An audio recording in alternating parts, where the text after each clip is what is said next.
We are going to be passing. Please rise. Highland County Common Peace Court. Now the session, John Rocky, John.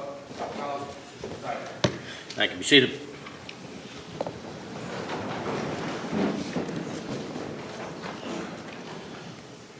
All right. Good morning, ladies and gentlemen. You are here as a panel of citizens from which a jury is going to be selected to try a civil case this morning, which is a case involving workers' compensation participation. I'll remind everybody to make sure your phones are turned off or pagers or anything, so there's no signals going off during the proceedings. Now, I want to, number one, I don't think that any of you have probably asked Santa for jury duty as one of your Christmas presents. But nonetheless, Santa chose to do that. I don't normally like to conduct trials this close to Christmas, but for legal reasons, this case has to be disposed of before the end of the year, and this was the only date that was available to everyone that was involved, so that's why you're here.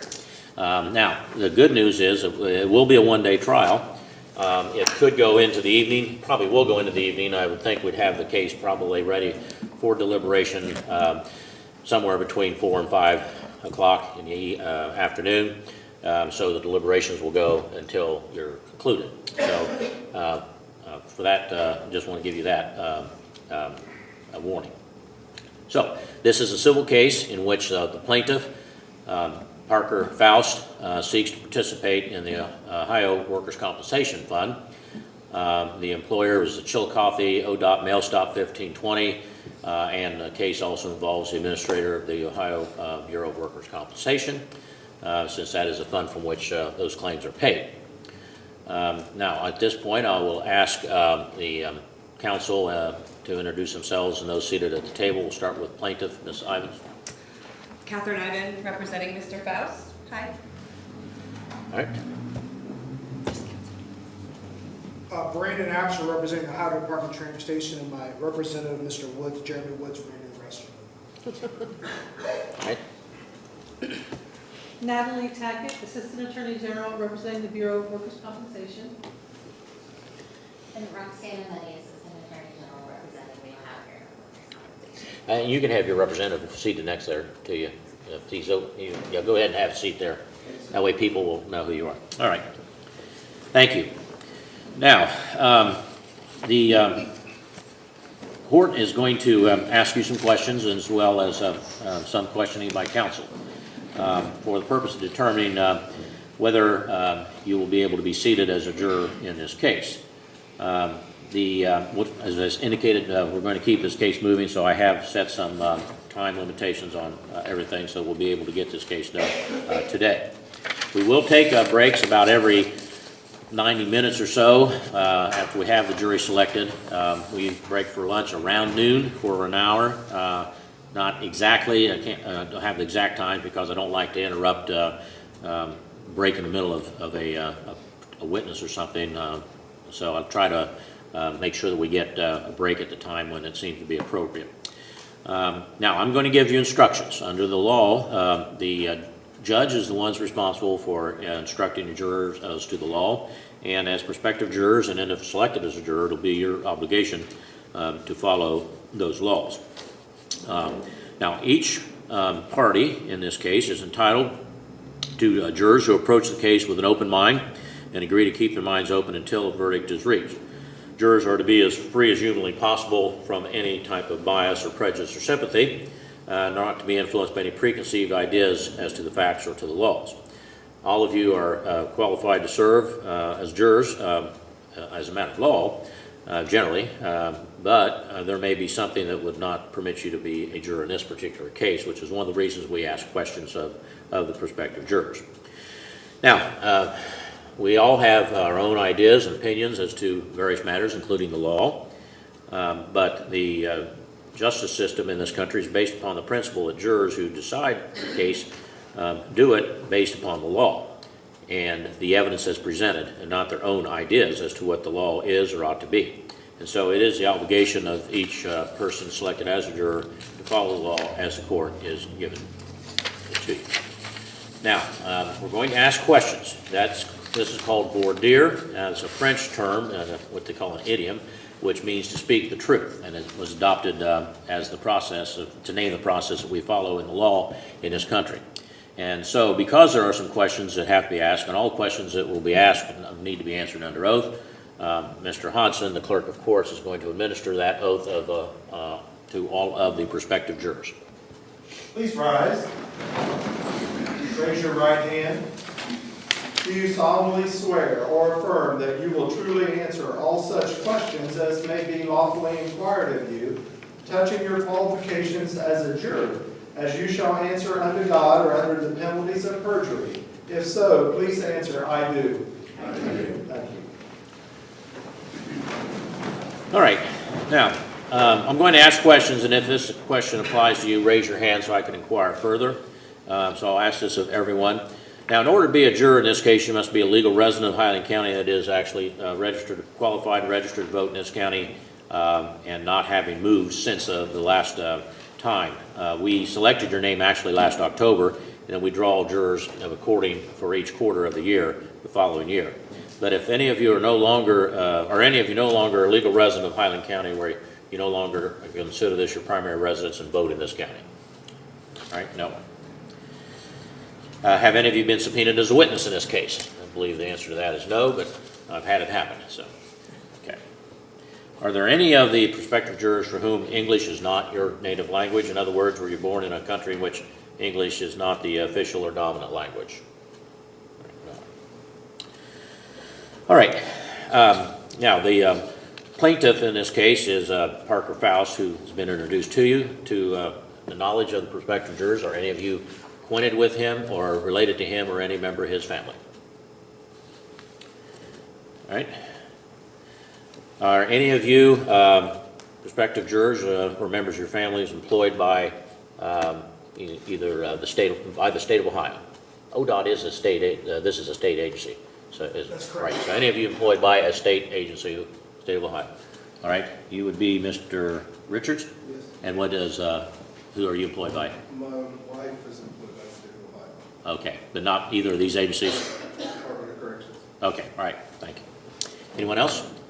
All right, Mr. Seitz? Pleas. Oh, okay, sorry. And who are you employed by? Franklin County Sheriff's Office. All right, but not, okay, Sheriff's Office. All right, that's a county agency then. Yeah. Okay, all right. Anyone else? Okay. Do any of you, oh, I'm sorry, on the end, you're Miss Van Pelt? Yes, I have an ex-husband that was employed by ODOT. Okay, but you're no longer married, so there's no connection there. All right, thank you. Now, do any of you know any of the attorneys, or to your knowledge of any members of your family who's ever been represented by any of them? Okay. All right, now the complaint in this case is alleging that the plaintiff is entitled to participate in the Ohio Workers' Compensation Fund due to injuries suffered in the course of his employment in an automobile accident.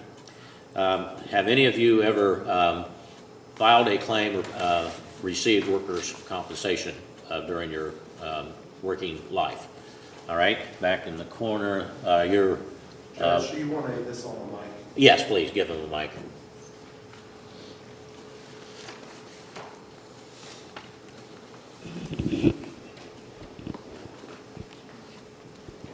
Okay, are you Mr. Yes. What's your name? Todd Pointer. Okay. I'm trying to get my bearings here on how we've got this set up. He's number 21, Judge. 31. Okay, Todd Pointer, all right. All right, this is set up a little differently than I normally do. Okay, I'm sorry. All right, Mr. Pointer, you participated yourself? Yes. Is that current, or is that Yeah, I actually sued the employer. Okay, so you are currently receiving benefits from? No, not right now. That was Okay. several years back. Several years ago, all right. And did you have to, was that through the administrative process, or was it in a court proceeding?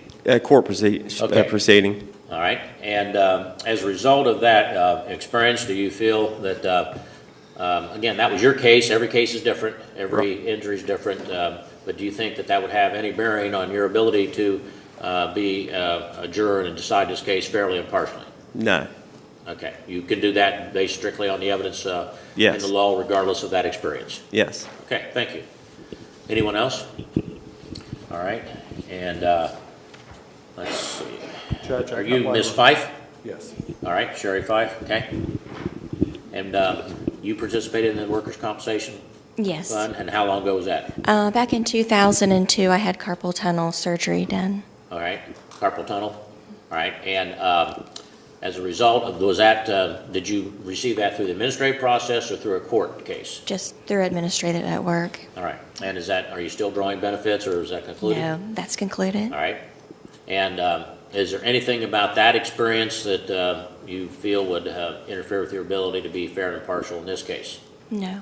Okay, now, one of the claims is for traumatic carpal tunnel. I've had carpal tunnel myself, but, nonetheless, you feel that would have any bearing on your ability to consider the evidence as to that particular condition? No. All right, thank you. All right, all right. Let's see. Would you be Mr. Thompson? Yes, sir. All right, and what, your case? About 20 years ago, I had a workman's comp claim against my employer for a herniated disc in my lower back. Okay. It never made it to trial. It was But did you through draw benefits? a one-time claim. Okay, one time, all right. Yes, sir. Okay. And it's been over 20, about 20 years ago? you About say? 20 years ago, yes, All sir. right. And is there anything about that experience that if you were chosen as a juror would interfere with your ability to be fair and impartial in this case? No, sir. All right, thank you. Anyone else? All right, over here, Mr. Hodson on the second row on the right. Oh, I'm sorry, I can't see over there. All right, you are Mr. Straight? Yes. All right. What's your- Back in 1990, I broke some toes at work and had a workman compensation Okay. claim, but it was all settled through, no court or nothing. All right, no court case then? Nope. All right, not at all. anything about that experience would interfere with your ability to No. evaluate this case fairly and impartially? No, not at All all. right, thank you. Then the lady over here in the second row, Mr. Hodson. You'd be Miss Eldridge? Yes. All right, and what's your situation, Miss Eldridge? Early 2000s, I fell and broke my wrist, and it was paid out through just administration and never went to court. Okay. Anything about that experience that would be interfere with your ability to be fair and impartial in this case? No. All right, thank you. All right, and then back in the, over here, the lady in the third row. And you'd be Ms. Seitz? No, Prudence Fisher, Number 8, Judge. number 10. Okay, I'm sorry. We usually divide this half and half, and we did it differently today, so I'm struggling a little bit. Prudence Fisher? Yes. All right, and what was your experience, Ms. Fisher? I fell at work when I worked at Long John Silver's a long time ago, and I got benefits from that. Okay, and was that just through administrative procedure? Yeah, it's just Didn't have to go to administrative. court? All right. No. Is there anything about your experience in that situation that would Oh, interfere no. with your ability to fairly and impartially try this case? No. Okay, thank you. All right, anyone else? All right, thank you. Now, in addition to the plaintiff, Mr. Faust, who may be a witness, the plaintiff, I believe, has a witness, Nicholas Jones, who's a chiropractor locally. Are any of the prospective jurors patients of Dr. Jones? All right, Ms. Fisher? Are you currently a patient of his? No, I haven't been there for about a year. Okay. How long ago has it been? About a year. Oh, okay, about a year, all right. And he will be testifying in this case about the conditions that are involved, alleged conditions. Do you feel that because he was your treating chiropractor that you would treat his testimony, evaluate his testimony any differently than anyone else's? No. Okay, thank you. Anyone else? Over here on the third row next to you, Mr. Hodson. Okay, and let's see. Tim Case. Your name, sir? Tim Case. All right, Tim Case. All right, Mr. Case? I was a previous patient of Mr. Jones about 3 years ago. So. All right. And anything about your experience with him that would cause you to be unable to consider his testimony, evaluate it the same as any other person? No. Okay, thank you. All right, anyone else? All right, here in the front row. And what's your experience, ma'am? I was a patient of his back in August. Just back in August? All right, and anything about that experience that would cause you to be unable to consider his testimony the same as any other witnesses? No. Okay. All right, are there any others? And I forgot the name of the expert for you, Mr. Dr. Hota. Hota? Hota. And he's from where? I believe just north of Cincinnati. All right, Dr. Hota, H-O... H-O-G-Y-A. H-O-G-Y-A. He's a chiropractor in the Cincinnati area. Anybody know of him? All right.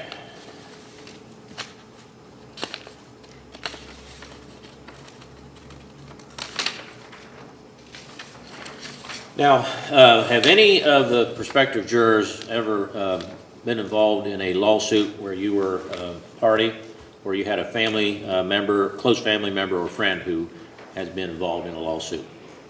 Civil lawsuit, not a criminal case. No one? All right. And this happens more than you think in a small county, since we're a small county, but are any of the members of the prospective panel related to each other? I've had father and son, mother and daughter, sisters, brothers, cousins. So actually, one time we had 3 people who were related. So, all right, no. Okay. All right. Now, as I indicated earlier, jurors are required to decide the case based upon the evidence that's submitted, plus the law that the judge instructs. And so, as I said earlier, as a juror, if you are selected, you will take an oath. And that oath requires you to follow the law, that I give to you. Even if you think that I'm wrong about the law, or if you think, well, that shouldn't be the law, and since it shouldn't be the law, I'm going to decide the case based on what I think the law should be.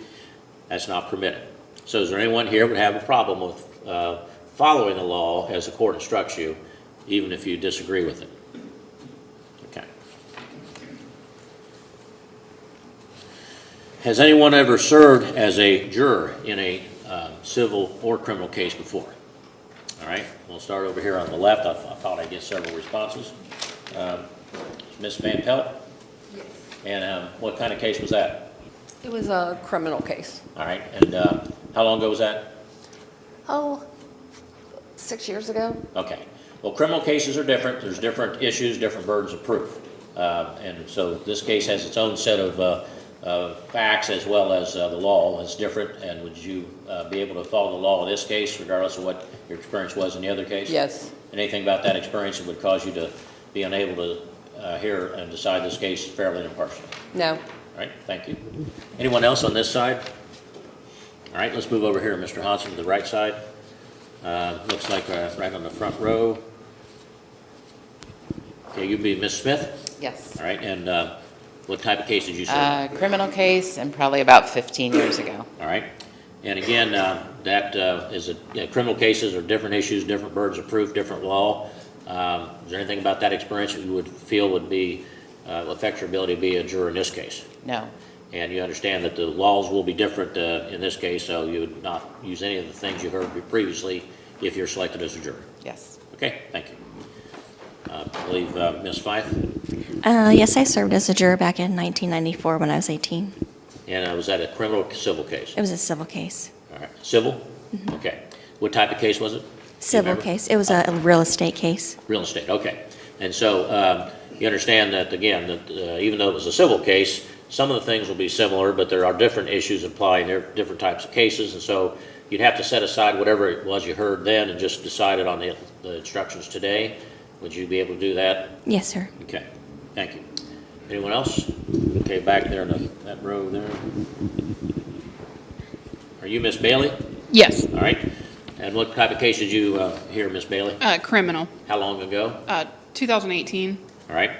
And again, as I've explained to the others, criminal cases are different laws apply, different standards of proof, and you would have to decide this case based on what the law is instructed to you today. Would you be able to do that without any influence from your previous service? Yes. All right. Thank you. Anyone else back here on this side, on the second, on this? All right, then we'll move over here to the side, Mr., right there next to you, Mr. Yeah, you, Miss, Wiseman. I'm sorry, what's your? Wiseman. Okay. Okay, you're over on the. I served on an arson case about 5-6 years ago. Okay. Here in this court. Again, criminal case? I'm sorry? It was a criminal case? Yes. Okay. So again, I've asked the other, you heard me ask the other question, would that interfere with your No, ability sir. to follow the law and just apply the law that's given to you as a juror in this case? No, sir. All right, thank you. Anyone else here on the end? Ms. Turner? I served on a criminal case about 5 years ago. Okay. And again, since it is a different standard of proof, different laws apply, be able to put that aside and decide the case if you're selected based on the law that is given to you in this case? Yes. All right, thank you. Anyone else? Okay, I missed somebody over. Oh, I'm sorry, Ms. Rogers, I missed you. Less than a couple of years ago, I was in here for a criminal case. All right. And again, you've heard what I've asked everyone else. Do you have any just different response? No. All right, thank you. All right, anyone else that I might have overlooked? Okay. Now, as I explained earlier, and I should have probably asked this earlier, this case would probably go into the evening. I would say certainly probably to about 6 o'clock, perhaps later, depending upon the deliberations. Again, I know all of you are here not as volunteers, but as draftees.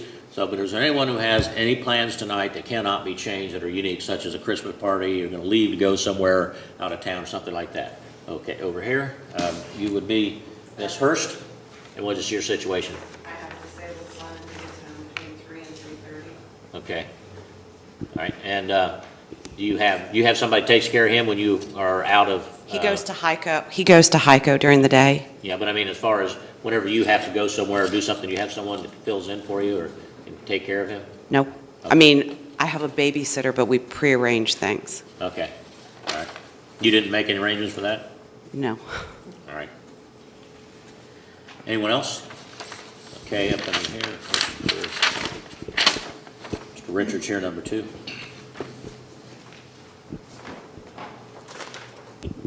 What's your situation, Mr. Richards? I'm an HVAC technician, and I'm on call tonight. Okay. I mean, it can probably be changed, but it's going to put a lot of Yeah. stress on the company. Okay. All right. Well, if you're here, they'll have to make different arrangements. Yeah. Okay. Thank you. Anyone else? All right. Thank you. All right. I'll ask this as a catch-all question. Is there any, do any of you know of any reason that I haven't asked you about that would affect your ability to serve as a fair and impartial juror in this case? Because sometimes we lawyers ask lots of questions, we don't ask the right one. So I try to make it open, so for something I haven't covered, that you could bring it to our attention now. All right. Mr. Hatton? Yeah, I really need to go to work. I can't afford to be here, so. What's your employment? R&L Carriers. Okay. I was supposed to be there an hour and a half ago. Well, I understand that. Okay. All right. I was hoping to be just to come here, serve what I had to do, and be dismissed, and be able to go back to work. Single father of 4, so I need to go. Okay. All right. That's why I couldn't be. All right. Anyone else? Judge, that was not Mr. Hatton. That was, what's your name? Ewing. Oh, okay. Oh, Ewing, okay. All right, thank you. Okay, over here, third row, Mr. Monson. Mr. Matheny, I have trouble sitting for long periods of time. I've had a hip replacement, and I have neuropathy in my hands and feet, so I didn't know if that was... Okay. Well, I appreciate that. I've had some of that in my past. Right at the moment, it's not bothering me, but you can stand during, if that helps. So we'll take breaks about every 75 to 90 minutes. Is that... And if you got a seat wide enough, that's... Yeah, oh, you're going to be right there. Oh. Yeah. Yeah, we're gonna, well, maybe not right there, but you're gonna be in these seats here. We're not putting people in the jury box. We're still kind of following the COVID things. That's why we've got it, seated the way we are. Okay. And we can get you a cushion too if you need one. All right, anybody else?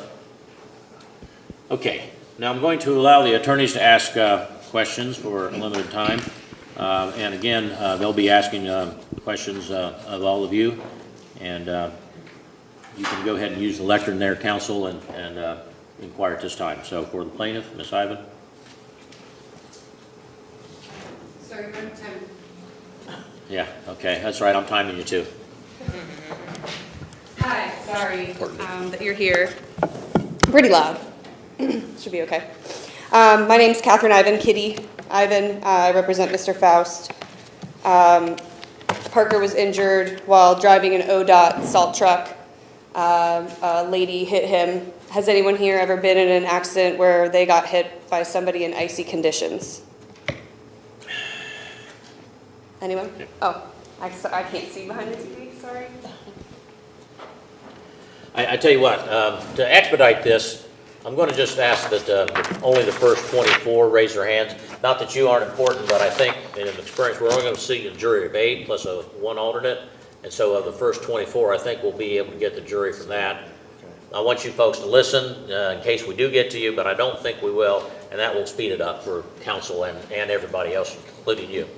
All right, go ahead, Ms. Ivan. Thank you, Your Honor. So the reason that we do this, voir dire, is to figure out if you can be fair and impartial to be a juror. So when I think of an example of what this means, I think of when you're on the highway and it's stopped, but there's an on-ramp, so you have to let people in. So my dad will never let anybody in. He does not care. He does not care that it's a merge. My mom will let like 5 people in, to the demise of everyone behind her. The standard is, you just kind of merge one at a time. So what we want to make sure is that you're not too extreme one way, that you don't think any workers' compensation cases should be allowed. But you're not also too sympathetic, that you just feel bad for anybody who's injured while working. So that's kind of the purpose of what we're asking you here today. Mr. Faust has 8 different injuries, and because of the weather and the fact that he is still working and needs to be working tomorrow, we are going to get this done in one day.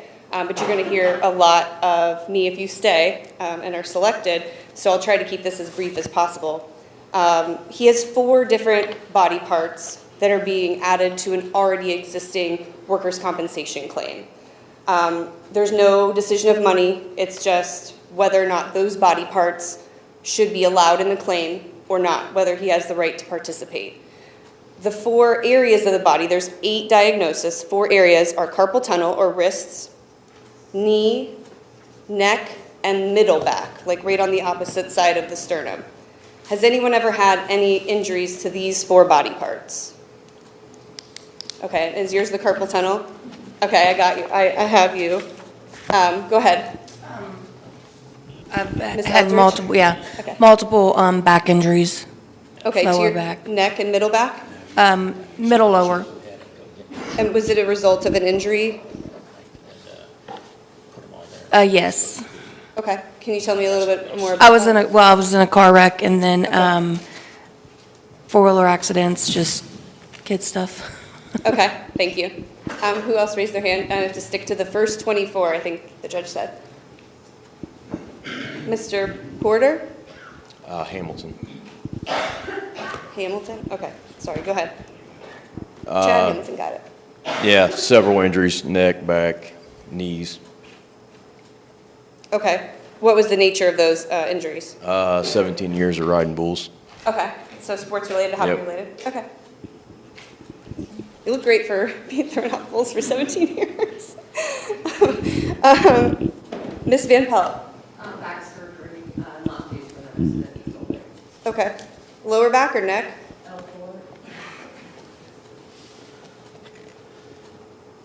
Okay, anyone else? Wrist, knees? And you said you had hip surgery before, right? Me, yes. Oh, sorry, I'll wait for you to get the mic. I've had my back broke, my hip's been replaced, L1 on my back, carpal tunnel. Okay. it's all one time, and it's not a add-on. Okay, understood. Anyone else with middle back, neck? Anyone with a family member that's had any of these types of diagnoses that are from an injury? Oh, go ahead, I'm so sorry. I had a laminectomy a couple years ago on L4 and L5, but it was just from naturally getting older. Okay.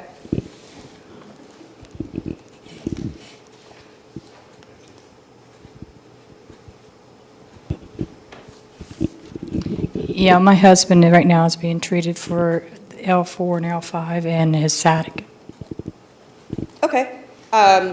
Do you know was it a result of an accident? Yeah, it was from work. He fell through a roof. Okay.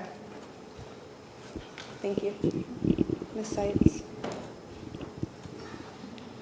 Anyone else? What about, are there any business owners that have dealt with BWC in the past? I know I'm a business owner that deals with BWC, even though I represent injured workers. Has anyone ever dealt with the employer side? I'm a controller at a company, and I've been involved in a couple workers' comp cases, not through the legal system, just the administration. Okay. Do you think that you would have a problem being fair and impartial? No. Okay. Thanks, Ms. Bailey. Ms. Bailey.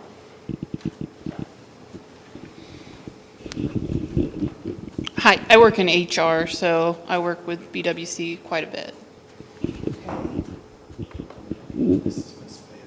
Oh, okay, that's who I wrote down the person. Got it. Oh, okay, it is kind of confusing here.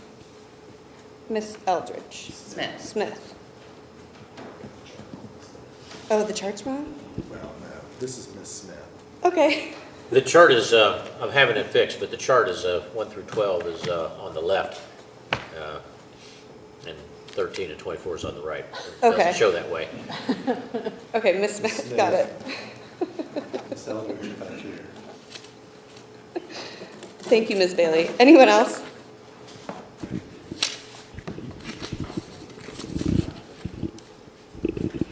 I'm a former employer rep and dealt with workers' comp and the whole gamut as director of employer relations for a company a number of years ago. Okay. Do you think that you would have a problem being fair and impartial as a juror? No. Okay, for sure? Okay.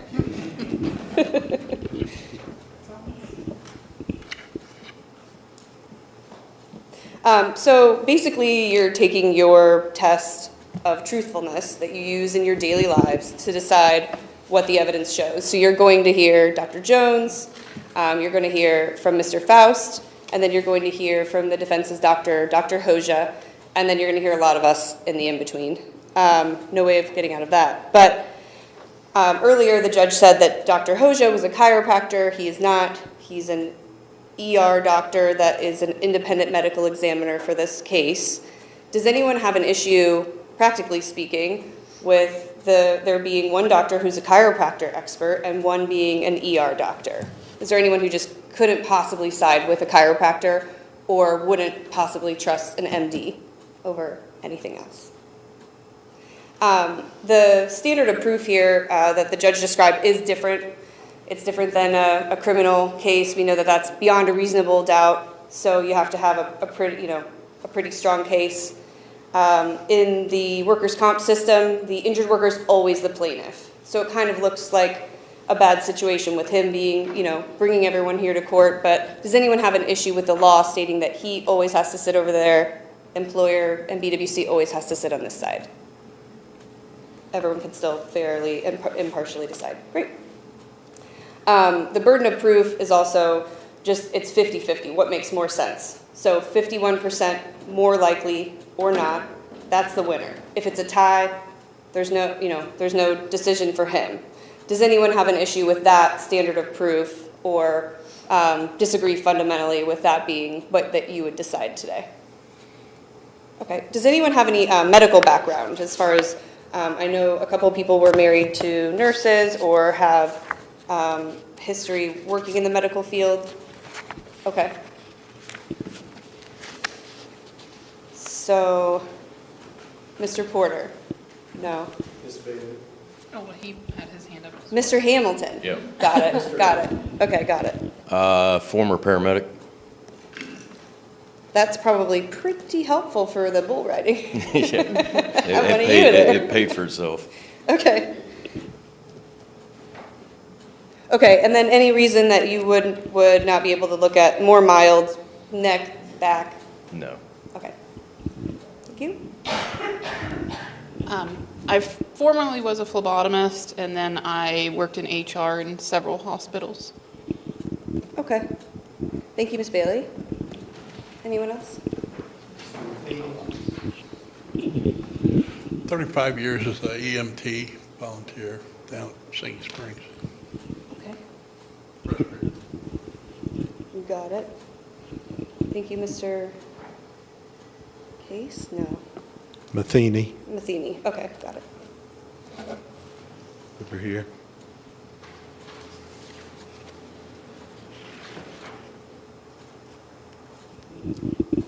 I retired 30 years out of the Highland County Health Department as a medical clerk. Okay. Thank you, Ms. Van Pelt. Anyone else?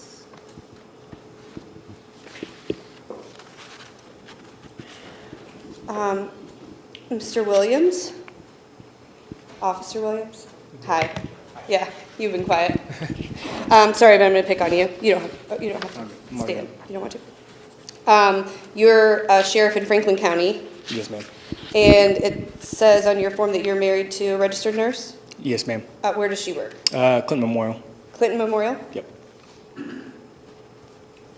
Just as like a normal RN duties? Yeah, she's in hospital? labor delivery. Okay. And just to make sure, you know, since I live in the county, were you, no familiarity with me or any of the other parties? No, ma'am. Yeah, we're not troublemakers, we're kind of nerds, so it makes sense. Thank you, officer, that's all I have for that. Anyone else have themselves or their spouse in HR, nursing, medical field that we haven't already talked about? Okay, right, for the state, got it. At the prison. Yeah, I think you automatically get into heaven for being a social worker at the prison. That's good. It's not in the local rules though. Okay, has anyone else been in a car accident where they didn't get injured? Okay, can you tell me about that? Yes. We had snow on the road and I rolled a Suburban. Okay. But no injuries? No.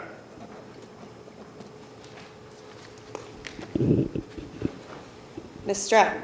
Rear-ended at a stoplight.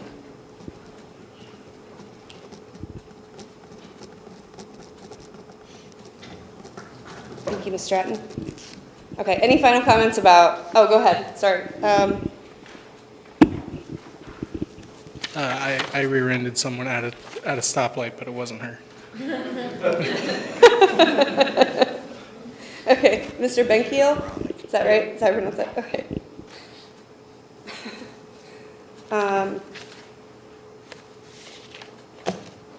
Okay. I don't think I have anything else.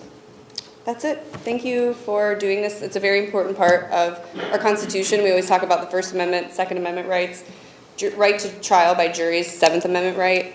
So this is a really good American thing you're doing, especially this week. So thank you very much for your time and attention and service and listening to all of us. Thank you.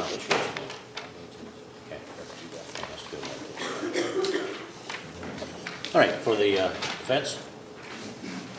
Are you going to do it all or are you going to split it up?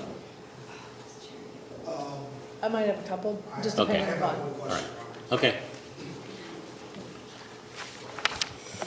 Good morning, everyone. My name is Brandon Absher. I'm from Columbus, Ohio, and I represent the Ohio Department of Transportation, which I'm sure a lot of you are going to be seeing the trucks circulating here in a few hours. The good part about this, when I get to go second on this, is a lot of the questions have already been asked by both the judge and plaintiff's counsel. I have, if you haven't been involved in the workers' compensation process, there's an administrative process, and a lot of different parties make decisions during that. Does anyone have any sort of issue or feel that an employer can never defend a claim that they don't think an injury is related work-related? Or does anyone here think that employers should accept everything the employee says and accept every medical condition? Does anyone have a problem with that? That's all I got. Okay, on behalf of Bureau of Workers' Compensation. Thank you, Your Honor. Good morning. My name is Natalie Tackett again. I'm with the Attorney General's office, and I represent the Ohio Bureau of Workers' Compensation, along with Roxy Maida. None of you have indicated you know us, and so that's a good thing. We're starting with a clean, fresh slate. Brandon went second, I'm going third. I've got even probably less than what he has to say. I just want to make sure that you understand that the Bureau is involved in here. This is a dispute between the employer, ODOT, and the injured worker, Mr. Faust. And the Bureau is involved because, again, we are the agency that is responsible for the payment of the claim. So we have a financial interest in this. By statute, we are set to be here as a defendant in this case, and so a few of you have indicated that you have some experience with BWC claims. And I believe none of you indicated that prior experience would impact you or make you unable to sit as a juror. Is that correct? You can just nod your heads if that applies to you. All right, thank you. Some of you indicated you had more of a role. I think there's a gentleman who said he was an employer rep or HR rep, someone back here. I missed your name, so could you stand up and tell me your name, sir? Dennis Lafferty. Mr. Lafferty, you indicated you had worked in HR or as a employer representative, is that right? That's correct. How many years? Over 30. Have you ever had exposure to the BWC workers' compensation administrative hearings? I'm sorry, I'm having difficulty hearing. What was the last part? The administrative hearings, have you ever had to participate in the Oh, administrative yes. process? Many times. Have you ever had to participate in the courtroom process? Not for workers' comp. Okay. Anything about that past experience at the hearings going to make you unable to sit and listen to the evidence in this case? No, ma'am. Okay. So you're not predisposed to rule in favor of the employer just because you were in HR? No, I'm not. All right. And did you ever have to testify in any of those cases? Many times. Okay. Did that experience alter your feelings about workers' comp in any way? Sometimes. How so, sir? It seemed like the system, this was several years ago, was often biased towards the claimant in the hearings that I used to attend in person. That was before they changed the system to telephone hearings and things like that. All right. So are you still participating in that process? No, ma'am. I'm retired. Okay. And when did you retire, sir? I retired in August of 17. Okay. Are you enjoying your retirement? I'm sorry? Are you enjoying your retirement? Most of the time. Most of the time. Thank you, sir. Thank you, Mr. Lafferty. Anybody else that had a thought? Yes. And you're, now again, I lost your name. Are you Smith or Bailey or Bailey? Okay. Ms. Bailey, what was your experience again? I work in HR, but primarily with BWC, I more just assisting we had a primary person that would do all the court hearings, so I didn't come in. So you didn't participate as a witness or? Correct. Okay. Did you ever have a decision-making authority to approve a claim or disapprove a claim? I did not.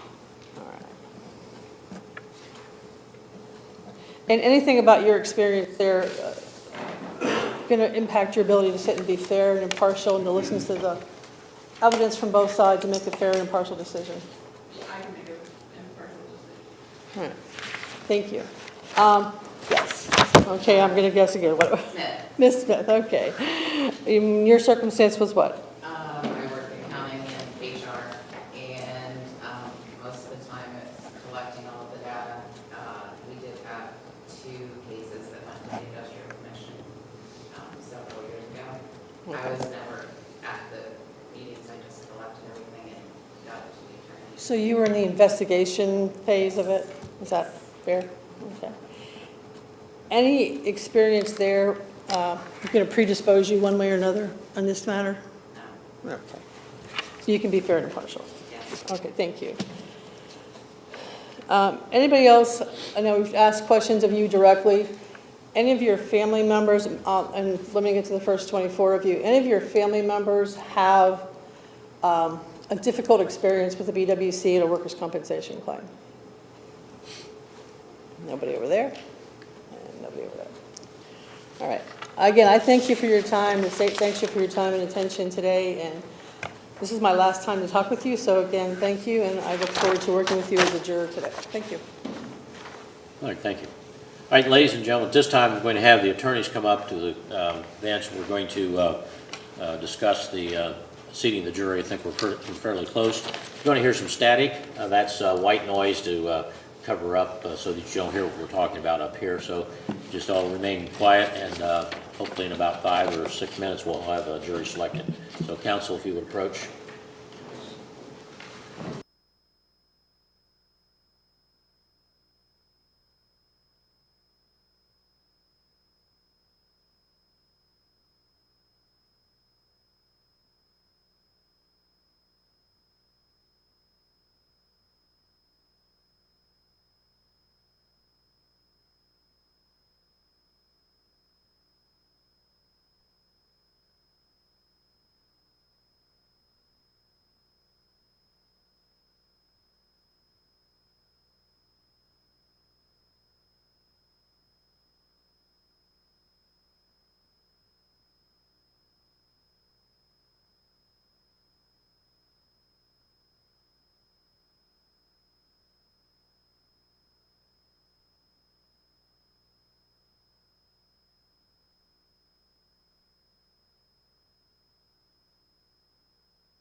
All right, ladies and gentlemen, we have now, that process has now resulted in the seating of a jury. And so I'm going to identify you by the seat numbers, not by your juror numbers, not to confuse you, but that's the way we have it on our chart, which we've now gotten fixed. I will tell the ones that are over here, because the jury's going to sit over here. And so, number 2, Mr. Richards, you're excused. Number 5, Mr. Ewing, you're excused. You can go ahead and go over here to the clerk's office to see the clerk. Number 6, Mr. Williams, you're excused.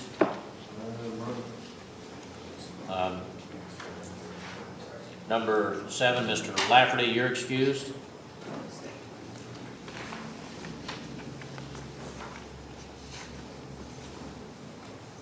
Number 11, Mr. Ben Keel, you're excused. All right, now, seating of the jury then will be as follows. Ms. Van Pelt, you've been selected, and seat number 2 will be Doris Dobbs. Ms. Dobbs, if you would have a seat up here in the front row.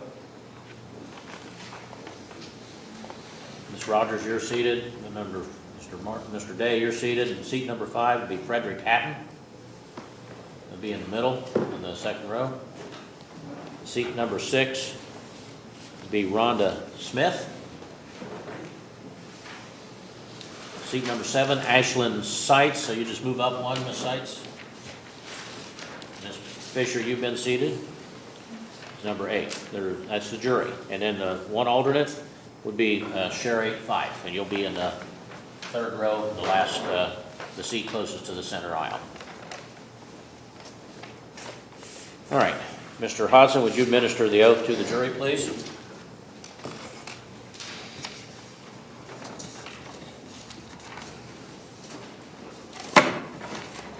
Please stand.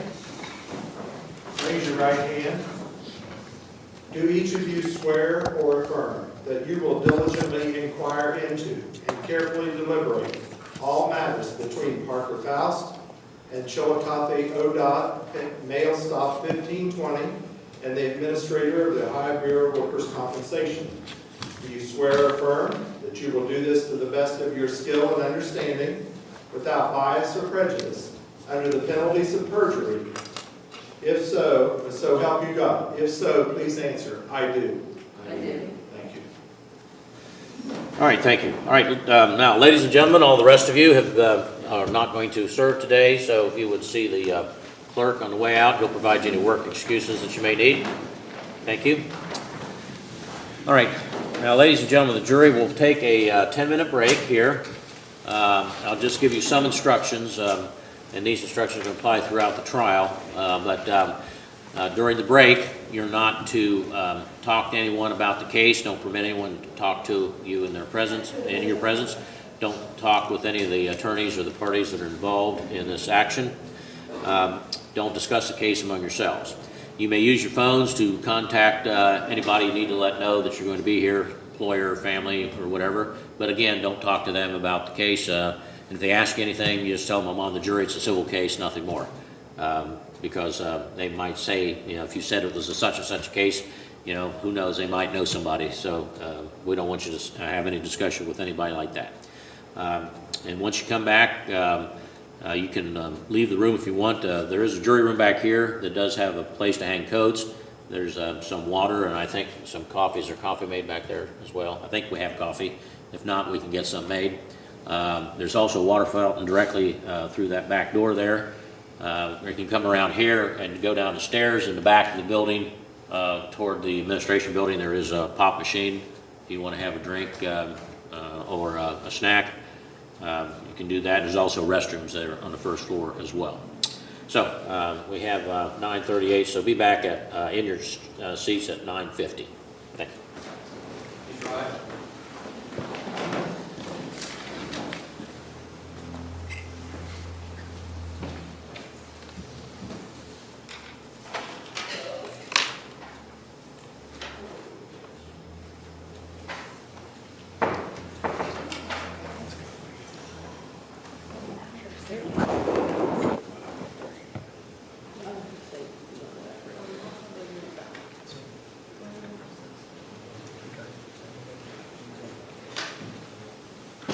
balance of both. It's kind of a chess match back and forth. It's like, if I pick this person off, then the next person off, is it somebody that I want? You know, challenges for cause, which are, there's no reason to be on the jury. I've told you, but they can't be fair, and they can't be partial, they know somebody, something like that. So if you can establish cause, that they should be on the jury, you can have as many people kicked off as you want, as long as you prove that there's cause. Then, after you've done causes, exceptions, then you do your peremptory, which is, I just don't get a good feeling. You know, it's my gut reaction, like, oh, she's had 3 surgeries, she's going to be something better. You know, oh, they hate the first kind of bird, they love the chiropractor, whatever. Yeah. And then, you know, again, you don't have to prove it, it's just, but you get 3, and it's a chess match, like, they go first. If they don't take anybody off, then it's up to us. And if we don't take anybody off, well, then the jury's out. But if they take somebody off and we take somebody, they don't, and we do, then they can say, I don't want that person, so I'll take that person off and move the next person. It's a chess match. It's a chess match, okay. I mean, it's like you said, it's 5 minutes of deciding who I think is good for me. Yeah, no, no.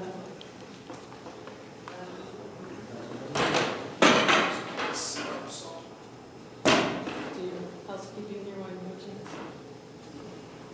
This is just different with the jury. I'm so not used to working with the jury.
Okay, we're back on record.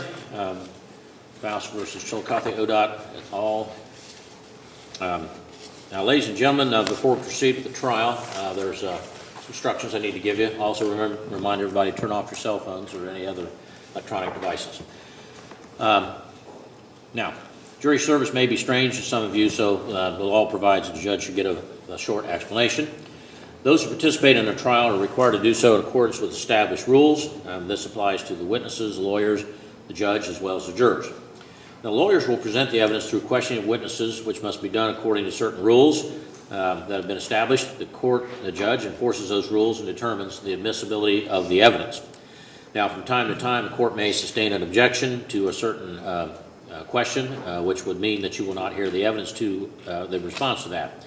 In the event that somebody should make an answer before the objection is made or before the court can rule on it, you will be instructed to disregard that evidence because it was not admissible.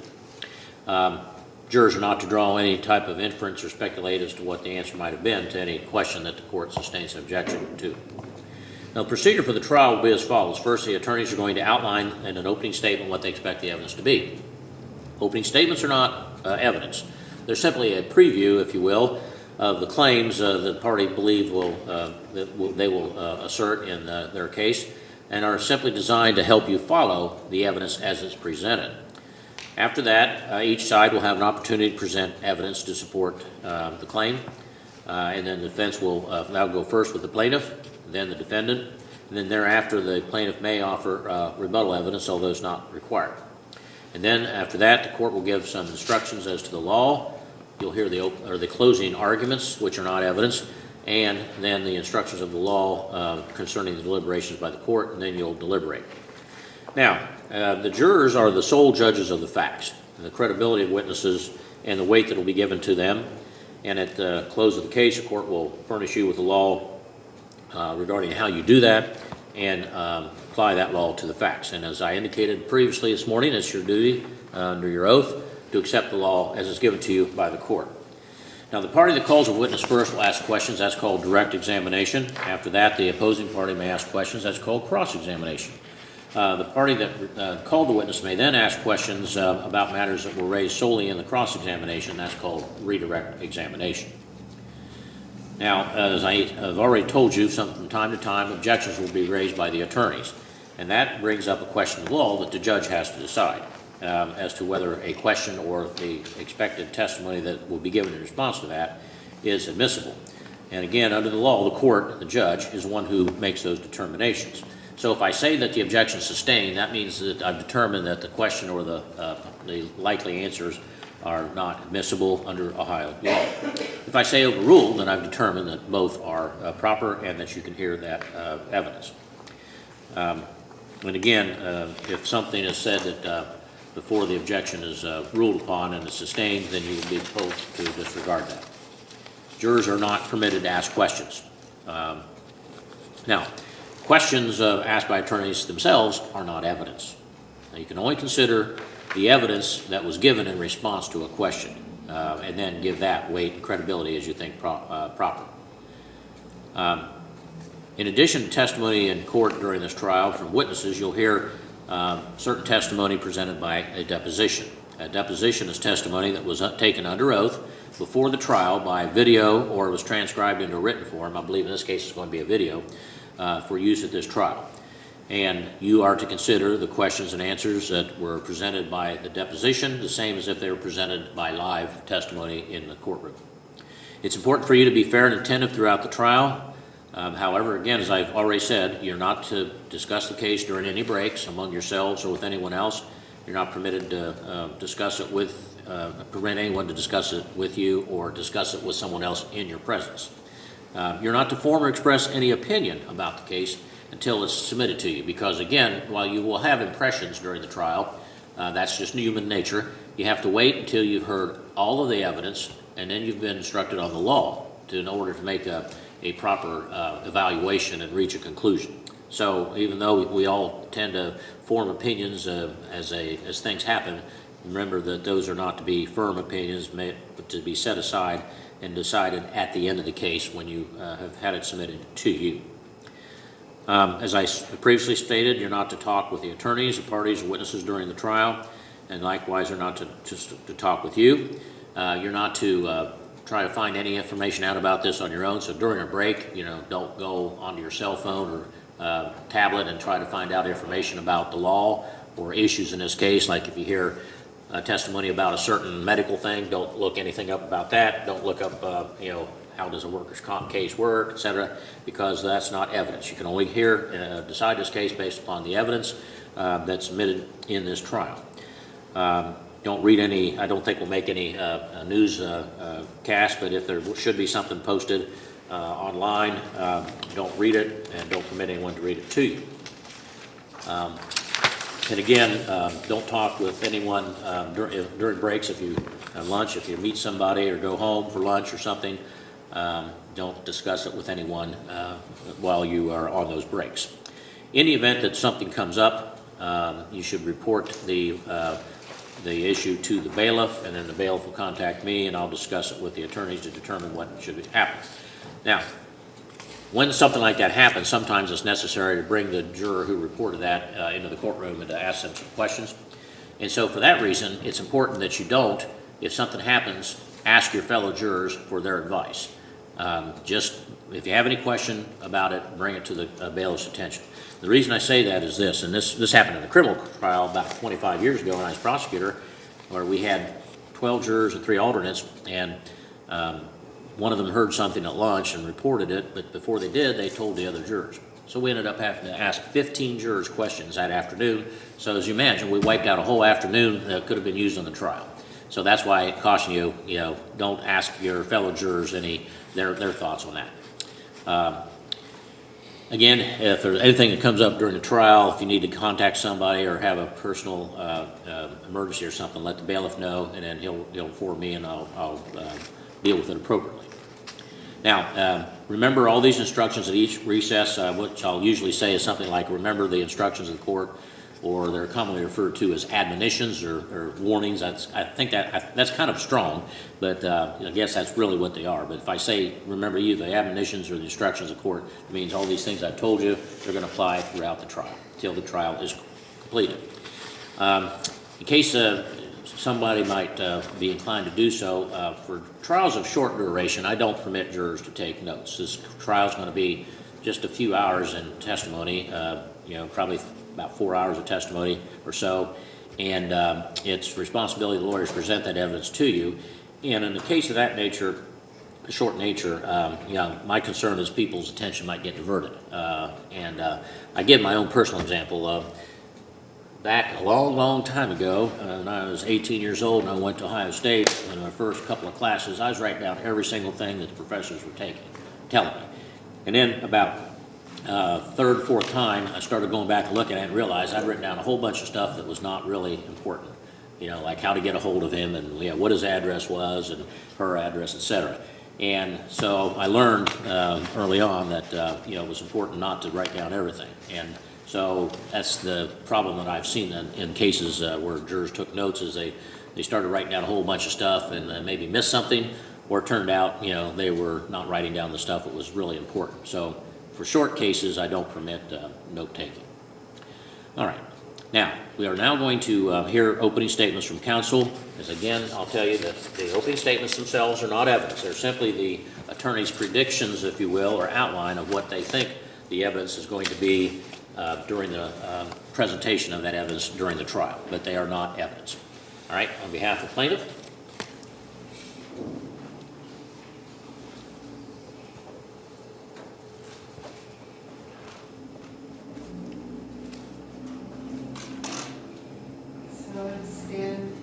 Oh, okay. I don't usually use it. Get turned around. He'll turn around there for you.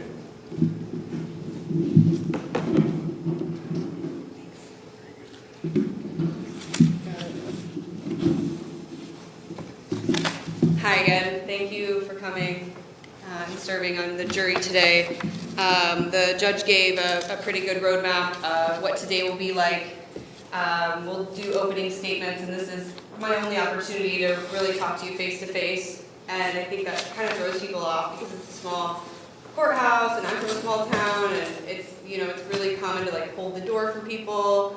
and say hello, but because during the trial we can't do that, there has to be a separation. I will be looking away, so please don't take offense to us following the strict rules. We're here today to decide on 8 separate diagnoses and whether or not Mr. Faust suffers those injuries as a result of a collision that happened on January 12, 2019. You'll hear from him to testify, and you'll hear from his doctor, Dr. Jones. And then you'll hear from the defense's side, the defense's doctor, and then we'll have an opportunity to have closing statements. And then you'll hear a really long explanation of the judge of what the law is and how to apply that. So throughout the trial, I'll make emphasis to several things that you'll hear over and over again. One is the test of truthfulness that you'll use in your daily lives too. You're like your BS detector. When you're listening to Mr. Faust testify and Dr. Jones testify and Dr. Hosea testify, what makes the most sense? So we know you're not medical experts. We've had the experts at BWC and the attorneys all look at this. This is a constitutional thing that exists in our country and in the state of Ohio for workers' comp as really the last resort to decide this issue. Like, let's cut the red tape and get some people from this area. That's why we're here in Hillsborough, is because the injury happened in this county. So it's important that you know that that's why it is in this court. Mr. Faust is a driver for ODOT, and on January 12, 2019, he was driving a snowplow. It was a particularly snowy day. At the bottom of a road, he was going up the hill and salting it, plowing it, and he saw a driver who seemed like they were going to lose control, and he knew that at that point there would be a collision. At that point, Mr. Faust turned his plow, and despite him minimizing that impact, you'll see photos from the accident, and the BWC claim was allowed. So what a lot of the law for workers' comp is he working there? Was he an employee of ODOT? Was he doing his job when he was injured, or was he doing horseplay? None of those things are really at this. This is really more of a medical kind of case where we're looking at this accident, which we know happened while he was working, and the accident that happens after he gets out of the plow to take photos as required by his employer as well, causes these more serious injuries. So the initial claim is granted, and you'll hear a lot of this over and over again, for the sprain of unspecified muscle of the right shoulder, sprain of the cervical spine or the neck, thoracic sprain, which is the middle back. He has a strain to his right knee. He has a sprain to his thoracic, so there's a sprain and a strain in the middle of his back. He also has a contusion or a bruise of the right knee and a sprain. So it's a sprain and a strain of the knee. So he injures his neck, his middle back, and his right knee. And that's what a lot of the other conditions that are more serious that he continues to have problems with are an issue before you. And then in addition, there is a bilateral carpal tunnel that is at issue that his doctor alleges came from both the impact of his driving, and you'll see photos as submitted in the exhibits of exactly how his hands are on the steering wheel, and then of the icy hill, the car, the plow, and how it's to the side. And Mr. Faust, frankly, doesn't want to be here today. He doesn't want to have to go through this. He's a good employee, still works for ODOT. He did his job. He received commendation from the employer as to how he handled this. If he wouldn't have handled it the way he did, the other driver may not have survived the accident. It was a significant accident because she was coming downhill and sliding down on the ice. But you know, we're not asking for any sympathy. We're asking you to look at the facts and the testimony and to decide whether or not Mr. Faust is or isn't entitled to participate in this claim that already exists for these 8 conditions. Those conditions are 4 in the neck, 1 in the middle back, 1 for both wrists, and 2 for his right knee. You'll hear testimony from Dr. Jones, who's treated him since 2019. He's the physician of record in his claim. And Dr. Jones, I think I might have said Faust, sorry. Dr. Jones's opinion is that these conditions are related, because that's what makes sense when you look at his history. you'll hear from both Mr. Faust and Dr. Jones, as well as Dr. Hosier, that there's no record of any problems to these body parts until this accident occurs. Of course, we know January 12th, 2019, there's a lot of things that's happened in between then and now, that it's a little bit late looking at the case, but it was in around 2020 that these issues were decided, and that you'll hear from the judge when he reads the law. You're not allowed to know what happened at the administrative. This is a blank slate. We're giving you all the evidence for you to decide today on each condition individually. If you feel like the neck makes sense to you, but the carpal tunnel doesn't, or anything like that, you're making a decision on each one individually. It's not all or nothing. So while you're listening to that, if you're like, I don't buy that particular body part, make a note of that. But if it makes no sense what their doctor is saying, take a note of that as well. It's important to note Dr. Jones is a treating doctor, he's a chiropractor. You saw several of the other jurors raise their hands that he's a local treating provider. And the expert for the employer is a hired doctor.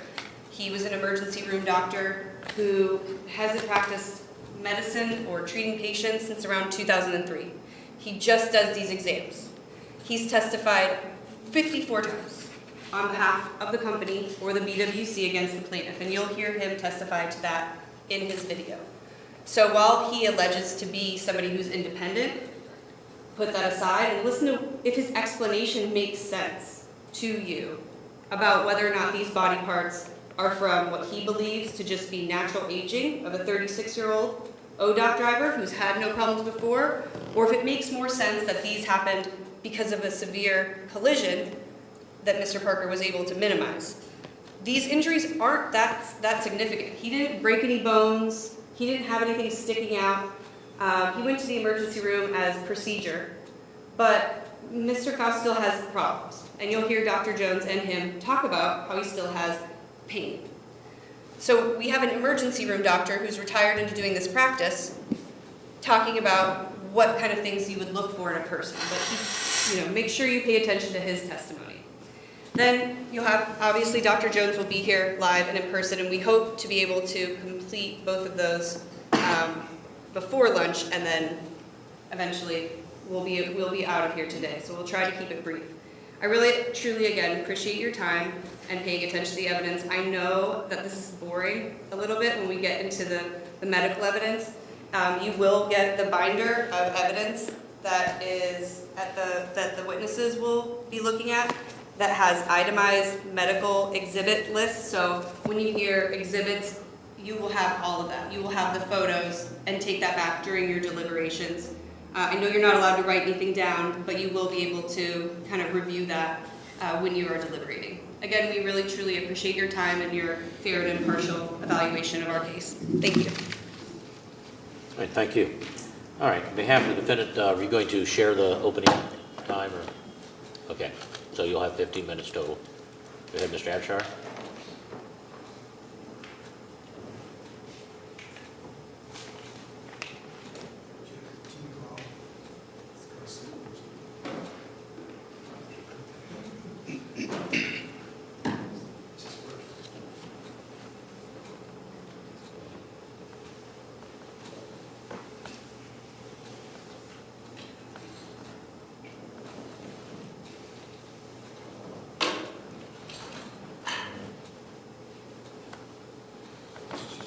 Is that turned on? Just works.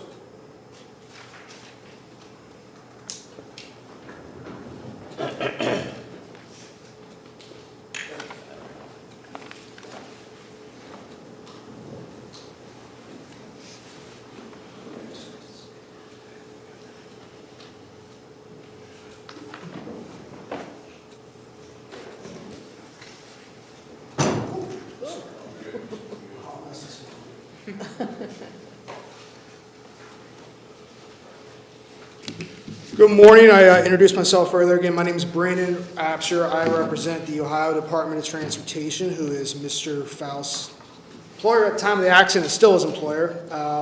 I'll probably refer to them as ODOT a lot today, just to not get that out of my mouth.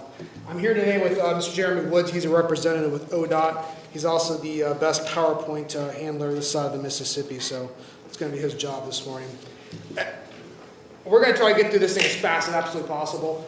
There's nobody else that wants to get here faster than me because I don't do any Christmas shopping until the day before, so I'm up against the deadline here. Kind of in a little bit of trouble, actually. This is not a sexy case. This is not an exciting case. This is horribly boring. I'm not going to lie to you. This is not going to be on Dateline or CNN. We're not trying to solve a murder. But with that said, it's very important to the parties here, and we appreciate you paying attention and following the case. I don't think this is a medical case, and I think the evidence is going to show you that. I think this is a common sense case, and I think that's what the evidence is going to show. As mentioned, Mr. Fowles was involved in an accident on January 12, 2019. If you're not familiar with the workers' compensation system, I'll give you the secret sauce. You get hurt at work, you go see a doctor, you fill out some paperwork, bam, you got a BWC claim. Now what generally happens is it will get allowed for some conditions, and then if the employee feels and if there's medical documentation, they will file a request to add additional conditions to the claim. Now this claim, as mentioned, was allowed for essentially some minor conditions, which I'll show in a second. And then there was a request for what I classify some more serious conditions. And that's what we're here in court to today. And you're going to see that, and you're going to hear evidence that Mr. Fowles was operating basically a dump truck. I'm sure you've seen these on the roads before, spreading some salt. And he was traveling about 10 miles per hour. And at that point in time, another car kind of lost control and hit him. That's a picture of the truck after the accident. You're going to see there really wasn't very much damage to the truck. The car got messed up because the car is small. It's a big dump truck.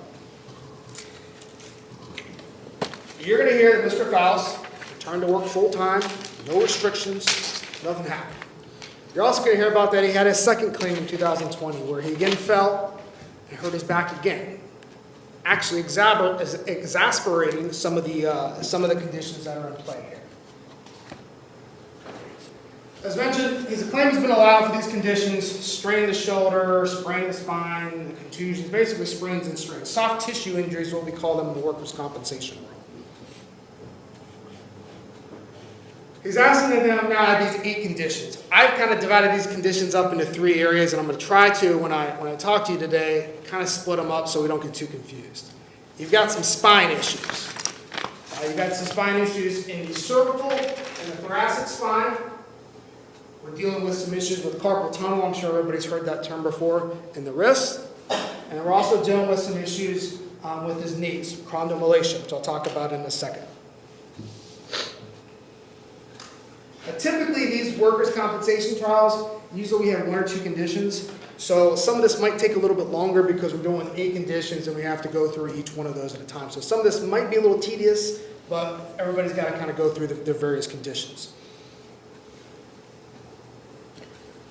Now, as mentioned, you're going to hear from Dr. Hoja.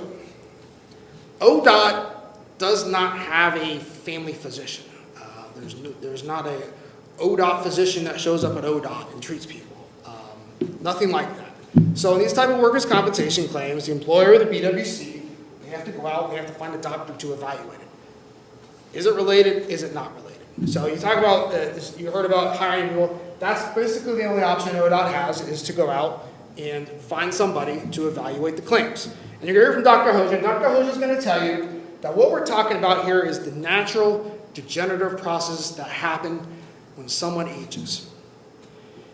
Now, Dr. Hoja is also going to talk about, part of this claim is about some disc bulges, disc displacements. They're kind of the same thing, kind of relative. People often hear, oh, I've got a disc bulge or a disc displacement. Oh gosh, the world's ending. You're going to hear Dr. Hoja talk about how common it is. He's going to reference to you studies that have been done on individuals who are 19 and 20 years old entering service academies, who have positive disc bulges and disc displacements on MRIs, young people.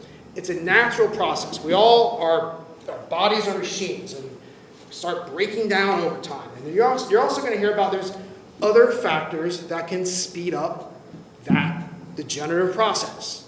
Obesity, diabetes, various other medical conditions can cause that body to speed up. You're going to hear Dr. Hoyt talk about how additional weight added to a person causes more pressure on the knees, more pressure on the back, causes discs to compress, and causes that natural degeneration process to speed up. Part of this claim, too, is about substantial aggravation. And I want to kind of explain to you real quick what it is. Now, at the end, the judge is going to explain to you the case law, the law that you have to decide. And I've actually copied and pasted part of this up here because I think it's important to at least know what you're going to be asked at the end to decide so you know what to listen for. Now, related to Mr. Faust's knees, he's got a request for substantial aggravation of chondromalacia in your knees. I'm not a doctor, I can't pronounce half of these things, but what I can tell you chondromalacia is, it's not even arthritis yet. It's the very beginnings of the breaking down of the cartilage in your knees. And you're going to hear Dr. Hoya testify there's multiple levels, and presently Mr. Faust is at a low level. But it's not in dispute that Mr. Faust had chondromalacia in his knees prior to this accident. Not in dispute by anybody. He's arguing, and his doctor is arguing, that it's substantially aggravated. And when you look at the law, and you look at the law we're doing, you have to look, it must be documented by objective diagnostic findings, objective clinical findings, objective test results. Just saying I didn't have pain before and I had pain after is not enough.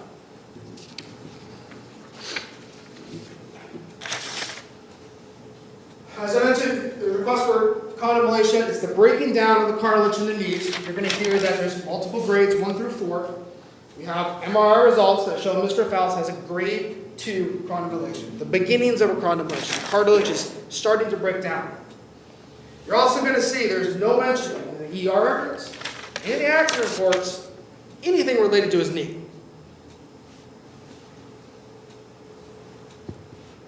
We're also going to talk about carpal tunnel. And a lot of people heard that. People get carpal tunnel typing and all that sort of stuff. It's been alleged in this case that Mr. Faust has a traumatic carpal tunnel, that the incident caused it. You're going to see in the records that the first mention of anything related to any symptoms or issues related to the wrists, numbness, fingers, anything like that was 4 months after this accident. 4 months. You're going to see multiple records from his treating cardiologist where there was no positive clinical findings regarding anything related to the carpal tunnel. Even after it was allegedly found on an EMG, and we'll talk about that a little later. But in clinical findings after that, did not find any evidence of carpal tunnel.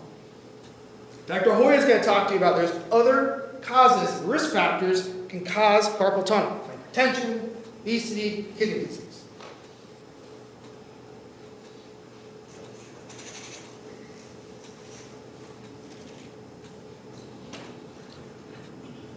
So I don't know if everyone can see that or not.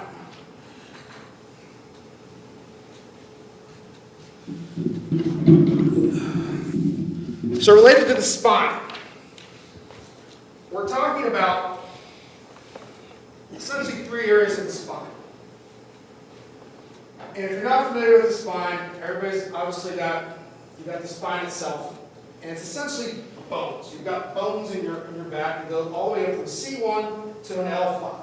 The C is called the cervical, T, thoracic, L, lumbar, kind of lower back. People have lower back pain, usually around this L5 area or down there. Now between these bones, you have discs. I like to call them kind of shock absorbers. So when you're moving and you're jumping off stuff, these act as shock absorbers in our daily life. And you're going to hear that as we age, these discs will start to kind of enlarge, start to bulge, and we call it displacement. But they start to come out. It's just from age. A lot of things can go to that. As I mentioned, weight, diet, water, dehydrated. If you don't drink a lot, it can cause that. A lot of factors can come into play. And I want you to pay attention when you see the MRIs, the various things in this case, what exactly is going on across Mr. Faust's back. Now in this case, we're asking for C2, C3 disc displacement. Then we're skipping over a few, and then we're asking for a disc displacement at C5, C6, and a disc displacement at C6, C7, and a stenosis at C6, C7. You're going to hear that stenosis essentially, you can kind of see it back here, around your actual spinal cord, these discs enlarge, and as you age, the area around there will get closer. The disc will get closer to the actual spinal cord. Now, if the discs get big enough, just bulge too much, they can actually impinge upon the spinal cord and cause neurological problems. The stenosis is simply a narrowing of this area around the spine. 2 minutes. We're also going to talk about the thoracic spine. We're asking for one area in the thoracic spine. It's being requested, T18. You're going to see in the records that Mr. Faust has disc displacements or disc bulges at 9 levels of his thoracic spine. What's going to be argued to you, though, is that this T18-9, that one wasn't there. Even the ones below it, above it were there, below it were there, that one was directly caused by the incident. And that's why I talked earlier about a little bit of common sense. What makes more sense? Were all of these there before or after? I believe the evidence is going to show you that everything was there before. You're also going to see some records by Dr. Goddard. And as I mentioned earlier, talking about looking at the entire picture. I couldn't even fit this on 2 pages because this is all the diagnosis that Dr. Goddard has diagnosed Mr. Faust. But we're here on 8 conditions today. You've got other issues with the knees you're going to hear about. You can see all the areas of the cervical spine where she found diagnosis. You can see all the areas of the thoracic spine where she's found diagnosis. But we're here on 8 of those today. And I believe at the end of the day, the evidence is going to show that these are natural degenerative conditions that were found. Mr. Faust did have some allowed conditions for sprains and strains. Those can cause pain. And these conditions that are being requested are not related. Thank you very much. All right, thank you. You have 2 minutes if you wish to make an open statement. Yeah, she is. All right, Ms. Meddy? Thank you, Your Honor. I'll be very brief. Thank you all for coming right now, especially right before the holidays. My name is Roxana Meddy, and I'm here along with my colleague Natalie Tackett to represent the administrator of the Bureau of Workers' Compensation, or the BWC. The BWC is a statutory party to this case because we do the administration of the workers' compensation claims, so of course we have a stake in the findings of a workers' comp case. We're going to ask you to evaluate the evidence today and make the decision for yourself. This case is about a plaintiff who was injured in a car accident at work in January 2019 and whether he's entitled to participate in workers' compensation for 8 additional conditions. As the other attorneys have told you, the accident itself is not in dispute. There are many allowed conditions in his claim. We are only here for the 8 additional conditions that you've seen on the board, and I'm not going to repeat them for you. You're going to be asked to evaluate by preponderance of the evidence and decide whether it's more likely than not that those 8 additional conditions are caused by that work accident January 12th, 2019. You're going to hear from Mr. Faust, treating chiropractor, who has provided an opinion on some of those conditions. And you're going to hear from Dr. Hoja, who's an independent medical examiner. He has no stake in the outcome of this. He's not going to provide treatment one way or another. So he's fully independent in this case. I'm going to ask you to just use your common sense, listen to the details, and decide for yourself. I think at the close of this case, I hope you'll find a verdict in favor of the defendants that those conditions were not caused by the workplace injury January 12th, 2019. Thank you. All right, thank you. Now, ladies and gentlemen, the jury, I'll remind you again, the opening statements are not counsel, or are not evidence. They're simply the respective parties' preview of what the evidence is going to be.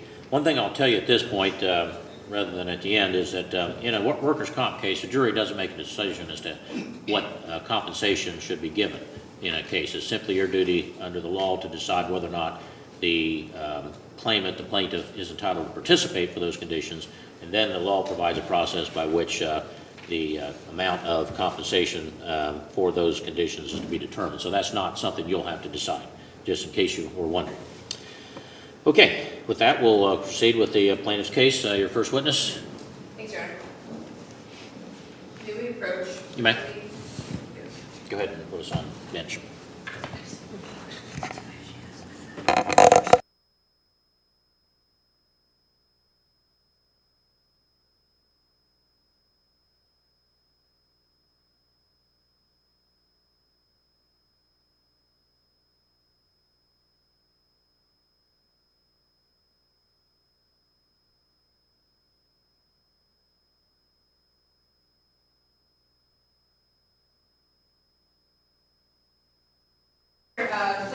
like to call Parker Faust to the stand.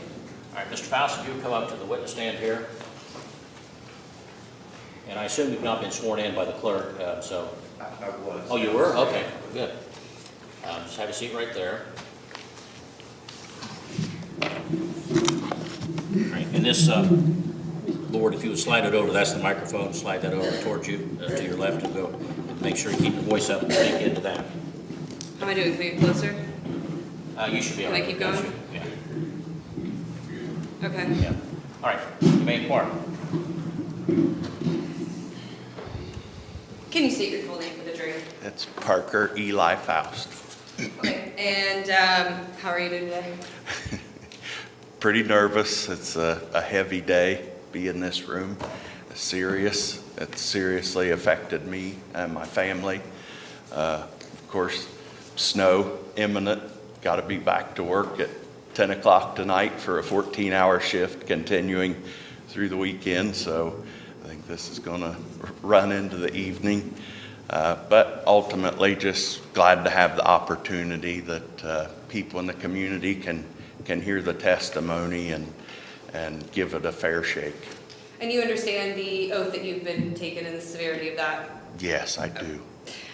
What's your date of birth? It's 5/15/84. And then can you do some quick math for us, what your age is today? 38. And then how old does that make you on January 12th, 2019?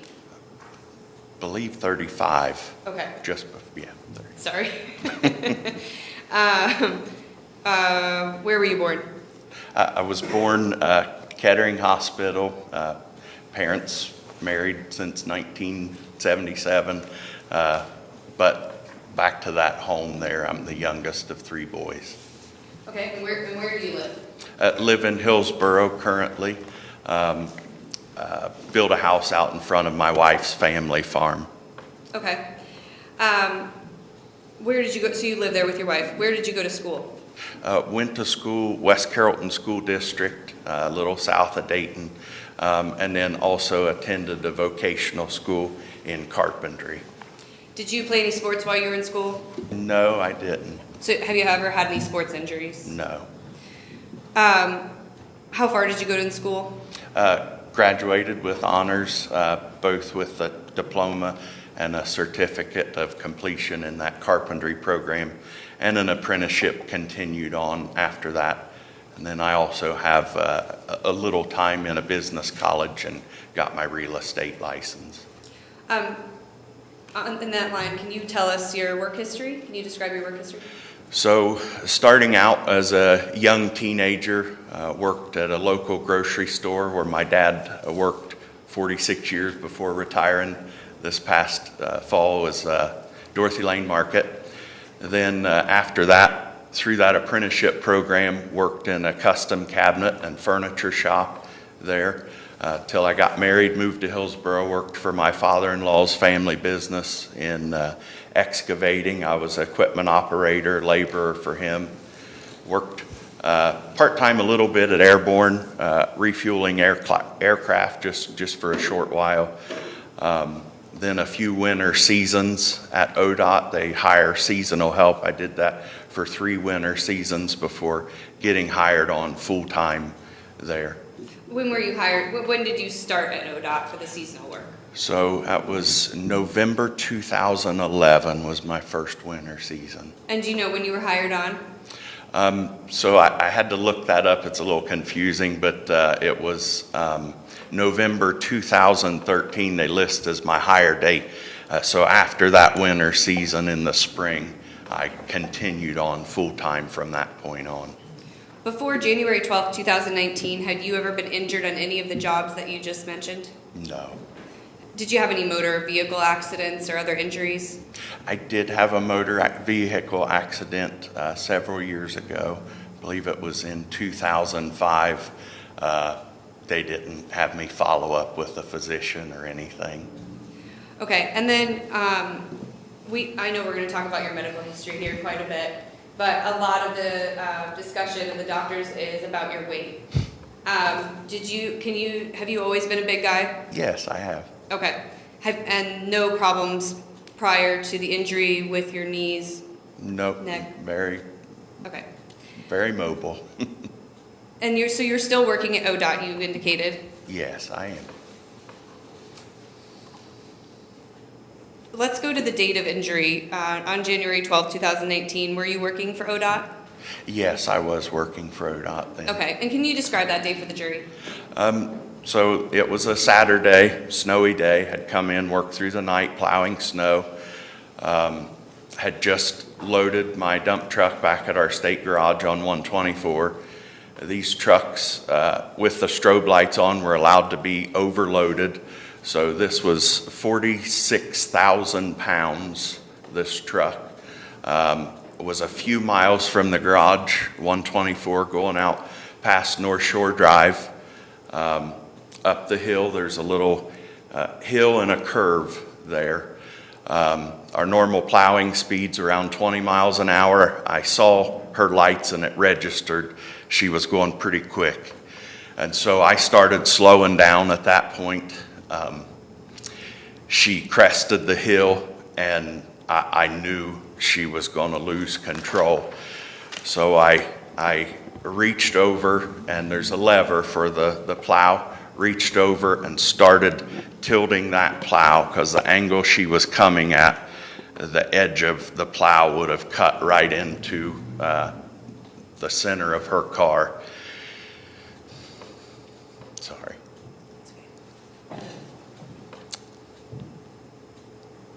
And I thought, it's gonna kill her. It's gonna kill her. And she slammed into the truck. And I don't remember losing consciousness, but of course I was pretty rattled. When I got my wits back about me, I looked around, I wasn't bleeding anything. The shifter knob had broken off and was down on the floorboard. My knee hurt, so I assumed that's what it had hit.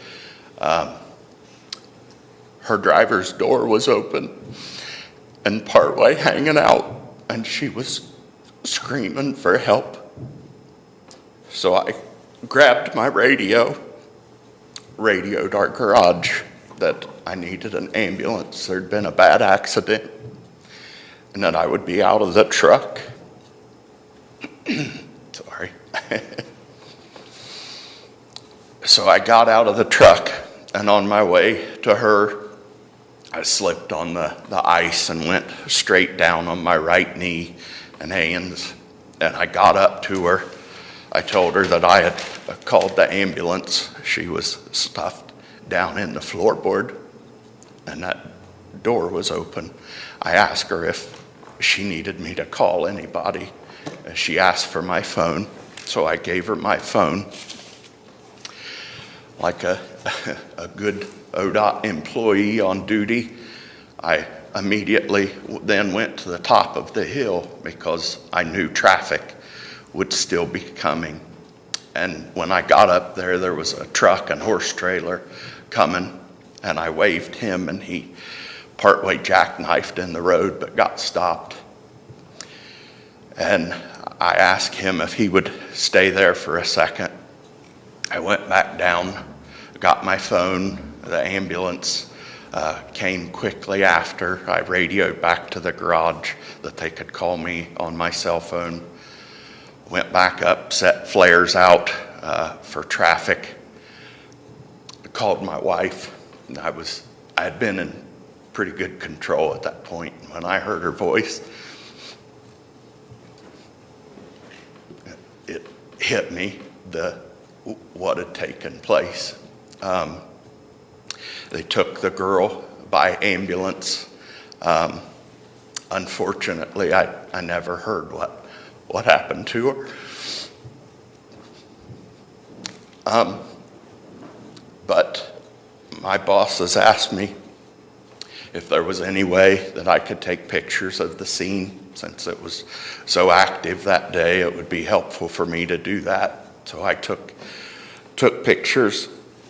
And they also asked me if I thought that the truck was drivable.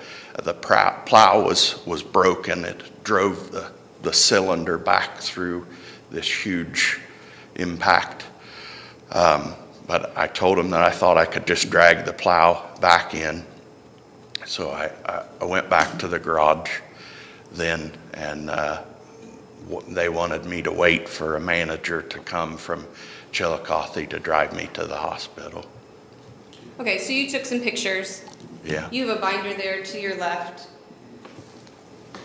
Can you open it to the laminated pages in the back? And that's Plaintiff's Exhibit 1. Sorry. Yeah, we've been having fun with binders all morning. Okay, can you just review those photos? Did you take those photos yourself, Mr. Faust? Yes, I did. And you provided those to me for trial?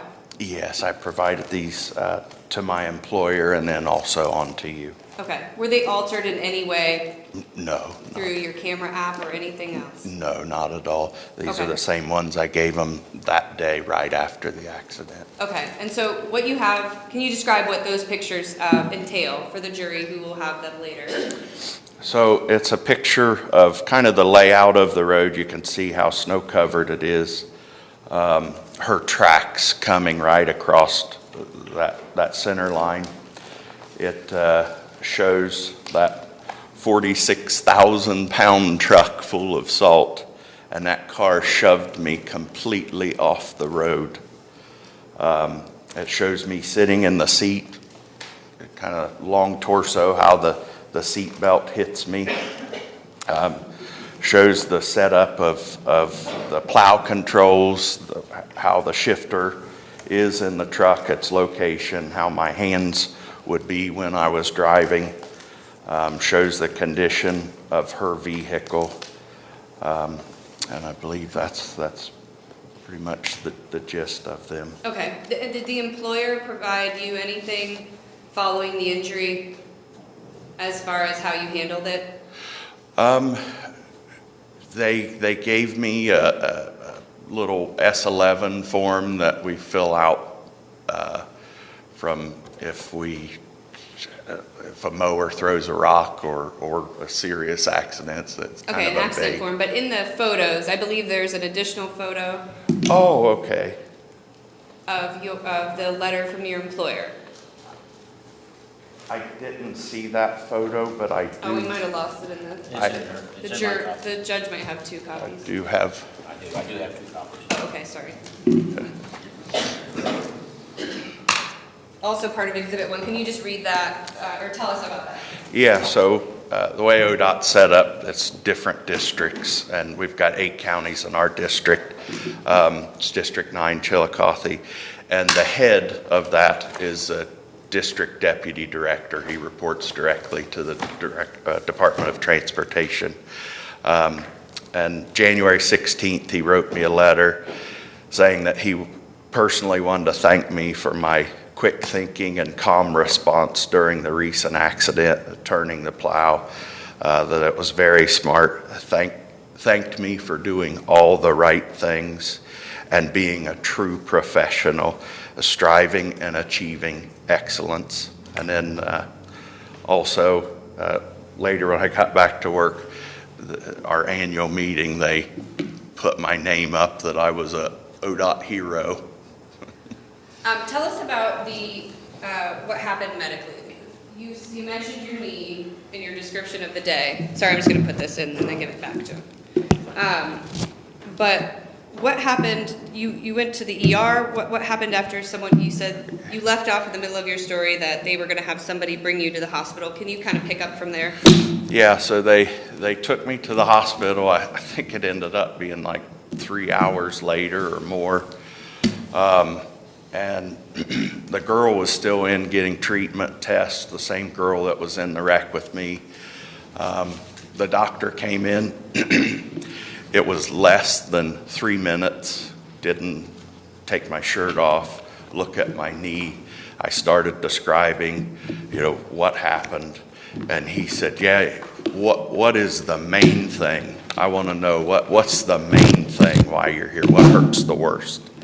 And I told him, well, of course, I hurt all over right away, but instant headache in this left side of my neck. And then below my left shoulder blade, it was like I had a knife a little bit over towards my spine. He just kind of pushed a little bit and said, "It's probably muscle strain, my friend. Take some Tylenol, but follow up with your doctor," and released me. Did you have your seatbelt on?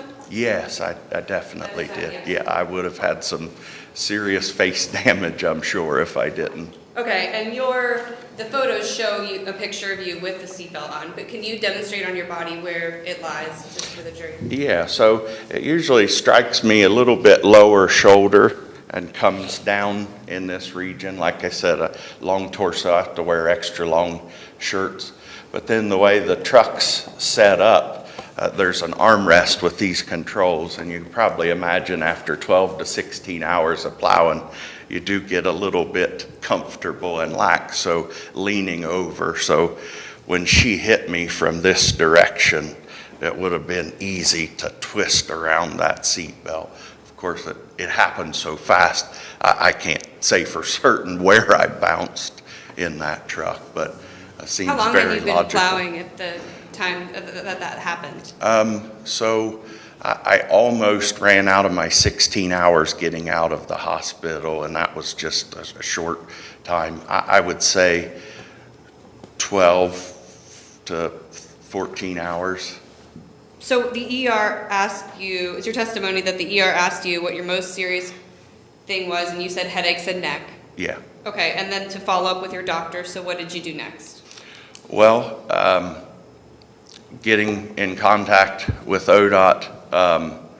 Unfortunately, my family doctor isn't one of their approved doctors. You have to use one on their list that they've approved. And then it's a Wilma APC, something like that is that list. And then there's also a BWC list of providers that you can choose from. So I had to select not my family doctor, but a newer treating physician for that. Okay, who'd you pick? So I picked, it was Health Source, Dr. Goodhart. He was able to get me in kind of quick, and I figured that was a good place to start because of the headaches and the back was the most severe part of it. And how soon did you see him after the injury? It was Wednesday following the accident. Of course, taking what the hospital just blew it off, I thought, well, just try and be tough.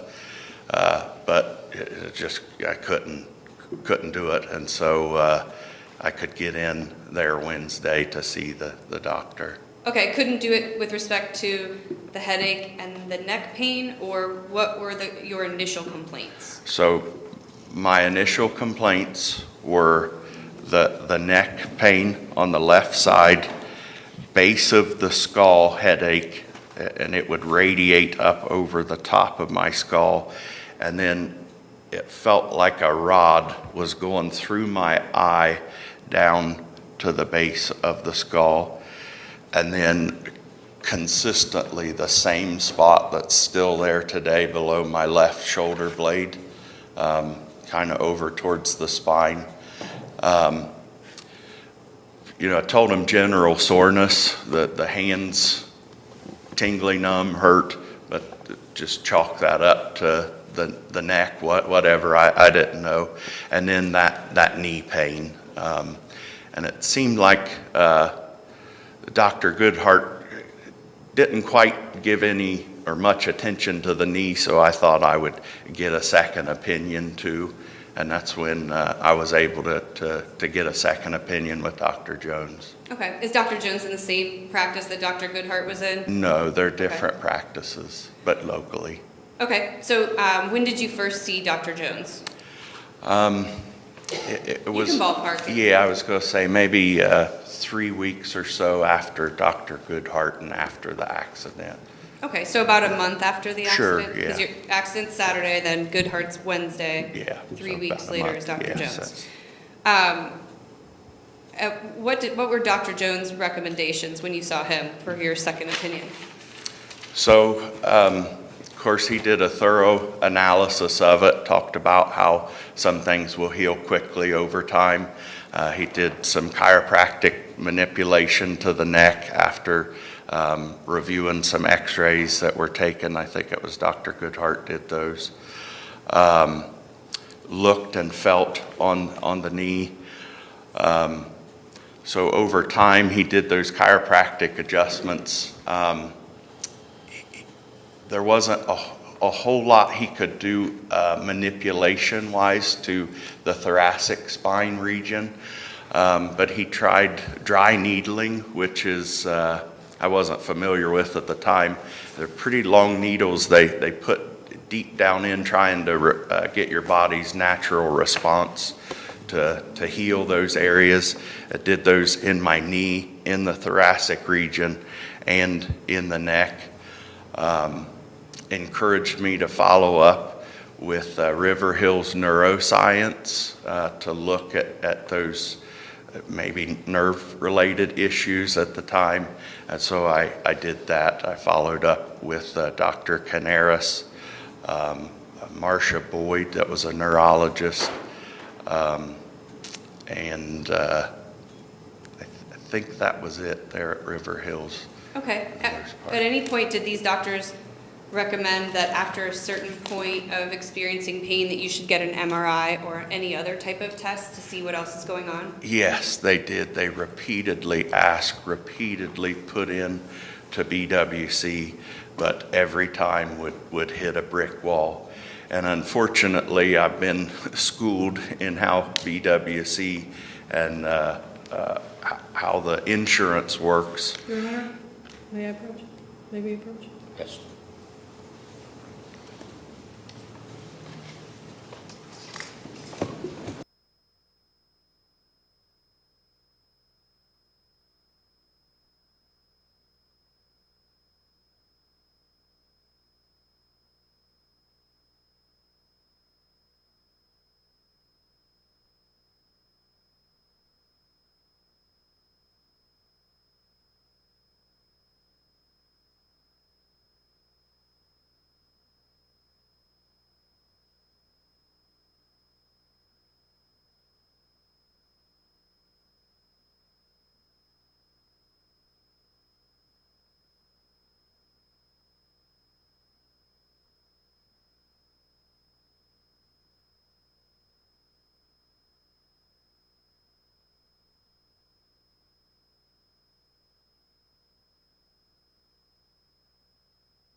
Name that you can rephrase the question. Well, I don't remember what my question was. It was a long time ago. It was about getting the MRI. Oh, did anyone ever recommend that you should get an MRI? Yes, they recommended that. They applied the proper paperwork to BWC. It had been denied. I had no further course. Okay, but you eventually got the MRI. Oh, okay. How long until you got? So, sorry, I can't do leading questions, but it was several. Can you tell us when your MRIs occurred? It was months later. I don't remember exactly when. Okay. I'm sorry. It's okay, don't worry. So you have exhibit E and F there that show those MRIs, correct? So it looks like you put them through because your doctors recommended that. And on June 26th, 2019, so about 5 months after, you got an MRI to your neck and your middle back. Yes. Okay. In May of 2019, you also had an MRI to your right knee, which is exhibit C. Yes. correct? Yes. Okay, and then, so for Exhibit C, E, and F, all of those MRIs note that, that Dr. Jones, well, I'll start with the right knee MRI. Exhibit C, it notes that Dr. Jones is the referring physician, and then for E and F, it notes that Dr. Goddard is the physician who referred you. So I know you said a couple of names. Dr. Jones is your physician of record. He's our expert today, but can you tell us who Dr. Goddard is and how that relates to your treatment? So she was also a treating physician. It was a little confusing to me, the process. She was an orthopedic doctor, and so she applied for some of the tests. Dr. Jones applied for some of those tests as well. They always agreed on the outcome of what was taking place. Everything that I had told them up front when I came to them, where my neck hurt, where my back hurt, and where my knee hurt. When they saw these images, right there was the proof that those issues were present.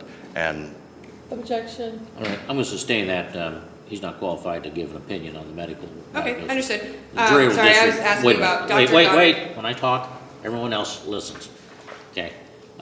The jury is to disregard the last portion of his testimony about what the MRI results depicted. All right, now you may continue. Thank you, Your Honor. I apologize for the interruption. It's okay, you're doing great. Just try to stick to, instead of their opinions, like testifying for them because it's hearsay, just stick to what you had, your observations with them, what they told you, and you're doing great. Okay, so Dr. Goddard was, I'm going to try to summarize this so we can move on. Dr. Goddard was the orthopedic, so you started kind of in a chiropractic. It sounds like they were doing a little bit of conservative treatment, dry needling, chiro. When it didn't go away, you saw Dr. Goddard? yes. Okay, and they were That an sounds- orthopedic, she's an orthopedic doctor Yes, and I also saw that River Hills Neuroscience. for the headaches. Yes, which were neurologists, pain management physicians as well. At any time since January 12, 2019, throughout all of the medical history that we're kind of talking about where you're getting records, did your pain to your neck go away? No. Did the headaches that you were experiencing go away since that time?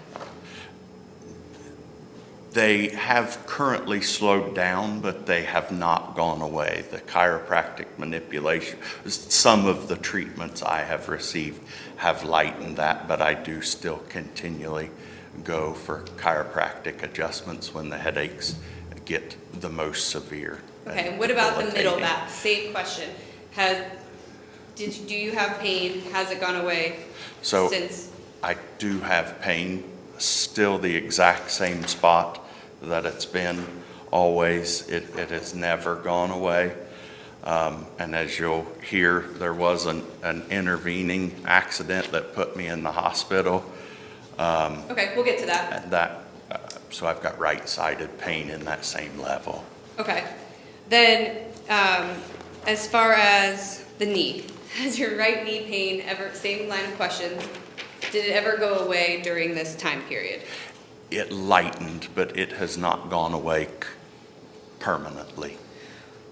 Okay, and then, and this is the time period where you're seeing Goddard, they're recommending MRIs, and you've seen Goodhart and Jones. Same question, but with your wrists. So it sounds like a lot of the things that you are reporting are in your neck, in your middle back, but you aren't talking about the wrist. The medical records don't talk about Right. carpal tunnel. Can you tell us how your symptoms and what point they recommended you to get a test without giving opinions and leaving out BWC hearings part of it? Yeah, I'll try.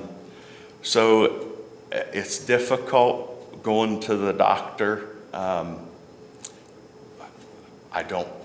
They've told me that it's due to insurance reasons, but they want to just see you for one portion of the body at a time.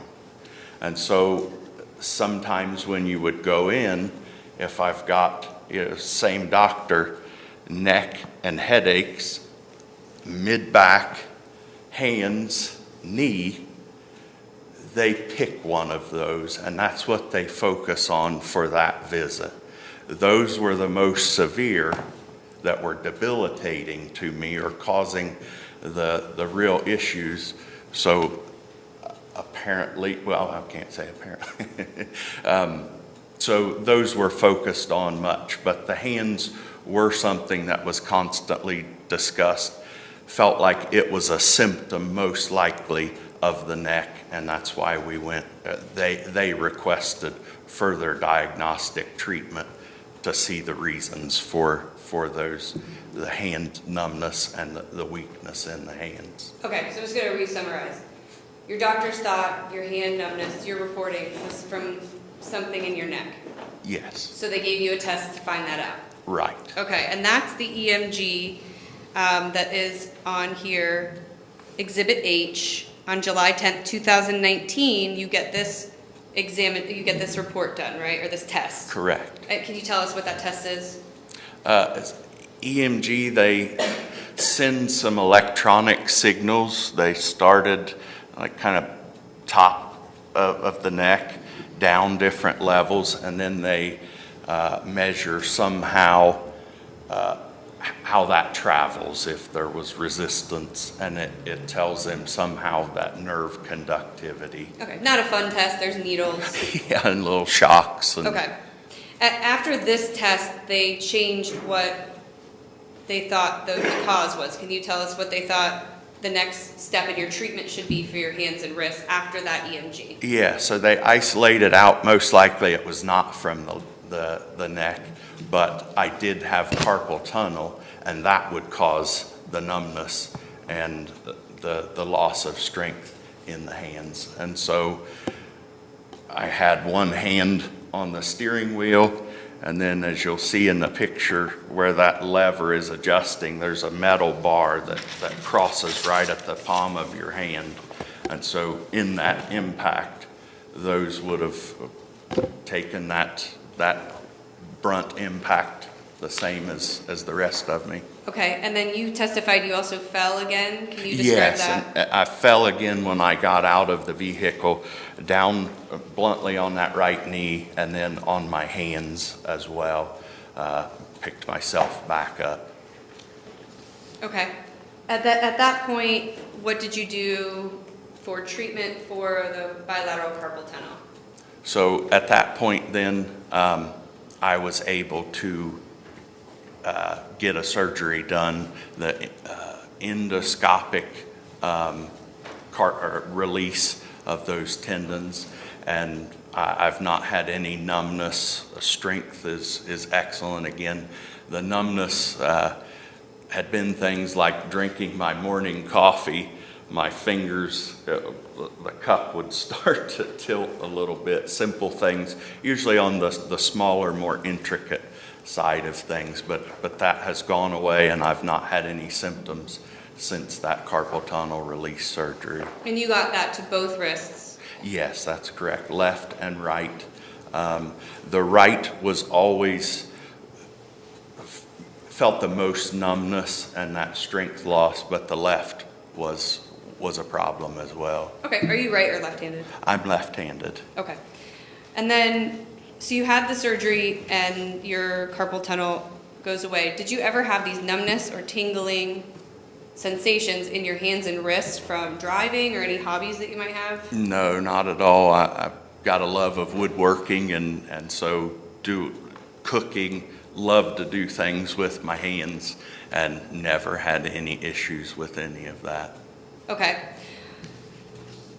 Do you recall being examined by Dr. Hoja on August 20th, 2020? Yes, I do. So you do recall that specific examination. You have had several IMEs. Do you recall how many independent medical examination or IMEs that you've had in the case? No, I don't. Oh, I thought she said something. I don't know if I objected, Your Honor. Well, I'll sustain it. Only the ones that we're talking about will be relevant. Okay, That answer is to be stricken, sure. disregarded. So does this, but the exam of Dr. Hoja stands out on August 20th, 2020, such that you remember Yeah. going to the exam. Can you tell us about that examination? Yes, I can. Showed up late in his sports car, came in drinking coffee during the exam. It was pretty laid back. He was a nice enough guy talking to me. Kind of went over some of what happened and kind of casually went through the motions, push, pull, does this hurt, touch this. Did have me take my boot off, pry against it. He said how frustrating the BWC process was, kind of built a little bit of rapport with me, saw all of those issues that were wrong with me, but then unfortunately when I got the report, there was a total flip-flop of what he had told me in person. Okay, what kind of tests did he perform on you? The push, pull? Just like I said, it was kind of casual, just lightly pushing it in a few spots. Does this hurt? Just touching. I believe he had me do a squeeze test, but at that point I had already had the carpal tunnel fixed, so I didn't have any issues with that at that time. May have had me bend down. It wasn't a real extensive test. Then after you saw Dr. Hoja, you also had a 2020 injury. Can you tell us about that injury as well? Yeah, so at work, right in front of the building, they had redone some concrete and they got more of a slick finish on it than what they should have or what they wanted. And there was a morning, there happened to be a little black ice on that. There wasn't in our parking lot, but right out front. And this was all on video. ODOT reviewed it. There were several of us that slipped. Unfortunately, I fell completely down, fell on my hands, had muscle spasms in the thoracic region and neck. It resulted in 2 hospital visits and a hospital stay, actually, because it cut off bladder and bowel function. Those muscle spasms constricted on the spinal cord, and that's a pretty emergent situation. So I had to do a catheter and all that to try and get those signals and that inflammatory back down. And BWC relied on some independent medical examiners and doctors, and they determined that the thoracic region was related to that 2016 claim that had unfortunately already been denied at that point. Okay, your 19 claim. Okay. Or 19. Sorry, let's move on from that. Do you have objection? Yes. Sorry, I'm I'm going to move going on to from sustain that. the objection. Anything about a previous claim, 2016, is to be disregarded. I meant 2019. I called Well, it either way. 2016. Okay, well, it's to be disregarded Oh. because you're giving opinions. You need to answer the questions and not argue your case. You got an attorney to argue for you. Just answer questions, okay? Go ahead. What's the current prognosis for your knee? What treatment have you had? How does it feel today? What's the game plan? I had a cortisone injection, a corticosteroid injection in it. It took away a lot of the constant pain, but after a lot of activity, it will ache. And then also below the kneecap, there's constantly been a spot that I could point to. If you push hard on it, it's like it's on fire. And the doctors just bluntly said, no more getting down on my knees there. And it still happens if I kneel down on that knee. But I've not required any more time off work or anything because of that knee injury. Okay, when did you return to work? I returned to work November 2019 following the accident, after I was able to receive some medical treatment, get some relief. Went back to ODOT, like working at ODOT, plan on retiring from ODOT when I get to that age. And then, do you have any issues with your left knee? No, none at all. Never have. Have any of your treating physicians ever indicated to you that the diagnosis, the knee, the neck, the thoracic, or the carpal tunnel was because of your being overweight? No, they've never said that. None of my treating physicians have ever said that. They said it, of course, could help if I lost some weight to improve maybe some of them, but never that was a cause of it. Okay, and have you ever had any issues with your left knee before or after this accident? No, never have. Okay, going back to the prognosis, what's the game plan treatment that you've had with your neck? And how does it feel today? So with the neck, I've had those steroid injections, which they limit how many you can have. Because it's steroids, because not PWC. It's limited help for me, but I get those chiropractic adjustments from time to time as needed, and that will relieve the headaches somewhat, or their intensity.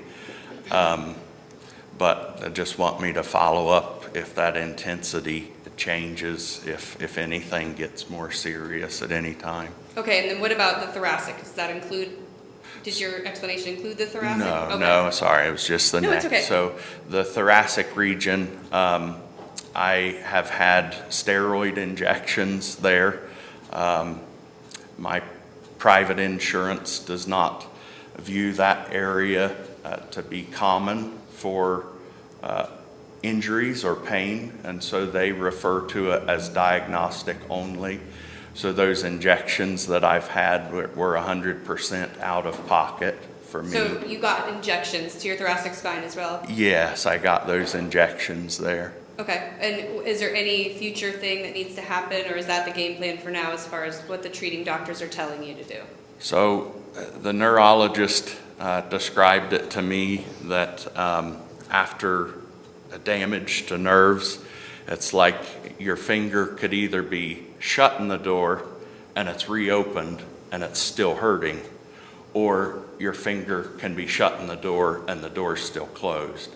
And he described that the nerves in the nerve in particular in that T8-9 is shut in the door, unfortunately. So you'll have to keep getting injections, or? He said that whenever I felt like it was necessary, it would warrant surgery if I felt like I couldn't go on anymore. But it's very high risk and low reward, so to wait as absolutely long as possible. Okay, the knee, the neck, the middle back, and then as far as the wrists, you testified that you had the surgery and you haven't had problems. Is there anything else you want to say about how your wrists feel today, or what the prognosis is, or No, we got that taken care of? The wrists feel good. Yeah, that's taken care of. Okay.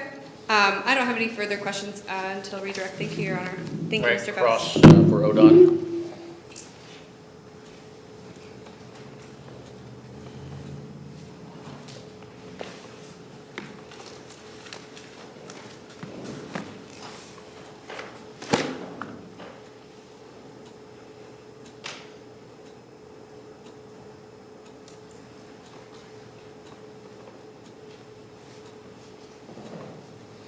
Mr. Armstrong, let's go and move. I'm not waiting for your employee to come up. We're wasting time here.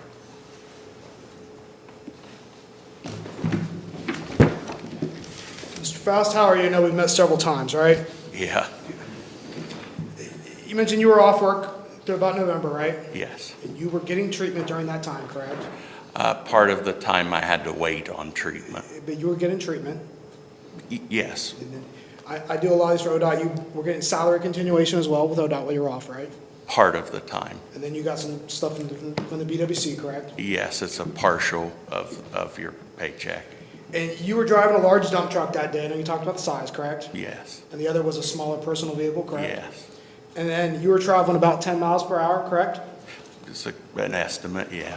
And you have no idea how fast the other car was traveling, right? The police report put the posted speed because they couldn't determine exactly, but and that was 55 if I didn't say that. And you would agree that other than the damage to the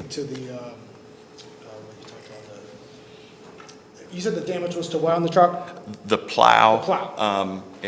The impact knocked the opposite side right mirror out of socket, and it was hanging, and then that shifter knob was broken off. And then other than damage to the plow, there was really no other damage to the truck, correct? Other than those that I mentioned. But I'm not a mechanic, and I don't really know what happened to the truck after. And we talked before, you don't really recall if your knee hit anything, correct? Correct. It just hurt after. And I know you are intimately familiar with the records of this case. I know you've mentioned that you spoke to the ER about some knee pain, but there's nothing in the ER medical records that you're reporting as sort of knee pain, correct? No, he did not put that in his notes because he wanted just that main issue was what he was treating me for. And there's also nothing else in the ER records about anything to do with your hands or numbness in there, correct? There again, he didn't want to hear any of that. He stuck strictly to what was the worst and emergent in the emergency room. I know you said that. And you also filled out what we call a first report of injury in this case, correct? Yes. And that you list where you're hurting at, correct? Yeah. Okay. And you didn't list anything about your hands on the first report of injury, did you? Okay. Well, you have to remember, I had just been involved in a horrific accident, waiting to go to the hospital, and I was just asked to quickly fill out this form. So it's a difficult time. I understand. Sorry, cut you off. And on the first report of injury, you didn't report anything about your knees, correct? I'm not sure. I don't have it in front of me. I haven't seen it for... Just look real fast. Let's pull that up. Can you pull up Exhibit I in front of you? Yes.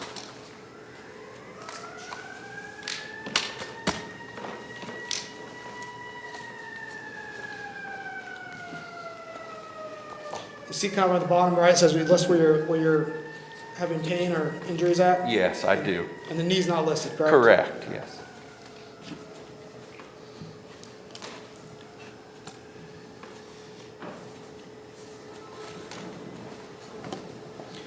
Prior to this accident, you've seen chiropractors before, correct? Yes, occasionally, just And that was- hard work. And that was for neck pain, correct? Just overall. Do you believe previous testifying was for neck pain? Do you recall saying that? Sure. And you've also had incidents of back pain in the past, correct, prior to this accident? Yes.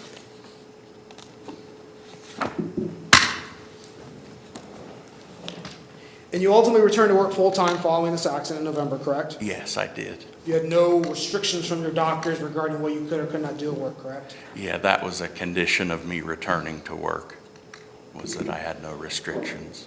And then you had this completely separate injury in 2020, correct? Early 2020? Yes. Almost a year later? Right. And that's when you fell on your back, correct? Yes, that was kind of hip, but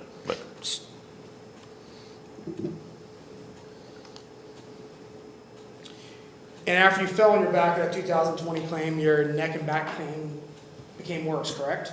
yes. And in fact, you actually sought to add the T8, T9 disc herniation in your 2020 claim, did you not? So you say I sought to add these. I went to doctors, told them my pain. They're the ones that I don't tell them what I want to do, what I don't want to do. They determine that. And that's a bad question. You were aware that it was sought to be added. The T8, T9 disc herniation was sought to be added in your 2020? Yes. And your right knee pain, that's not something you experience every day, correct? No. You're presently working full-time, no restrictions, correct? Correct. Your height's 6'3" and about 430 pounds, is that correct? No, I'm 370. 370? What was your weight about the time of the accident? It was around 370, 355. And you've had doctors tell you that if you lose some weight, it might help with some of the issues you're having, correct? Right. You talked about reporting to doctors about the hand numbness. Who did you report that to? I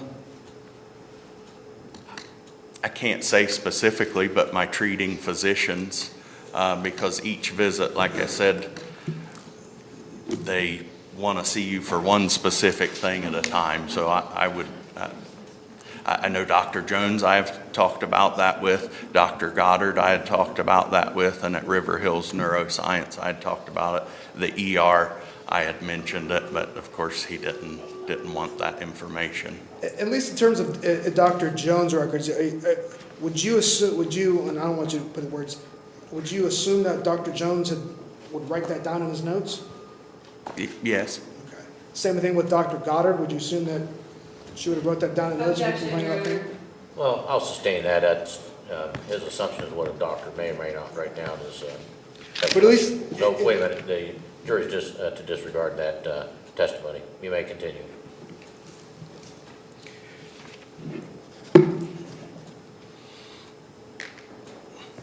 Mr. Faust, if you could pull up the exhibits, Exhibit M. M? Yes, M. M as in Mary. I represent to you, this is a note from Dr. Goddard from January 23rd, 2019. Do you see that? M or N?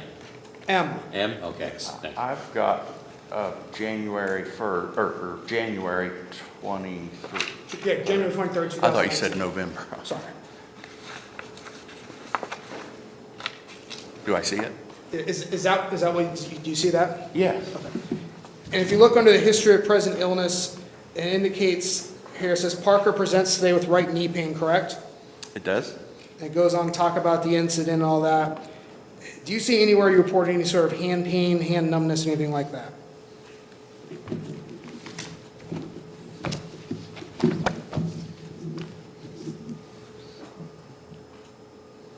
No, I don't. If you could turn to Exhibit T real fast.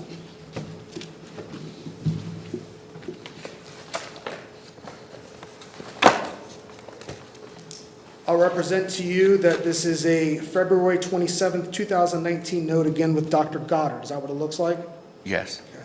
Again, it says Parker presents with ongoing right knee pain. Do you see anything else in terms of what you were reporting, anything related to your hand or numbness? No, because these visits were for the right knee specifically. She was treating me for that one item on that visit.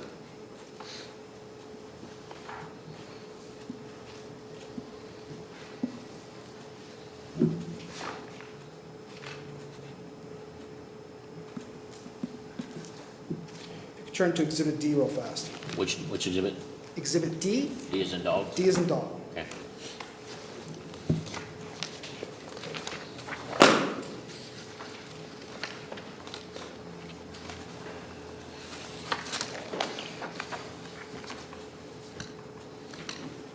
Mr. Faust, I represent to you, this is a May 8th, 2019 note from Dr. Goddard again.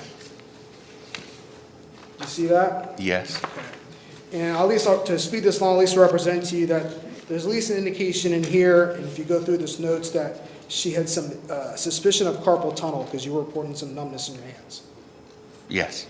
And just so I'm clarifying, because we went through at least Dr. Goddard's notes up to this time, are you aware of any other notes from Dr. Goddard that would have any mention of you describing pain or numbness prior to this May 8th, 2019 report? No, I'm not aware of that. And we'll go through Dr. Jones with Dr. Jones. I believe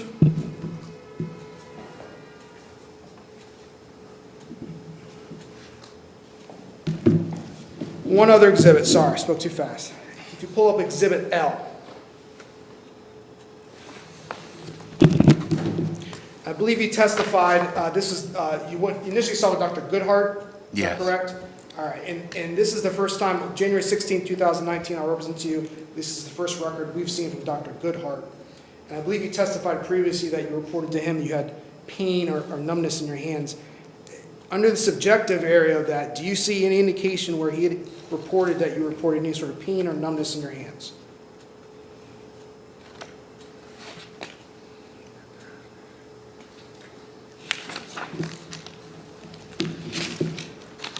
No, I don't. As I stated, that's why I got a second opinion from Dr. Jones, because he was not addressing all of the areas of the body at his visits. Understood. That's all I got. Thank you. All right, on behalf of BWC. Yes, I have a couple. Stack it. Thank you. Okay.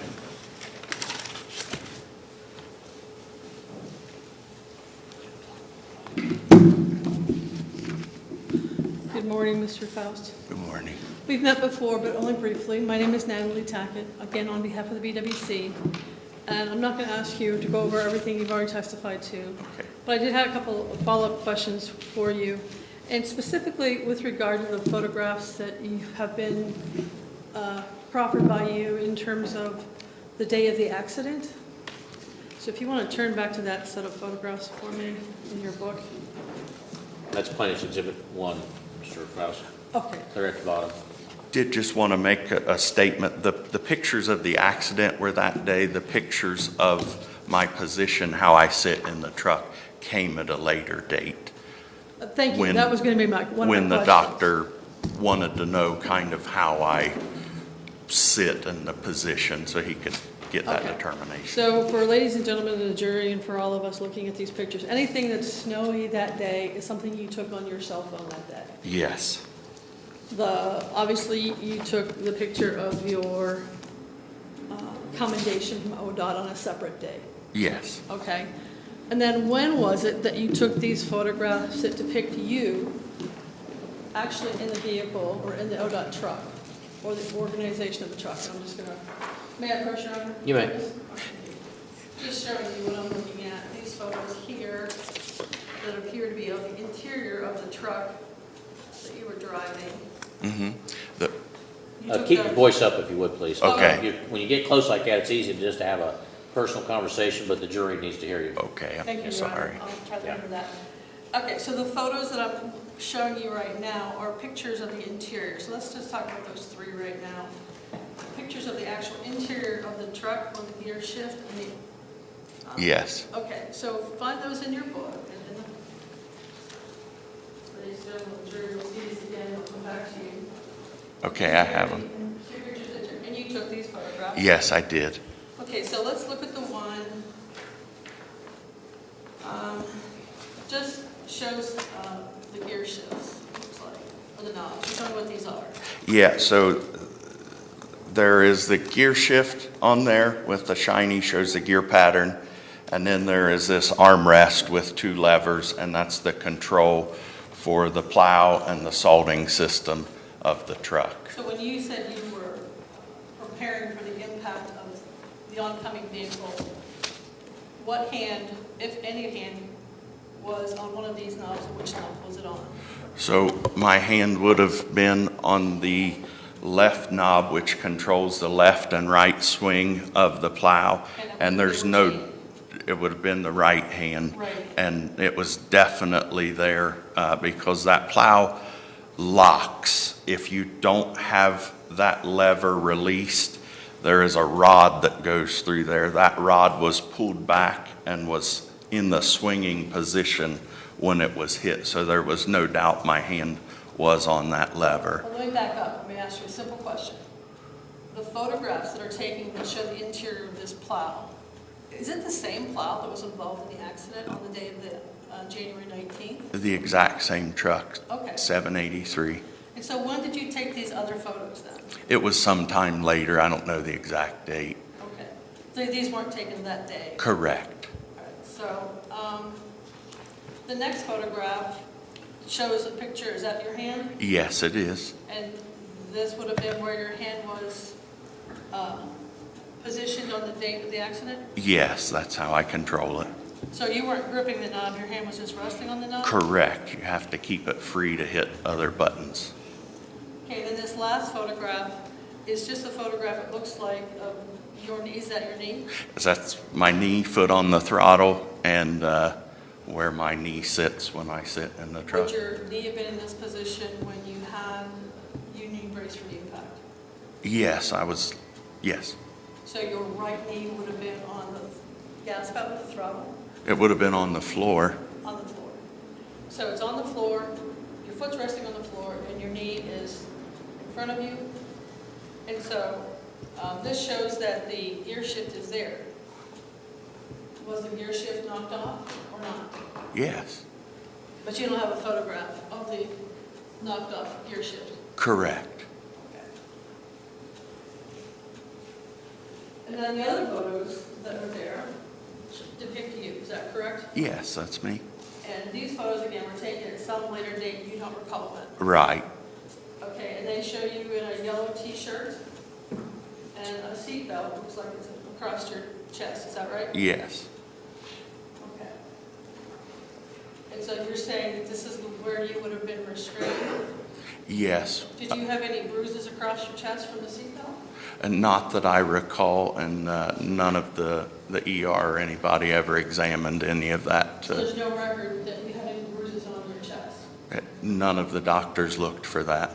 Is there any evidence that you had any bruises on your knees? None of the doctors looked at my bare knees. If I told you that the emergency room records show that they examined your knee, would you disagree? Yes. Other than they push-pull your foot in those quick exams, but I didn't take my pants off for him to examine my Did you complain of having knee. a bruise or a contusion? No, I told him my knee hurt. I still don't really understand what a contusion is. I just know my knee hurt. Okay. And then likewise, with regard to your hands, did they take an x-ray of your hands or your wrists? No, just, Are you done with it? Oh, yeah, okay. yeah, like I said, it was like less than 3 minutes, just kind of, there was no imaging like the girl had that was in the same accident. She was there for hours getting imaging. Who did your carpal tunnel surgery? It was Dr. Sam Koo at Beacon Orthopedic. Did Dr. Koo, did you say? Yes, Koo. Did Dr. Koo ever request your carpal tunnel be allowed in your workers' compensation claim? It had been settled at that point, or not, I'm sorry, not settled. My appeals had been exhausted, so, and he was not a physician of record.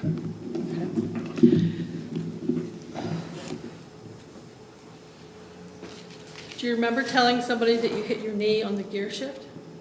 Yes. Do you remember telling people that you hit your knee on the dashboard? I know that's in the notes. I don't recall exactly. Do you recall telling people that you hit your knee on the steering wheel? No, that would have been pretty hard to accomplish. I don't know how I could. But you admit that there are different descriptions of how you injured your knee in the record? Yes, because when you're jumbled around, your knee hurts. I did make assumptions of my knee hitting something. Well, you indicated that the doctors, in your opinion, didn't treat the knee as being very important, but yet, if I understand your testimony today, you injured your knees twice, your right knee twice. Right. And nobody ever looked at it the day of the accident. Correct. He didn't look at the thoracic area. It was just. Or your right knee, I'm sorry. Pardon me? He didn't look at your right knee. No, he He didn't. didn't x-ray it. No imaging. So your claim is that you hit your knee against the gear shift, and then you also fell on your knee. Right, and hands. And in your hands, yet nobody evaluated either your hands or your knee. Yes, correct, because he didn't feel those were emergent, Well, like you the don't know what he emergency felt. room. You just know that they weren't in the records. You're correct. He was treating me for emergency and requested that I follow up with my physician, which I was not able to do. I had to choose a new and different one. But you were able to secure medical treatment through the claim. Yes, eventually. Do you know how many times you've seen Dr. Jones?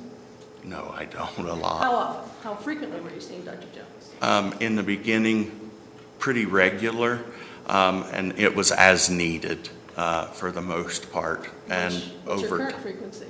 I saw him within about a month ago. And before that month ago appointment, how long ago had you seen him? I would say it was probably about 5 months before that. Three to five in there is kind of the range, it seems like, for the neck. Do you feel like you've benefited from Dr. Jones's treatment at all? Yes, I do. When those headaches get really intense, I talked about how it, like a rod through my eye, those manipulations lessen that headache. Did anybody tell you you would get headaches from a neck sprain? I don't recall.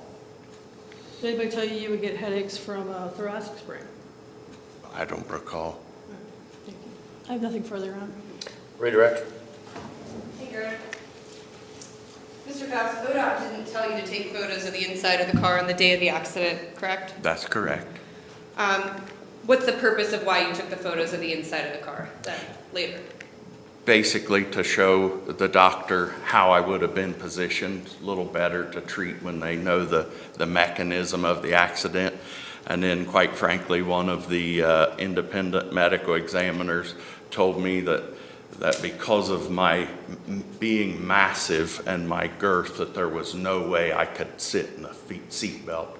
And so that was just... That was you proving you could that was wear your seatbelt? proving I could wear my seatbelt. Fair enough. Did the peer, you testified on cross that you have treated for your neck or back or your whole body with chiro treatment before the injury on January 12th, 2019.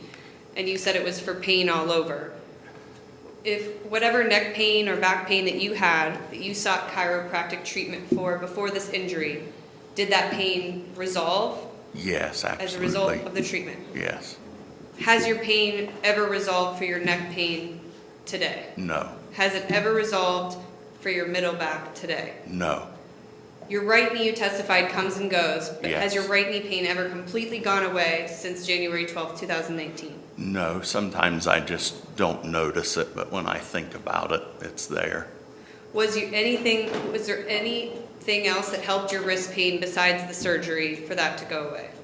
I wore a brace for a time that Dr. Goddard recommended on the right wrist, and it didn't seem to help. Did Dr. Hosia weigh you No, he at his didn't. office? How did he collect your weight information? He just asked me. When you go to the doctor, is it every time that they recommend that you lose weight?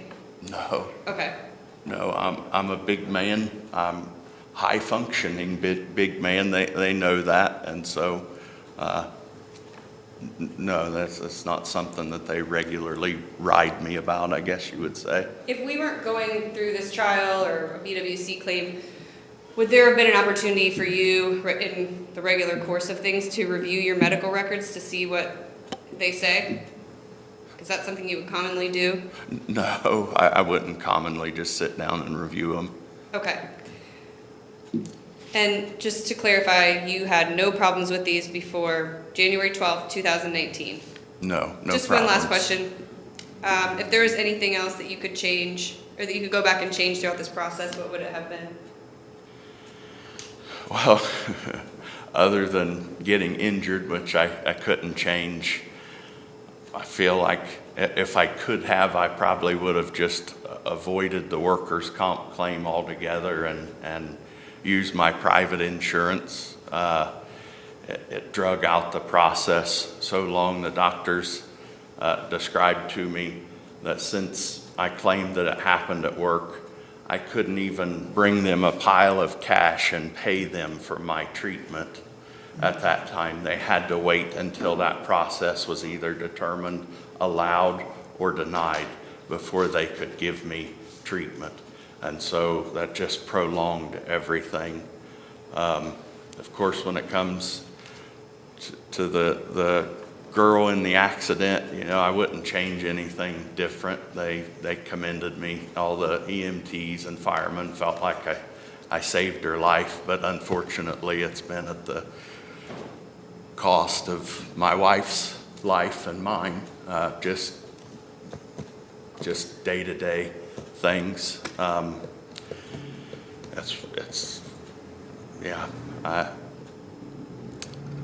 That's basically it. Thank you, Mr. Faust. I don't have any. All right, are you done? No further question? No further questions, You Your can step Honor. down then. Thank you. Okay, It's now about 11:36, and we've been going for about an hour and 45 minutes. It was a little longer than I usually like to go. I know a lot of you came in here early, and I suspect that our next witness isn't going to be short. So what we're going to do is go ahead and take an early lunch. I want you back here at 12:50, and then we'll hear from the plaintiff's expert at that time. And I would expect to be able to complete the evidence probably, hopefully by about 4 o'clock. So, can just make, as I said earlier, plan for your deliberations to potentially go into the evening. It depends on, how the case goes. Now, during the break, remember the instructions of the court. Don't discuss the matter with anyone. Don't try to obtain any information about it from other sources, and don't permit anyone to discuss it with you. Don't have any conversations with those people that are involved. And be back in your seats, please, at 12:50 p.m. It gives you about just a little bit over an hour and 15 minutes for lunch. All right? Thank you. Please rise.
All right, back on record on Faust versus Chillicothe ODOT. Next witness for plaintiff. Thank you, Your Honor. The plaintiff calls Dr. Nicholas Jones. Were you sworn in the clerk's office? No, sir. Let's come on right up here. Would you raise your right hand, please? Do you solemnly swear the testimony you're about to give will be the truth, whole truth, nothing but the truth, so help you God? Have a seat right there. And hold the microphone over there in front of you, please. And you may inquire.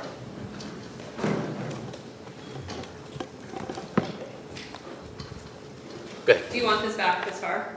It's wherever you feel comfortable. It's fine. Okay. I don't know if you move it for a reason. I want to make sure the jury hears you and Okay. it's a small conversation like the judge mentioned. Okay. Hi, Dr. Jones. Hello. How are you doing today? Doing well. Will you state your full name for the record, please? Nicholas Paul Jones, And what is your profession? Doctor of Chiropractic. Where are your offices located? I have one office in Hillsborough, 1113 Northview Drive, Hillsborough, 45133. Okay. And what's your educational background? Miami University in my undergrad, completed the undergraduation at Park College, Parkville, Missouri, and then got my doctorate from Northwestern College Chiropractic, Okay. And what year did you graduate with the chiropractic degree? 1992. What states are you licensed to practice in? Just Ohio. Can you tell Keep us your a little voice bit- up, please. Okay. Can you tell us a little bit about your work history since you graduated from chiropractic school in '92? I practiced in Mason, Ohio until 1996, and then came out to Hillsborough tail end of '96, and I practiced here until 2003, left Hillsborough for about 2 years, and then returned here in 2005. Okay, that explains the location, but what kind of work did you do? Chiropractic at those locations, and then since 2004 until January of this year, I worked as a assistant medical director of Rehab, an MCO for workers' compensation. Okay, so can you do make him not crack when he talks into the microphone? Yeah, you're a little bit too close. Too yeah. close? Yeah, Okay. just keep your voice Split up. the Yeah. difference. Okay. Okay, sorry. All right. Just trying to help. So, can you repeat what you just said about rehab? I worked at Rehab as an assistant medical director at Rehab, an MCO for one of the MCOs for Bureau of Workers' Compensation. Okay, can you explain what that means? In the Bureau right there, when a claim is filed, then they have physicians reviewing it. All the other MCOs have nurse case managers.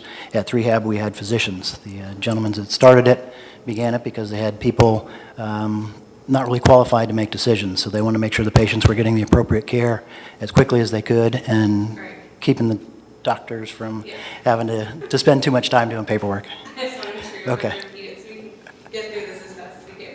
Okay, so when Mr. Faust was talking about how the doctors would put in for a request and he would say they or whatever deny it, the MCO is a piece of workers' comp and they're different providers and they basically guide or make decisions on the treatment issues, is that? They make the first decisions. They kind of a leeway between the injured worker, the doctors, and the employers is the way they work. Okay, and so since from 92 to 96, you were treating patients in a chiropractic clinic? Correct. In Mason, okay. And then the rehab work, how long have you been doing that? 2004 till January of this year. Okay, why did you stop doing that? Time to make a change. Went to full-time here. I began, while I was doing that, I was here Monday, Wednesday, Friday, was there Tuesday, Thursdays, and then just time to get back here full-time. Okay, so you have a full-time practice. What are the hours? How many patients do you see? Can you give us an overview of what your practice looks like? I'm here Monday through Friday. Work 9 to 6, Monday, Wednesday, Thursday, Friday, and then Tuesday I work 1 to 6. Okay. And then can you tell us just briefly about what your experience along the lines have been with rehab and workers' compensation patients? I mean, because not all chiropractors probably do workers' comp, so can you just tell us your experience specific to workers' comp claims as far as your As far as rehab, Well, just all of it. Like, what experience do you have with workers' comp claims besides that? Like, treating patients? Sure. Probably about 5% of my patient load. Yesterday, when I figured that question would come up, I looked at it, saw 45 patients, and 2 of them were workers' comp. So it's a small percentage right there. And What I deal with is having to do the paperwork. It goes to an MCO and somebody reviews it. At rehab, I was the one reviewing all the chiropractic work. Basically, the medical doctors were all orthopedists, except one was an occupational health physician, and they didn't like the musculoskeletal stuff of chiropractic work. Okay, so that's what your position was? Yes. Okay, I understand. And then, because you got more busy, that's why you changed your practice, but was there any other significant reason why you started just seeing patients full-time? Yeah, Dr. Reed left town, and then HealthQuest was leaving town, and I was getting bombarded and couldn't fit all those people in on my scheduled days. So I opened it up to Tuesday, Thursdays through May, and then I opened it up. Everybody could come anytime, but I tried to keep them separate at that exchange time.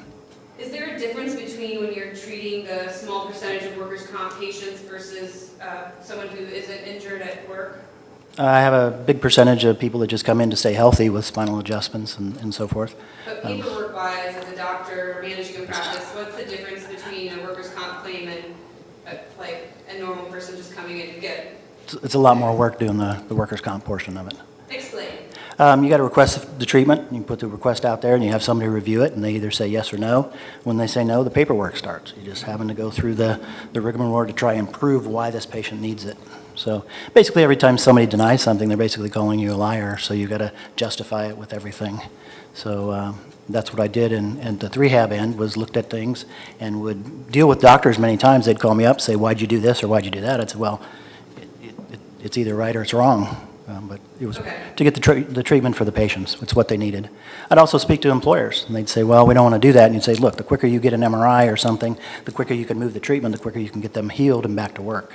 So it goes both ways. Okay. So we're obviously here on these 8 conditions that were on the board earlier. I'm just going to ask you a little bit about what they are. Okay, no, I'm going to do it faster. So let's talk about Mr. Faust, and then we'll talk about what the conditions are and why Mr. Faust has them all at once. Is that okay? Mm-hmm. Too much at once? Okay. No. Do you know Mr. Faust, the plaintiff in this case? Yes. Did you ever treat Mr. Faust? Yes, I did. Okay, can you Keep tell us? your voice up, please. Yes, I did. Okay. Did you make a record of your treatment and observation? Yes. Can you tell us more about your treatment of Mr. Faust or your understanding of his issues? Mr. Faust presented to me with in February of 2019. He was involved in a collision in January of 2019, in which he was complaining of neck pain, majorly left-sided, mid-back pain, right knee pain, and we began treatment. Okay.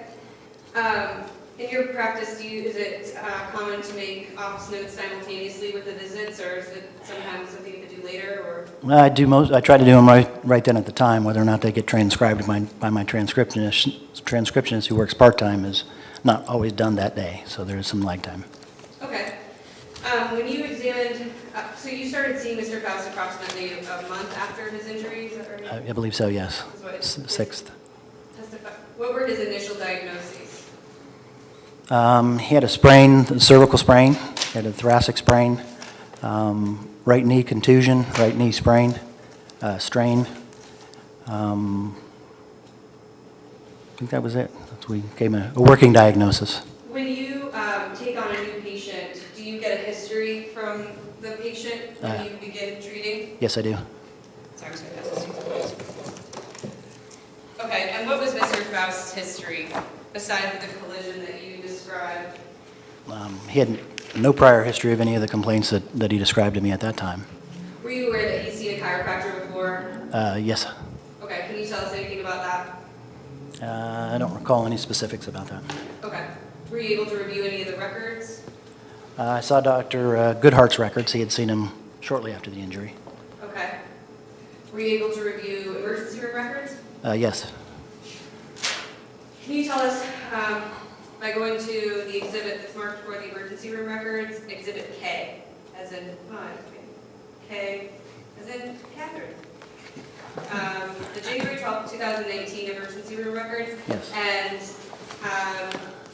these are the same, I'll just give you a second to look at them. These are the same records that you reviewed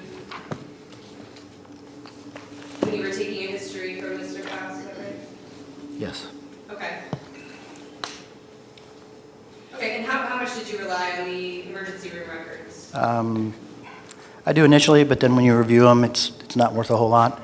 Emergency room doctors are very good at doing emergency procedures, but whatever after that is lacking.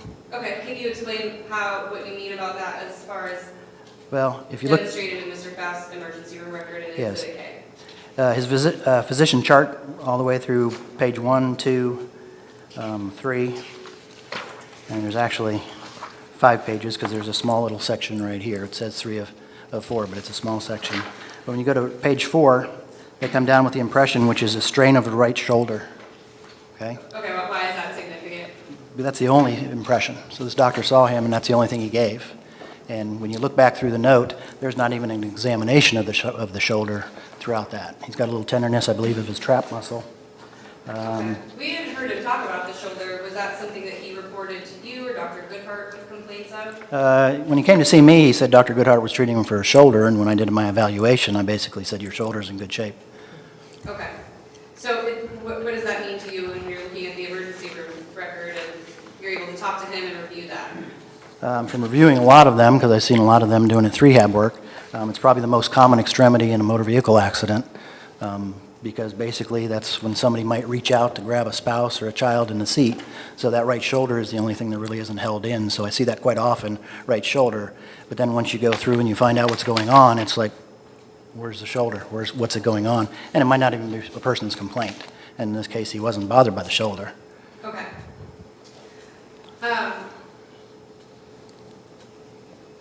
You eventually requested that there be, okay, so let's start with the treatment. The initial treatment and prognosis, you described that there were sprain strains. What was your treatment plan once you established a plan of care and took over as physician of record? I began to see him 2 or 3 times a week for a couple weeks as we were treating him. Okay, and what was the game plan? I'm sorry, there's not a great place to set that, but I do need you to look at it again in a minute. Basically with a sprain strain, and there weren't any complications that really jumped out at me. The gentleman just had some pain and was in a lot of pain from the collision, and it seemed consistent with the mechanism. So you treat the soft tissues from basically the neck all the way through the back there. He didn't have a lot of low back complaints, and really I believe there was only one time he complained of anything low back. But he complained of that pain along that left side. Majority of it was left-sided right there, if I believe. Okay.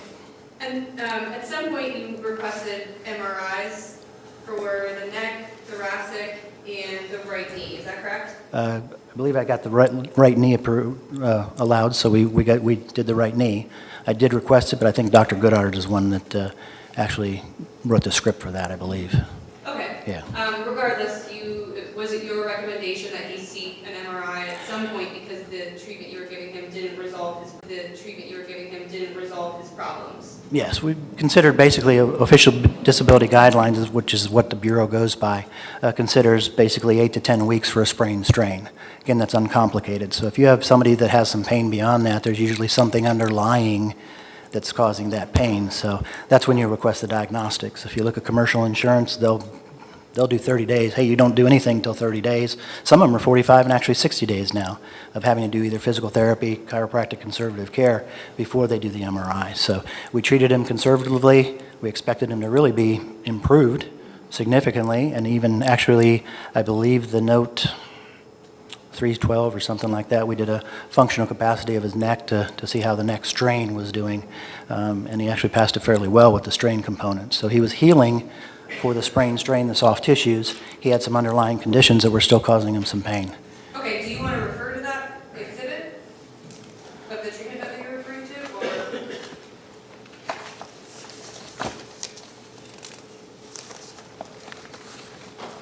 Yeah, if you can help me find it here.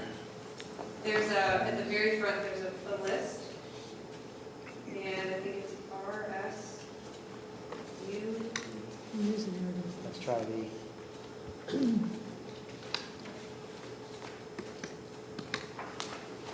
Use the narrative.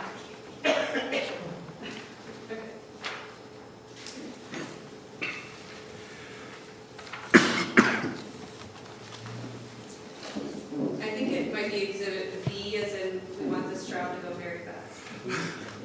Yes. No? Exhibit B's Dr. 318. B. V. Oh, Z, As in okay. flying V, very V as in good. Victor? Zebra. Victor. No, V. Z? V. V as in Victor? Victor, yes. Okay, thank you. Yep. And I believe it's 3 pages from the back. Okay. Tell us about exhibit. Two the pa- V and two then pages what from the that back. supports. Dated 3/18. His objective findings under there, we look at the cervical extension, 30 of 30. And what we do is we do a test to see if the muscles are there. We look at a sprain strain, you've got a couple components. You've got muscle component, okay? We've all lifted something and strained a muscle. That should heal up in a very short period of time. We've got a ligamentous component, and that ligament is what holds the joints nice and tight. Okay? If you were to think of this door back here that goes into the judge's chamber, the ligaments are synonymous with the hinges on the door, holds it in place. If you were standing on one side, I'm standing on the other, one's opening, one's closing, one has to relax in order for the other one to come through. So when we look at the muscle, that's what we're looking for, okay? So when we look at this test, we do basically we have him lay down, he's on a table, and we have him raise his head into all the 6 cardinal ranges of motion for the cervical spine, and you time it. And all of them should be about 30 seconds in the normal population without any pain or discomfort. He didn't even have any muscle pain, meaning he was able to hold it for the full time. The only exception to that is the cervical flexion, which in the research basically gives a 10-second hold. He was able to go 20 seconds without ever saying anything. But if we look at that, he's got some pain and discomfort when those tests are being performed. So we're going to go and say, hey, the muscle portion of that is pretty much taken care of, but he's got some underlying joint conditions that are causing the pain. Okay. And that's what we looked Is at. what you're describing, the test that you're talking about, objective clinical findings? Yes, it is. Okay, so they can't be faked. There's a pain response. There's a pain response, but being able to watch him and time it, when he quits, that would be a timed response where, hey, he can't do it. But we've taken care of that strain. And again, that's when we start to look at 8 weeks out, he should be doing a whole lot better, and he is. But he's not doing great. So now we need to find out what the complicating factors are. Okay. Can you tell us we're going to start with the knee. I know you're just talking about the neck. But we're going to switch gears. I know he said that he was seeing Dr. Goodhart. Dr. Goodhart didn't help him with the knee or wasn't addressing those complaints, and so he came to you. Can you explain what your examination of the knee showed when you met with him for the first time, or any objective clinical findings that support the knee diagnosis that you had? Where are we at the first?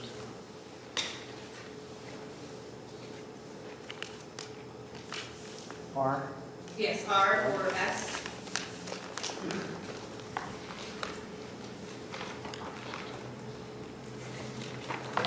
Sorry.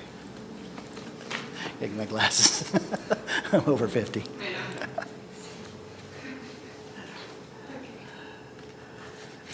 Okay, do you want to just read through this, or we can get them all at the same time as opposed to going through there? That's really boring. Okay. The jury's going to take all this stuff back, and they can read it themselves. So I want you to explain in that note what objective clinical findings support the diagnosis of the knee, Okay. the right knee. He talks about the right knee compared when we're doing a comparison to the left, and we're looking and he can stand and half squat with pain reported on the right, localized at the anterior lateral joint space. Tenderness on the palpation of the lateral patella and patellar tendon. No pain on patellar grind. No instability noted. Can flex and extend equally. Okay, so what what does that mean? Basically, we have him stand up and basically go into a squat. And as somebody's squatting, it's putting the pressure on that kneecap, and it's coming into the groove right there. So anything that's underneath that kneecap is going to be a little uncomfortable. So as he's going down there, he noted that pain on the distal, which if we look at the patellar chondromalacia, patellofemoral, which is one of the conditions, that's like taking your kneecap right there while you're sitting and pushing it back into your femur bone, pushing it directly into you. And that shouldn't be painful for any one of us, unless you have a condition underlying right there. And then going down under that groove on the lateral side of your knee, if you push down on that, he still has tenderness in that area at times. Okay. So your findings, documented in that note, led you to support the diagnosis for right knee sprain strain, which we agreed is an allowed condition in the claim as a result of this injury. But sprain strain wasn't enough, was it? There was other things going on. Can you tell us what led you to support the diagnosis of the tibial chondromalacia of the right knee and the patellofemoral chondromalacia of the right knee? And I apologize, I am not trying to take all day, but don't Yes. talk too fast. Okay. Thanks. Yes. Basically, he still had pain after a reasonable time, so we got the MRI. We wanted that MRI in order to be able to hopefully send him back to work as quick as we could. This gentleman was still off work, and he was improving, so we sent him there because he was improving, but we still need to find out what's going on with that knee. That's his driving knee. That's his knee for climbing in and out of the truck, and he would have difficulties with that. So we needed an MRI to find out what's going on behind a typical sprain strain. At any time when you were looking at his right knee, did he complain of the left knee at all? No. Regardless of whether or not he's complaining of the left knee, are you doing an examination of the left knee too to see if it's a symmetrical thing caused by his, On the first one, yes. Yes. Okay, on the first On his one. weight? right, caused by his weight? So, are you doing symmetrical exams with my question? Yes. Okay. And did you ever have any findings for the left knee No. that were abnormal? No. So, normal left knee. Okay. And then, can you go to the left knee MRI, which is Exhibit C as in Charlie, May 3rd, 2019, and explain what the diagnoses are that we are requesting: a tibial condylation right knee and a patellofemoral condylation right knee. And I will preface this to say that these are being requested by substantial aggravation of a pre-existing injury, as we were discussing at the beginning of the trial, directly caused. But explain to us why we know that these conditions are pre-existing. Well, that's a speculation, okay? But if we look at this, it says that it is there, facet condylation consisting of fissuring compatible with grade 2. So you have 4 grades of condylation. Feel free to explain the diagnosis too. You don't have to hold that Okay. unless you're looking at it. Okay. Just feel that there's a table. Condylation is basically four stages. You got a mild stage. If we think of the cartilage in the knee, there's 2 types of cartilage in there. There's the hard cartilage, which is on both ends of the joint, and that's a hinge joint, so it goes back and forth like this. So both of these surfaces right here have a hardened cartilage on there. And then you've got a soft cartilage in there. And what they'll do is over a period of time, according to what they are saying here, is you get a breakdown of that cartilage. Not everybody gets it. So if you take an MRI, we don't have one of his left knee, you would expect it, if it's age-related, to be exactly the same. But again, no symptoms. It doesn't necessarily mean there are symptoms involved. In this situation, he's got some symptoms along with the chondromalacia, and it specifically states it is on the lateral side, right on the tip of the patella. Okay? And then he's also got it on patellofemoral, which is right there, basically on the kneecap, between the kneecap and the femur bone. So where they come together, he's got that. Why does it make sense that this injury would have substantially aggravated that pre-existing, these 2 diagnoses in the knee? According to what he had said happened, he had two instances, if you would. The collision itself, where he appears that he hit something in there, stating that it was probably the gear shifter. Had to have hit it hard enough to knock that thing off unless it was loose in the first place. And then he stated that when he got out of the truck, he fell and hit the pavement on that knee. So either one of those could have caused it themselves. You put them both back to back, and it definitely was a mechanism to cause this. Okay, and then what about the fact that his knee was bent? Does that contribute to the patellofemoral or tibial condylation? You were explaining something about the kneecap going back into the knee. Can you explain why a bent knee injury would aggravate that existing arthritis in the knee? Because if you just reach down for your knee, you can grab that patella, your kneecap, and push it back. If you bring it back towards your leg, that's where he's been compressed. So the bending of the knee, when we bring our knee up, it's going to sit in the nice little bony groove, so you won't have as much cartilage involved right there. And then the patella, or the tibial, is going to be, if you drop your finger down in through that hole right there, you're going to feel it as a little bit of a rise there, and that's the top of the bone. Okay? And it's very susceptible to bruising. Anybody could pop it right there. Aside from the objective diagnostic test of the MRI, Exhibit C, and the pain that he's experiencing, the symptoms that he's telling you, what other objective clinical findings or tests were in your report that support the substantial aggravation of the knee? Just its continuation of the pain right there, and then the inability to squat for a period of time. He couldn't squat and put all his weight on there with a half squat. And I don't. Do you do objective clinical findings or objective clinical tests when you examined him? That was what we talked about with that, is putting it down, yeah, as he's, as he's bending his knee, yeah. Okay. Again, we're looking at a sprain and strain. At that time, he was diagnosed with a contusion, which is basically a bruise. So that means he did take a hit there. Whether or not anybody saw any bruising, that's the diagnosis they gave him. Okay, so he had a contusion, a sprain and strain, it didn't resolve, you got the MRI, and then the chondrodysplasia. Is there anything else on that MRI or in his medical history that would explain the right knee pain? No, that sounds like a pretty reasonable reason for it. We have a mechanism, we have the findings on the MRI, which is positive, and we have the clinical findings, just tenderness, where we see him there. In your practice, do you treat people who are heavier that have problems with their knees? Yes. Is it normally symmetrical? It can be sometimes. Okay, is there ever an instance where it would just be one knee? Yes. Okay. Then going on to the disc displacement T8, T9. So we're going to talk about the middle back disc protrusion, disc displacement. First, can you tell us the differences between disc bulges and disc displacement? It sounds like a lot of times it's just kind of being lumped in together, but are those things different? We're getting to the point where they're clarifying a little bit more. To kind of, best example of giving that is, if you go through a disc bulge, if you picture a jelly donut, okay, jelly donut. Your spine that you brought too. Yeah, we'll go with the jelly donut right now. That'd be good. If you picture a jelly donut and you compress the jelly donut, it's going to get a little bit wider, right? As you do this, it's going to get a little wider, like the radial bands on a tire. As it gets wider, that would be considered a bulge. A bulge can go 360 degrees around that disc space, okay? That disc takes up about 80% of your weight at that level. So if you've got a bulge there, if you push on that jelly donut a little bit more and all of a sudden that jelly pokes out and kind of peeks at you, okay? That's going to be a herniation.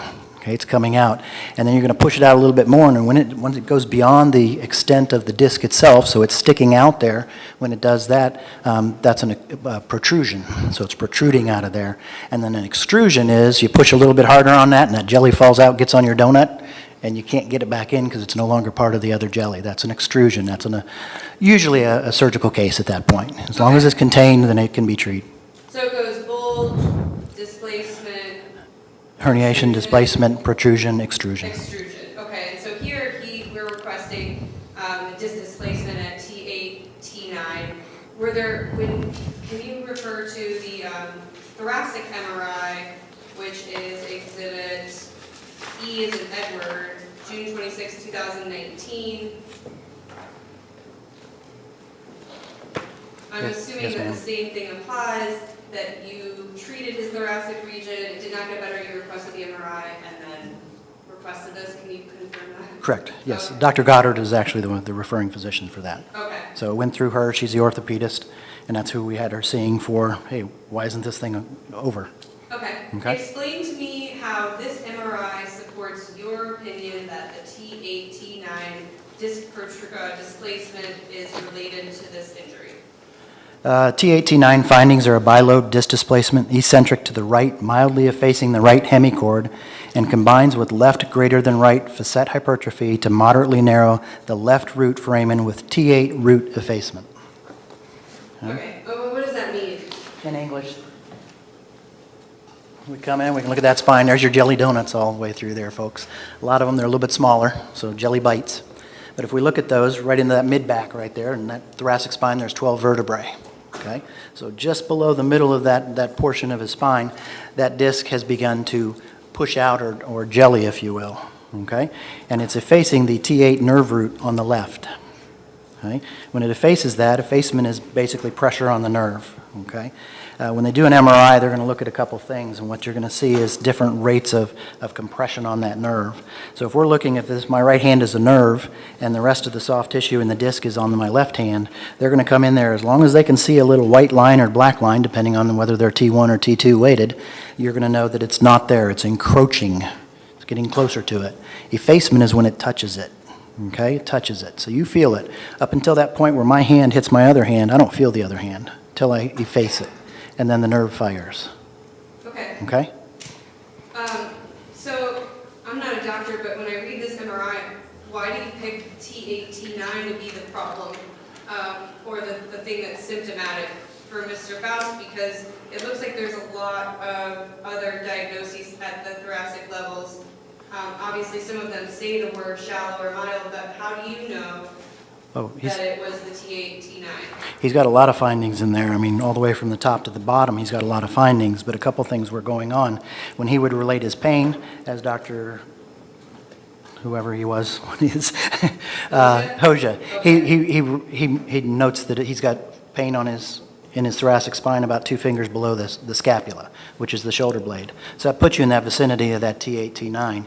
He then attended River Hills with Dr. Canaris. They did some diagnostic epidural steroid injections, which you put a needle in there and you inject it, and if it numbs it up, then that tells you that's the nerve that it's doing. So that was able to locate the T8, T9. Okay, so the tests that they performed, what did you have any correlating or findings in your treatment notes or upon objective testing? There were times that he was tender in that region, but a big thing is every time he did a pain diagram, he'd be right there with that discomfort. It stayed consistent. Palpation, is that an objective Yes. clinical finding? Yes. Okay, what does that mean? Tenderness to palpation, we're going to palpate the spine, okay, or any tissue rather. So if you imagine your elbow, if you start touching your elbow and you just start putting a little bit more pressure, you're going to find a tender spot there. If you come off that elbow, just about everybody's going to have a tender spot there because it's an extender. Okay, I could do that on just about anybody and say, oh, does that hurt? And they go, yeah, you're just pushing harder. No, I don't have to push too hard on those, okay? When you go down his back, he's got a lot of findings in there, but you go down and you find where that tender spot is, and the muscle jumps at you after you're doing it a long time. It's just going to be tight. You're going to come down, feel a nice little relaxation, and then all of a sudden you feel a tight spot. And that would come around that T8, T9, both those levels on that left-hand side. Is it common to have thoracic disc issues in car accidents? In car accidents, where the seatbelt hits somebody, it comes across that left shoulder, particularly drivers, and probably more so on passengers. It's not uncommon. Okay, and can you flip to the back of your packet and find the picture of Mr. Faust wearing a seatbelt?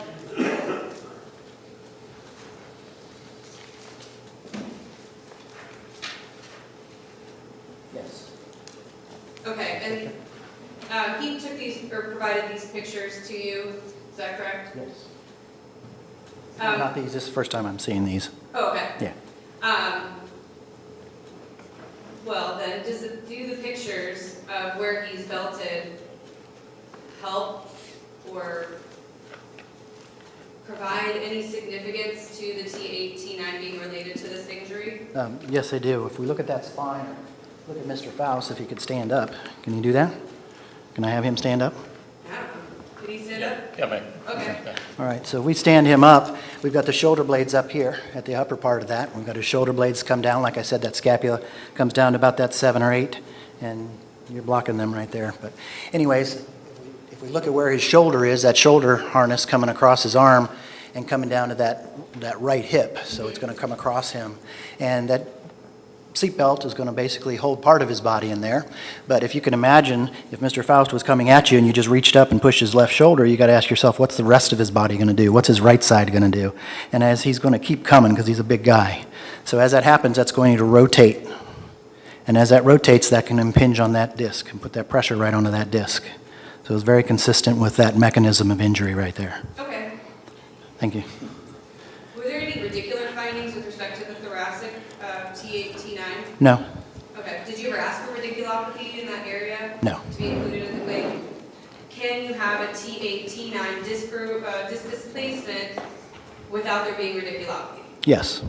If we look at this and you think of what the nerve does, as it exits the spine, it's going to go all the way around, follow a rib line. That's basically the way we're wired. If we were to look at the arms up here, since we're dealing with just his neck and his low back, we've got nerve patterns through there. C5 is going to come out to my shoulder. C6 is going to come to these 2 fingers. C7 to the middle finger. C8 to the last 2 fingers. And then we're still going to have those nerves that come out of the spine. They go to all our internal stuff. And they're going to follow those ribs at that same levels right there. Okay? That's with a lot of compression. Okay? Dr. Hoji talks about all this. He doesn't have these radicular complaints at the end. Well, if you've ever hit your funny bone, it can go zinging out your fingers, correct? But it also could just stay right there by the elbow and you just go, whoa, that hurts. So there's compression around there. He's an emergency room physician, so he's used to seeing the worst of the worst. So he's used to somebody coming in going, hey, I've got all this pain right here, But how about the people that don't have the pain that goes all the way around there? And that's what Mr. Faust was an example of, is it doesn't come all the way around that total nerve, because again, we see the effacement on the MRI. Now, the shortcoming of the MRI is it's done with him laying down. Is it possible that the T8, T9 comes from his weight, the disc protrusion? Is it possible? Anything's possible, but I doubt it because of the way that it's bilobed on there. They mentioned to it bilobed, and the reason it's bilobed is it's got a tendon or a ligament coming right down the middle of that spine called the posterior longitudinal ligament. And so we don't usually see a herniation come straight out the middle. It usually picks one side or the other. That's why somebody will come down with the pain down the right leg or the left leg. They're going to come in and feel that. Okay? Okay. Anything else you want to add about the thoracic spine or middle back before we move on to the neck? That's about it. We did some needling on there, tried to reduce his pain, tried to do that, and then we sent him off to River Hills to have the injections. And again, he got some relief from that, and it notified that that was there. He had no prior history, and the mechanism is reasonable to imagine. What about the x-ray findings showing all the degenerative issues at every level of the thoracic spine? Well, as Dr. Hojo was going to point out, there's degeneration through there and can be asymptomatic, and most people are like that. When I take a film on somebody, they come into the office and we show them excuse me, an x-ray and show them that they've got some degeneration. They're like, oh, I didn't know I had that. And you go, no, you didn't, because it's quiescent or quiet. We serve an awesome God. He makes it quiet till we screw it up. Okay. You good? Mm-hmm. All right. I think so. Neck. Did you perform an examination of Mr. Faust's neck? Yes, we did. What evidence supports the findings for the disc displacement at C2-3? A couple things with that. He's got limited range of motion, and that's part of the whole spine, or this whole sprain strain to begin with. But then as that improved, we did that test where we showed that the muscles weren't as bad. He's got some pain and discomfort throughout those joint areas. But the biggest thing is when he talks about that headache at that suboccipital right there, coming up into there, that's a C2-3 region, which would be the nerves related to a C2 or C2, C3 disc. So that stayed consistent also on that left-hand side. Again, looking at the spine, thinking of Mr. Faust in there at the time of the collision, if you look at him, he's again held with that seat belt, so he's going to rotate around that. He's rotating around that at the same time his truck is coming from center of the lane to off the right side of the highway. And as that's happening, he's going to come off most likely to that right side, sending that disc out to the left-hand side. Okay, what about the disc displacement at C5, C6, and C6, C7? Assuming that your jelly donut analogy applies, we don't need that explanation again, but if there's anything different with the cervical from the thoracic, please clarify that as well. Okay. C5, 6, 6, 7 are the most common ones involved in a whiplash-type injury. Okay, which part is that in the spine? Can you point? The discs are here, up in between the vertebrae. And then 2-3, can you point to that too? 2-3 is right up here at the top. All right, 2-3, and then we have 3-4, 4-5, 5-6. And then beyond 5-6, we've got the shoulder blades, which basically stabilize that part of the spine. So that's where you always talk about that whiplash injury. That head isn't very stable because we don't have the ribs, all the musculature in there, and that's why it's very vulnerable to that. You put a 10 or 12-pound head on there, and it's like taking a bowling ball on the end of a stick and trying to swing it. But if his big truck's only going 10 miles per hour, how can he get whiplash? If you can imagine that truck going from there to off the road, and the fact that I don't know what effect that plow is having, but it's being compressed because it's not as much his speed, but it's the speed of the other car. Okay. Okay. When you're looking at the MRI, which is exhibit F, as in Frank, is there anything else on the MRI that would explain the pain that he's complaining of, or explain the objective clinical test that you're finding? No, that's the best explanation. Okay, why didn't you ask for other levels of the cervical spine between C2-3 and C5-6? Because again, that C2-3 is involved with his headache. That's the one that's clinically there. We've got objective evidence of that on the MRI, and we've got the mechanism, and we've got his pain pattern. Okay, and then what objective tests are you referring to when you say that when we were examining him, it supported that this diagnosis exists? Well, the limited range of motion, and then when we did that functional, we showed that basically the muscles were out of that component. And now we're dealing with joint itself. Okay, is there a name for those tests, or in your? There's a whole slew of names, of different names, but I don't think I got into detail. Is there a name? Where am I at on my note? Would be RS, I just mean generally speaking, I think you're doing a really good job at explaining in layman's terms, but I'm just not sure what the actual name of the test is that would be in the treatment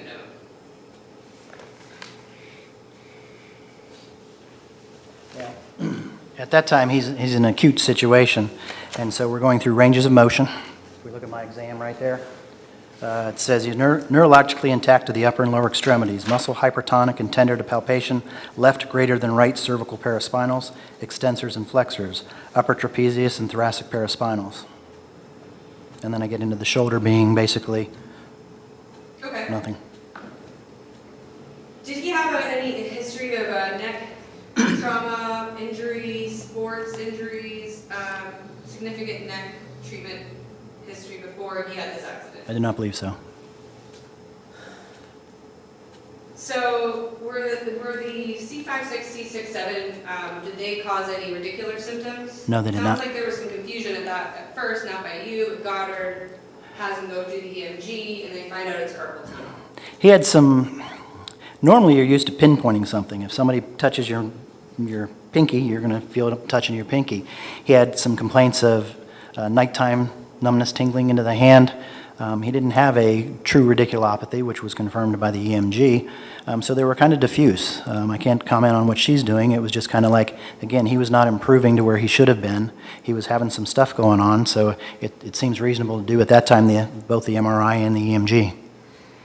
Moving on to the wrist after the EMG was performed, can you look at that EMG for us, which is Exhibit H, and tell us just what bilateral mild carpal tunnel syndrome is and why you believe it was a result of this injury?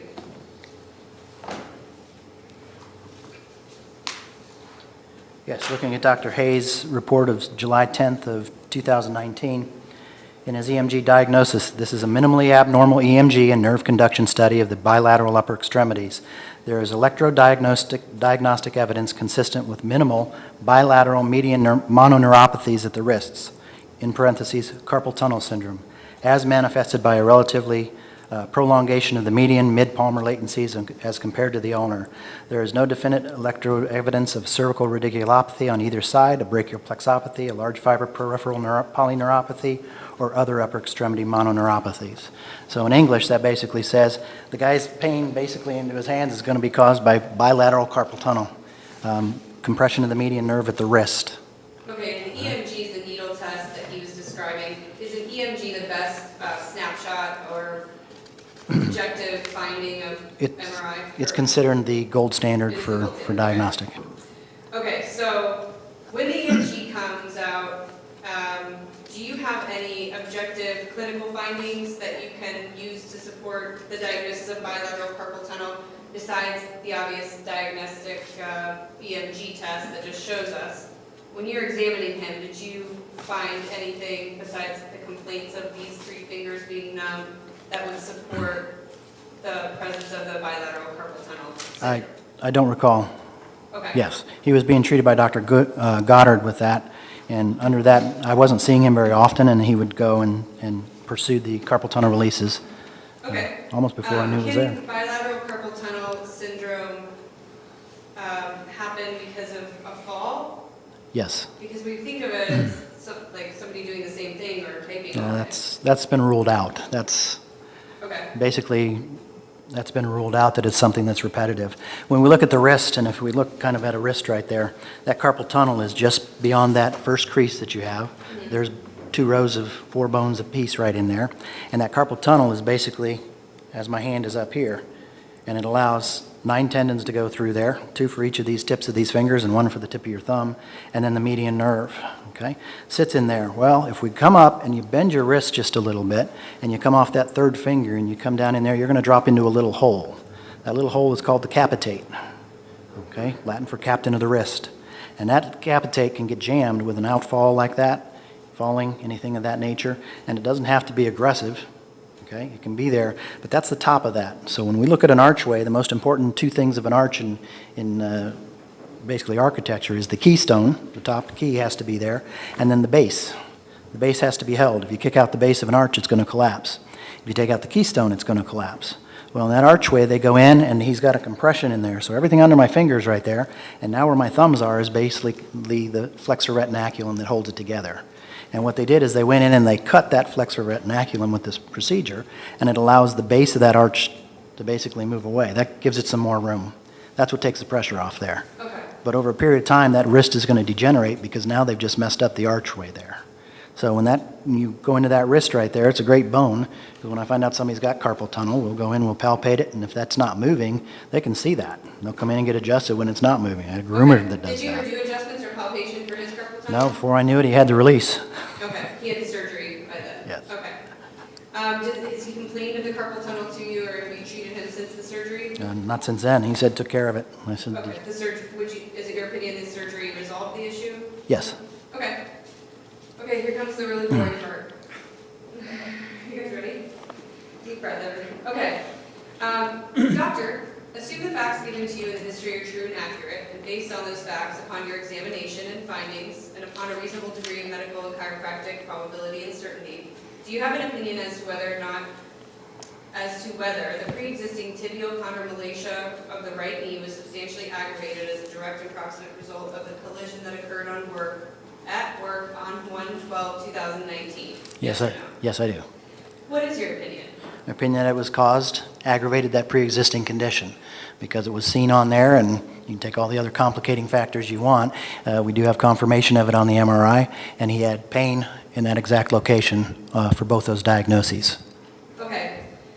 Same question. Assume the facts given to you in the history are true and accurate based on those facts upon your examination and findings and upon a reasonable degree of medical and chiropractic probability and certainty. Do you have an opinion as to whether the pre-existing patellofemoral chondromalacia of the right knee was substantially aggravated as a direct and proximate result of the collision that occurred at work on 1/12/2019? Yes. What is your opinion? The opinion is that it was directly related due to the mechanism that he described, where the pain location was, and the fact that it didn't resolve with a simple sprain, strain, or contusion original diagnoses.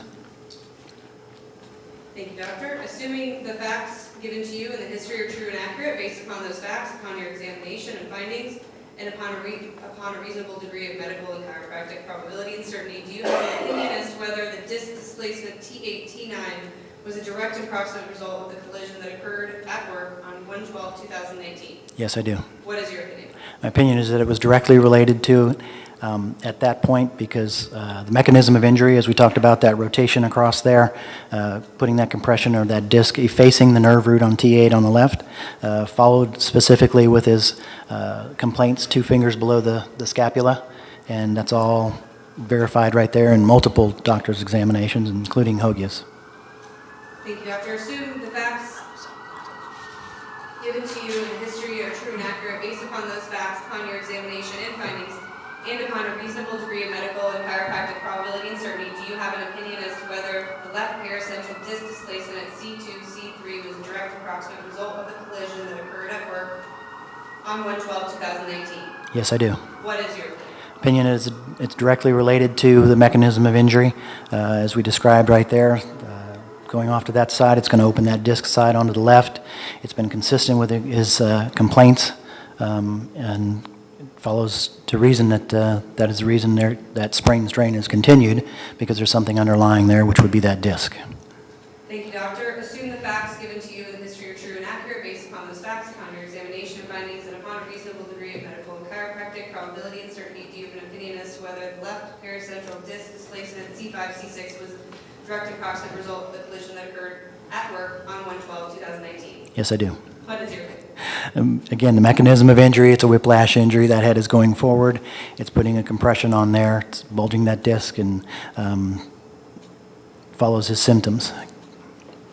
Okay, 2 more. Assume the facts given to you in the history are true and accurate based upon those facts, upon your examination examination findings, and upon a reasonable degree of medical and chiropractic probability and certainty, do you have an opinion as to whether the left rear central disc displacement C6-7 was a direct approximate result of the collision that occurred at work on 1/12/2018? Yes, I do, and again, that's a mechanism of injury causing that.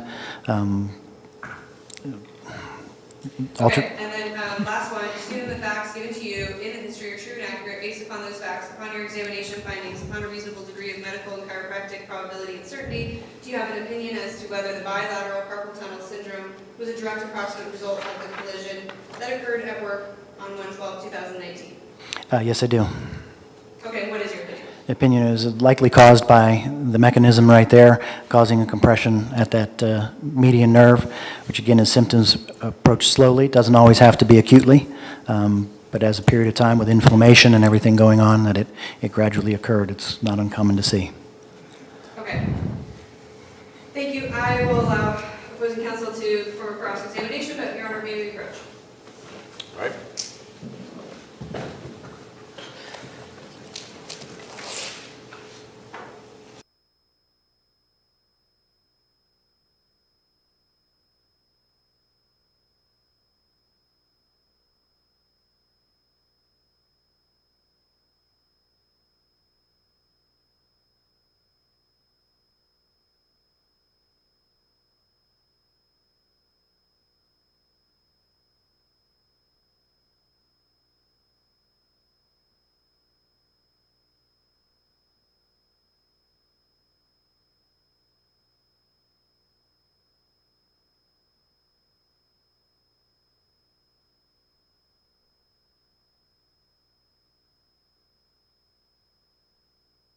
Of ODOT.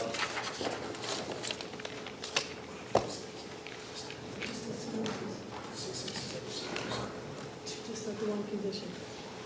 C6, C7 stenosis? And stenosis. Whatever this is. Just one.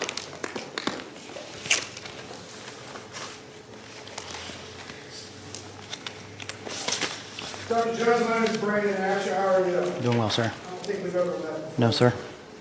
There was a lot of generalities talking about kind of some of your findings, but I kind of want to get a little bit specifics. When is the first time you developed the opinion that the C5, C6, or the C6, C7 disc displacement was related to the accident? Looking at the MRI, we knew there was some complicating factors with why he wasn't responding to treatment specifically. Are you aware of any of your medical records where you diagnosed him with the C5, C6, or C6, C7 disc displacement? No, sir.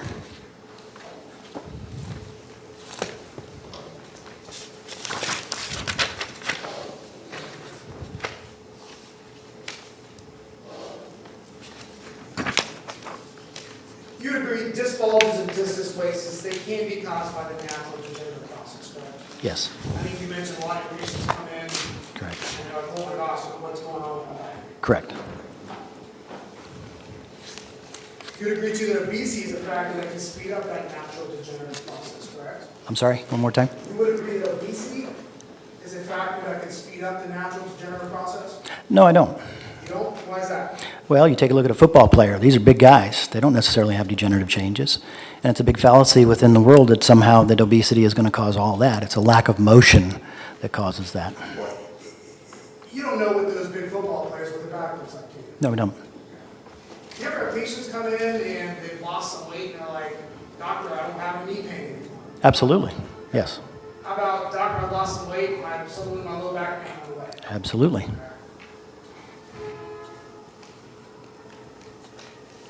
You would agree that obesity is a risk factor for premature development of arthritis, correct? A complicating factor, yes.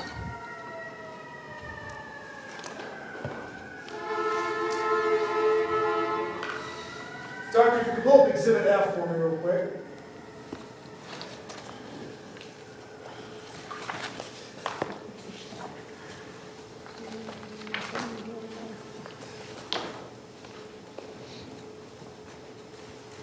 Get the readers out? Yeah. I'm getting to that point soon, so.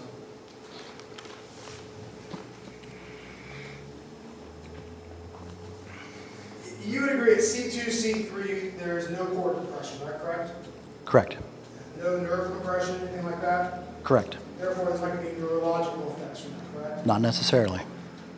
How about C3, C4? Agree again, there's some stenosis mentioned there. What is stenosis? Can you just tell me? Yes, you have a hole, if you will. Anything that can cause it to get smaller. It can come from the disc itself. It can come from the disc from the anterior portion, or it can come from posterior, what they're calling the degenerative changes. All the stuff that we have in there that's chronic degenerative changes. But it can come from front or back. You can have central core stenosis, which is down the center here, or you can have foraminal. When you look at that in the report, it'll talk about foraminal. And I don't want to get too much into stenosis, since it can get a little wrong, but stenosis in general, that can also be a sign of a degenerative process. We see this stuff, right? Correct.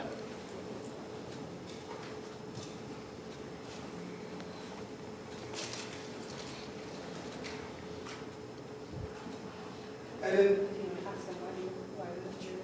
and a C5, C6, there's no stenosis, no nerve root compression, correct?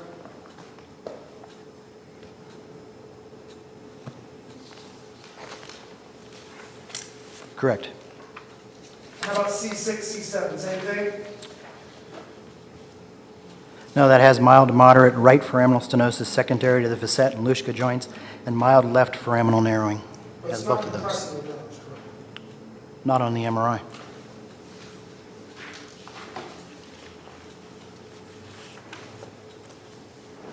What's a secondary mean? Secondary? Yeah, what's a secondary MRI? What does that mean? Secondary what? When an MRI, you just read that section there, C6, C7, it talks about secondary. Secondary would be, as it relates there? Correct. Yes. Does secondary mean caused by? Nope, it's basically secondary. It's less than the cause. What you have is mild to moderate right foraminal stenosis secondary to facet and Luschka joints. So what they're looking at there is the primary is going to be more what they relate to as a disc. So this has the degenerative changes right there, setting it in. So secondary is related to something else. So secondary is not related to what it's referring to. It's not related to disc. Again, that MRI is looking for the disc and it's finding the bony portions on top of that.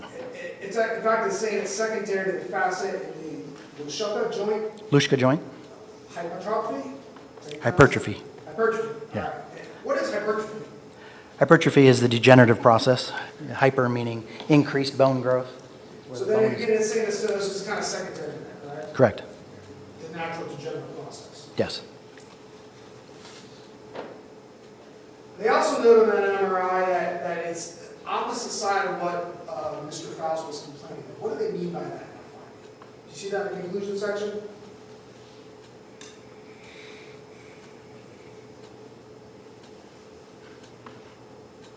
Yes, but if you look at that, they're stating the right side, mild to moderate right C6-7 foraminal stenosis, secondary to facet and Luschka joint hypertrophy, but says this is contralateral to the patient's side of complaint.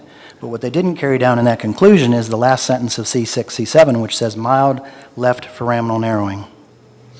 So his sides were left-sided, so that would relate to it. I want to talk about the knee. You agree that Mr. Faust had a common relation prior to sex, right? Yes. And correct me if I'm wrong, it's my understanding that your evidence of an aggravation is the MRI, The MRI, yes.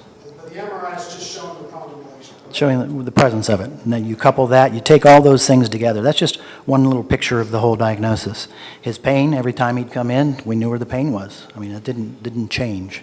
You're not stating here today that he had a level 1 common relation before and it's level 2 now, correct? You don't know that? No, we don't know that. And then outside the MRI, you said he has pain in his knee. Correct. Dysfunction when he squats, causing that patella to sit down into that groove and aggravate it. And that's why he's got the pain. Doesn't have it on the left side when he does that. Is that kind of dealing with his kneecap patella, is that what that is? Yes, that's the patellofemoral portion of it. Are you aware whether he's been diagnosed with patelloformal misalignment of his kneecap? No, we did work with that a little bit. We did some needling on the medial portion of his anterior thigh to try and take the pressure off of that. What's a Hoffa fat injury? Hoffa fat pad? Yeah. For lack of better terms, it's like a blister on the inside of your knee. Okay, it showed that there was some inflammatory process in there. So with the Hoffa fat pad being inflamed or edema in there, he had an injury of some sort to it, okay? If you have a Hoffa fat pad impingement, can that cause pain? Yes, How about telephonal misalignment? Can that cause pain? yes.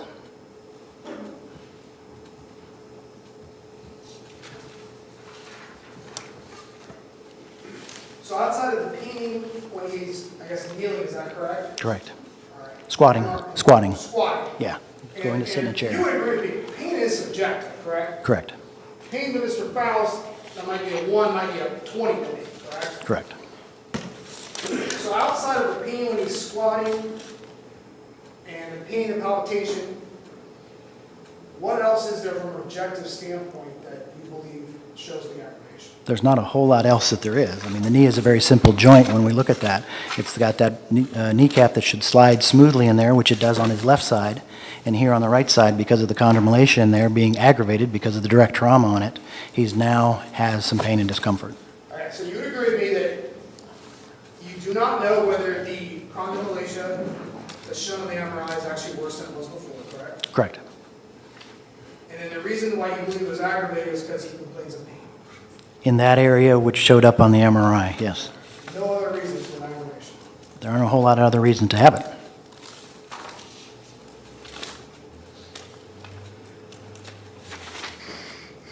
Did you look at the ER records? Yes, I did. Did you agree there's no mention of the injury was being ER records? Yes, I do. Have you reviewed the first report of injury in this case? Yes, I did. Okay. Do you agree there's no mention of any issue with the knee? Yes.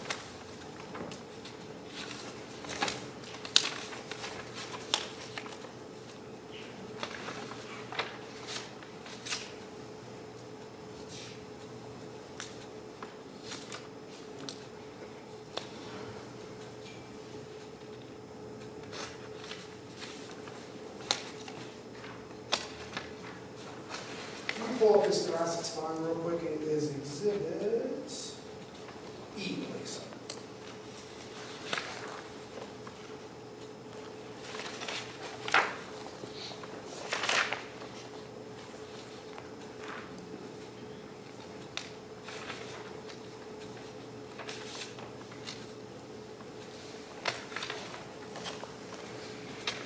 Brian? Yes.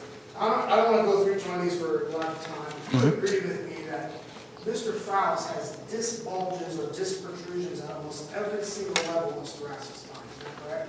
I know there's one or two that's not there, but just about Correct. every level, correct? Yes. Is your opinion that the T8, T9 was not, that disc protrusion was not there prior to the incident, correct? Well, according to this, it most likely was. Okay, so you believe Well, those findings were.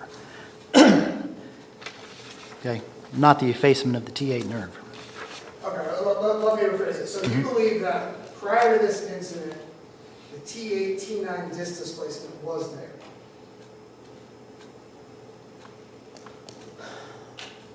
I have no way of confirming that. We don't have a pre or a post MRI. We don't have any pain prior to that. Well, I guess I'm just ultimately trying to find out your opinion. Do you believe that the T8, T9 disc displacement was directly caused by this workplace injury? To the point that it shows up on MRI, yes. And then all the other disc displacements that we're seeing on there, those were all pre-existing in your, correct? Correct. And none of them were related to this accident? Correct.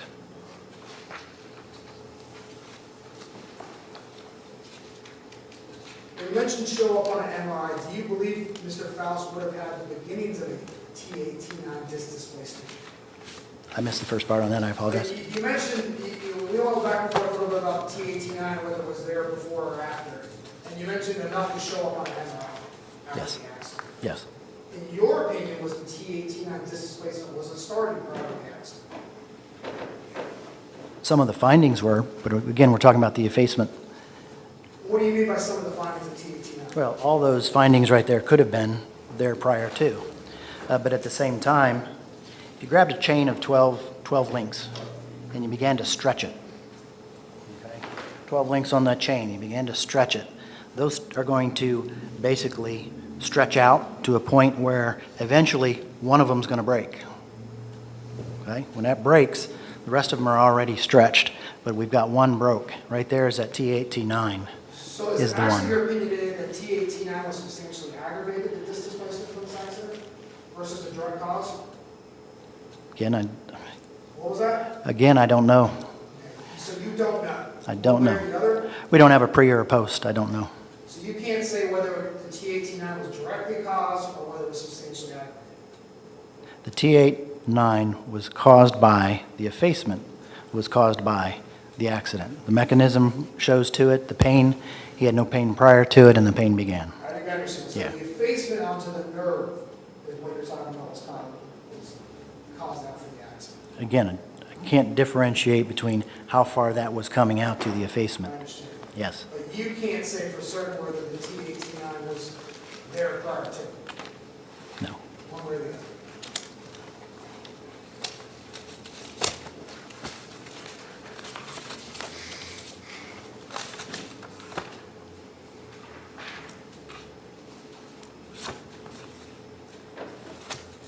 Turning to the carpal tunnel. Are you aware, and I'll represent you, I've gone through your notes. The first note that I see you ever mention anything to do with Mr. Faust's hands or fingers being numb is June 24th, 2019. Okay. Are you aware of anything prior to that where you had any sort of notes addressing anything to do with his hands or his numb? I don't recall at the moment, no.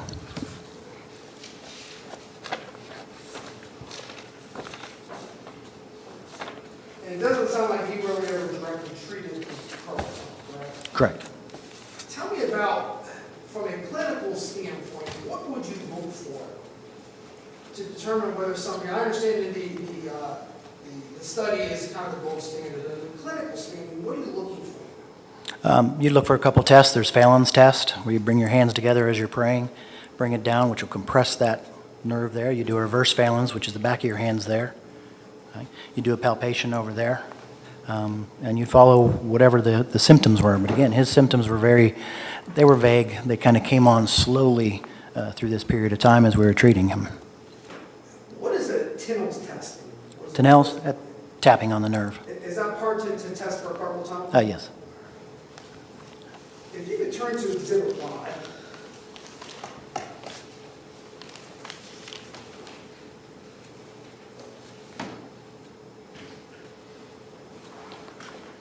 I think you stated previously Dr. Goddard was primarily the one who was looking at the issues with the bilateral carpal tunnel, correct?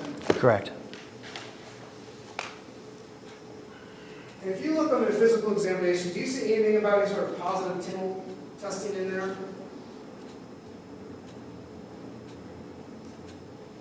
No, I do not. And she's not examining that. She's examining his knee. Okay. Let's look at Exhibit AA, which is July 15, 2019, from Dr. Goddard.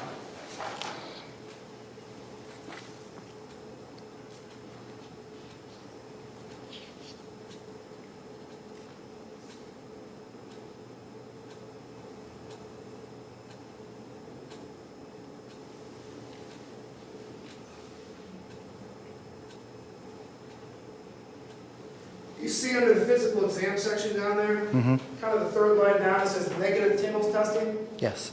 negative cubital tunnel, Yes. negative carpal tunnel, correct? A cubital tunnel, carpal tunnel, and Guyon's canal. Yes. All negative. Yes. And then this July 15, 2019, that was after the gold standard test was done, correct? Correct.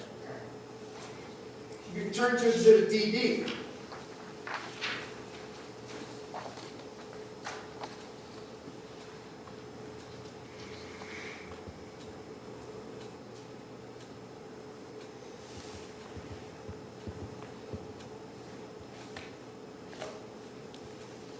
Again, I'm looking at kind of the third line down where it says there is negative Tinel's. You see where it says that? Yes, I do. Again, negative Tinel's, negative cubital tunnel, negative carpal tunnel, correct?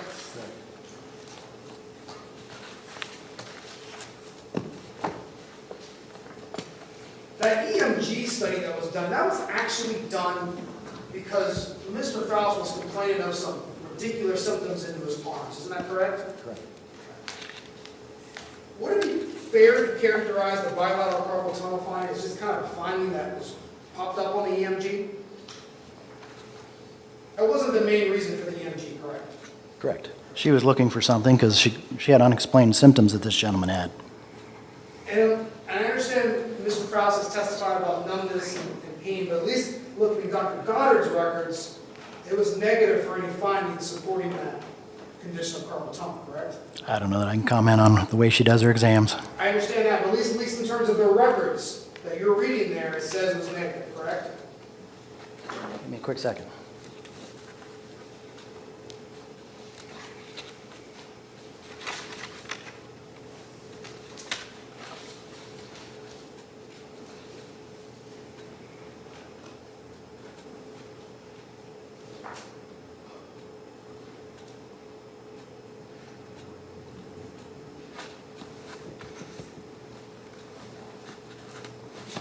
Her 822 exam states that it's equivocal at carpal tunnel and negative at Guyon's canal. What's equivalent? Equivalent to. Equivalent to? It's not a giant jump out. If you do this, you'd expect the thing to jump out at you. She said, well, we get something. It's not definite. It's low grade.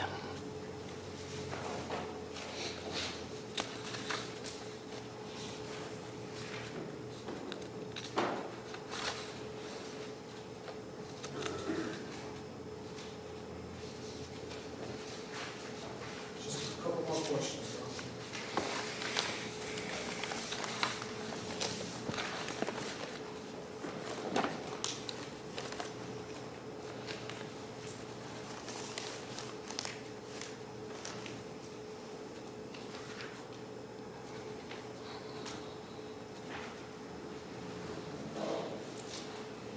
Doctor, if you could turn to Exhibit AA, which is Dr. Goddard's July 15, 2019.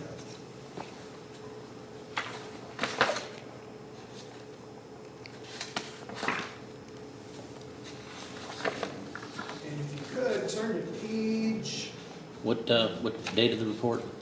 July 15, 2019. Okay, thank you. You can if you look at the top right, there's a P4, 4 out of 5 is the page on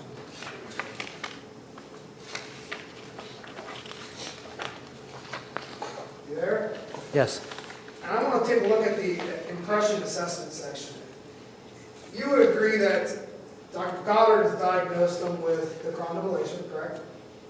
Correct. She's also diagnosed him with the teleformal tracking, correct? Correct. And again, that's dealing with the knee, correct? Correct. And that's the knee. The kneecap isn't kind of following the right. Doesn't sit in the groove, correct? Doesn't sit right. Yeah. I think you said that can cause some pain in the knee, correct? Correct. She's also diagnosed him with the Hoffer's patent hinge syndrome, correct? Correct. I'm not going to go through all these, but she's got a list at the end of the page of diagnosis basically at the cervical region, correct? Yes. All right, and then we flip over to the next page, she's basically got the diagnosis on the next page of basically everything in the thoracic region, correct? Correct. Basically everybody. Everybody. Doctor, that's all the questions I have. Thank you. All right, on behalf of BWC, Ms. Tackett. A few questions, yes, Your Honor, thank you.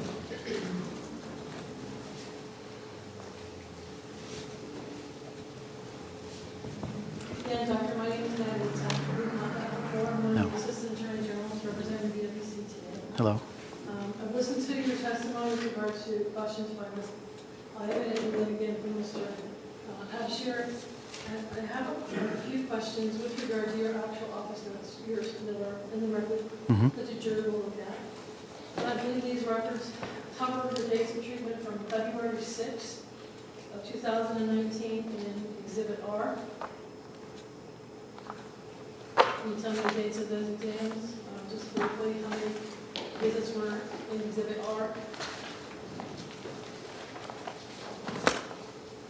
2. And those took place in the month of? February 6th and February 11th of 2019. And that would represent your first visit with Mr. Faust? First and second visit. First and second visit, okay. And in that first and second visit in Exhibit R, on February 6th, what do your records consist of? I'm sorry? What do your records consist of? What records are there? His initial visit office note. So that's a description of initial history, summary, complaints, that sort of thing? Correct. And you took that yourself from Mr. Faust and not an assistant? Correct. Did you have him complete any other questionnaires or diagrams with regards to treatment or complaints at that time? Yeah, we may have. Can you look and see if there's any more? I don't, yeah, no, not in Exhibit R. You've got one from Health Quest. Okay, there's a health questionnaire. Is that your office? No, that's not mine. So you don't know, what do you know about this document, if anything? It came from Health Quest. We requested records, and it came from them. Do you recall what records you requested on the first day of service with Mr. Faust? I would have requested Health Quest records. Anything else? No, basically the records. Well, did you review the emergency room records on the Yes. first day of visit? Yes. That's not in here, is it? No. Okay. Did you review anything else besides the emergency room record? No, I don't believe so. Did you review Dr. Goodhart's first chart? I believe so. You believe so, but you're not sure? It's not in the chart. It's not in the chart on the first. Correct. Okay. I think the next exhibit I would have marked, I think, was Exhibit S. And I think that also contains your office stuff, is that correct? Correct. Can you tell us the date span on that exhibit?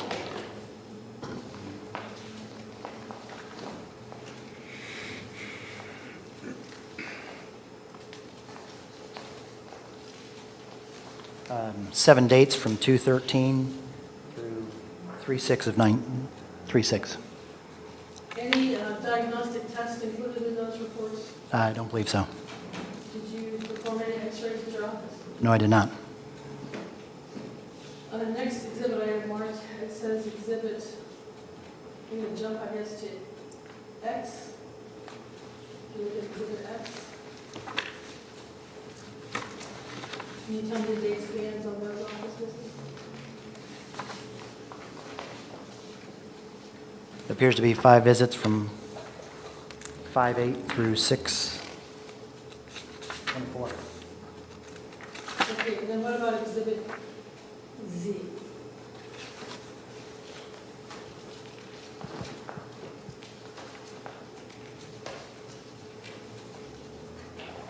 Appears to be 5 entries from 7/1 through 7/29. In any of those notes, can you pinpoint for me where you diagnosed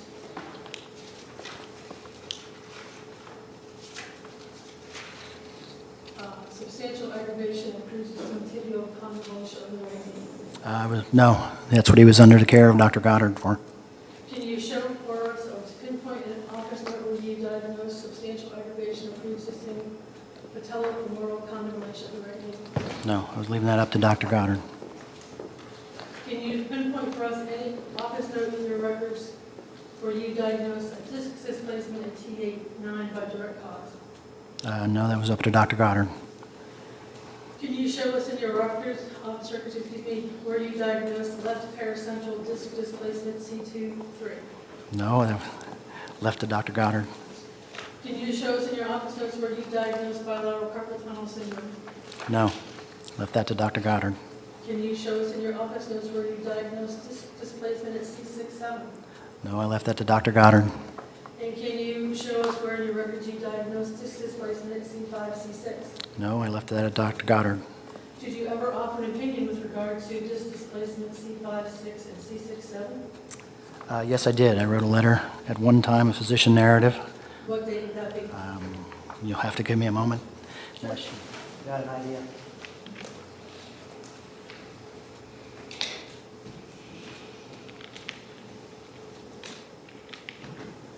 And which conditions were those that you're asking about? I think I started backwards. So I started at the bottom of the list. I said disc displacement C5, 6, C6, 7.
To help speed things up? I'll try? That's why I'm asking. Okay, If you're no. aware of one, I don't. No, I don't have one of 5, 6, and 6, 7. Okay. Yes. A lot of these questions I just asked you, your response was you basically deferred to Dr. Fowler because she was treating Mr. Phelps. Is that fair? She was his physician of record, yeah. Okay. So the truth is you never requested any of these conditions to be added to Mr. Phelps' claim when he was using. I didn't need to. She was going to do that. I wrote 2 letters, Exhibit CC and Exhibit DD, which was my recommendation for these conditions to be allowed. Exhibit BP talking about the right knee, and Exhibit CC talking about the T89, C2, 3, and bilateral carpal tunnel syndrome. Correct. But you have no report and made no recommendation with regard to the displacement 5, 6, or 6, 7. Correct. And so you never physically or actually treated those conditions, did you? Correct. Did you treat any of these conditions that we've listed here today? Yes. And I How do you treated, know that? 5, 6 is basically treated in a way. You're treating a regional section of the spine. You treat the cervical spine for that sprain strain, and then you treat the thoracic. But by your own admission, you just said you didn't have documentation in your records of any of these diagnoses listed, any of these 7 or 8 diagnoses listed today. You don't have them documented at all. Not the specifics, no. I'm treating his musculoskeletal overall. And you were critical of the hospital doctors and said their records were lacking because they didn't document everything. You're guilty of the same thing. Your records do not document everything. Fair? Fair. You also said you relied upon the EMG findings as the gold standard for carpal tunnel. And that proved definitively in your mind that Mr. Phelps had carpal tunnel and that it was traumatically induced because it showed up on the EMG. You also said that, if I'm correct, that the the EMG was not done for his hands, but to rule out his other radicular complaints from his neck. Is that fair? Correct. If you accept as truth in gospel that the EMG verifies the presence of the carpal tunnel, why aren't you similarly convinced that the EMG verifies the absence of any cervical issues? Because as you read the results, it did not confirm any cervical radiculopathy at any of the levels, C1 through C7 or 8. It did not confirm anything. We're not asking for a C5, 6, 6, 7 radiculopathy. But you would agree that the EMG was testing for carpal tunnel syndrome specifically. That's C5, C6. That would have been covered. That is a nerve root of it, but it's not crushed at both places. But I'm just simply saying, if it's confirmed evidence that there's carpal tunnel, why isn't it confirmed absence of evidence that there was a disc issue at any of those cervical levels? Because they would have been tested. You're on a broad spectrum right there, so can we narrow it down just a little bit? There's a lot of broad spectrum. I'm EMG. trying to verify why one is consistent with one but not with the other. EMG is done with 2 needles. They put 2 needles in, they measure the amount of time it takes for that nerve to transfer that signal. They did it here, it got him at the bilateral carpal tunnel. The sole finding was the slowing of the response between the 2. Correct. He did not have that at the cervical spine. Right. No evidence Okay. of impingement at the cervical level. That's no evidence, that doesn't rule out the evidence of a cervical disc. Didn't the EMG rule out the evidence of cervical radiculopathy regardless of whether it's at the neck, the elbow, or the wrist? Correct. Okay, so there's no cervical radiculopathy confirmed by EMG. We've never asked for one. I'm just asking you why you're so convinced the EMG is perfectly correct with regard to the carpal tunnel, which only made one finding, yet also makes very specific findings that there was no radiculopathy, that there was no impingement, and that there's no other evidence of problems at the other cervical disc levels that you're asking for today. You said he has cervical problems, he has radiating pain, yet you have an EMG that doesn't verify that. It doesn't verify. The EMG was done for the neck, not for the hand. Correct, and it doesn't verify it at the extent. You're looking again at, like Dr. Hogia does, that everything is going to go all the way down that nerve root. That doesn't matter, that doesn't indicate that yes or no there's something going on at the cervical spine. Remember, those nerves come out of there, and they're going to go like the branches of a tree all the way down into that arm. Well, if you think of the branches of a tree, they're like the tree rings when you cut down a tree. Okay? They're going to be compressive on there. You're going to have a sensory portion of it that if you don't have a lot of compression on it, it's not going to go very far. But he has the compression. He's got a thoracic region, which, as you pointed out, is C5-6. As I look at Exhibit H, which is the EMG from River Hills Neurology, he sent for evaluation of numbness and tingling in the bilateral upper extremities as well as weakness in his arms. No specific mention of his hands. He does admit to having neck pain with some radicular symptoms down the left side, though he admits that most of the pain is located in the neck. He reports that his symptoms began following a motor vehicle crash in January this year, 5.5 months ago. There is no complaint by Mr. Parker of numbness and tingling in any of his hands, or specifically with regard to the carpal tunnel syndrome. Do you agree? In that note, I have a couple notes in there where I stated that he had the numbness and pain and numbness and tingling in his hands in the evenings. But you never treated him for carpal tunnel syndrome. No, I did not. And if I go to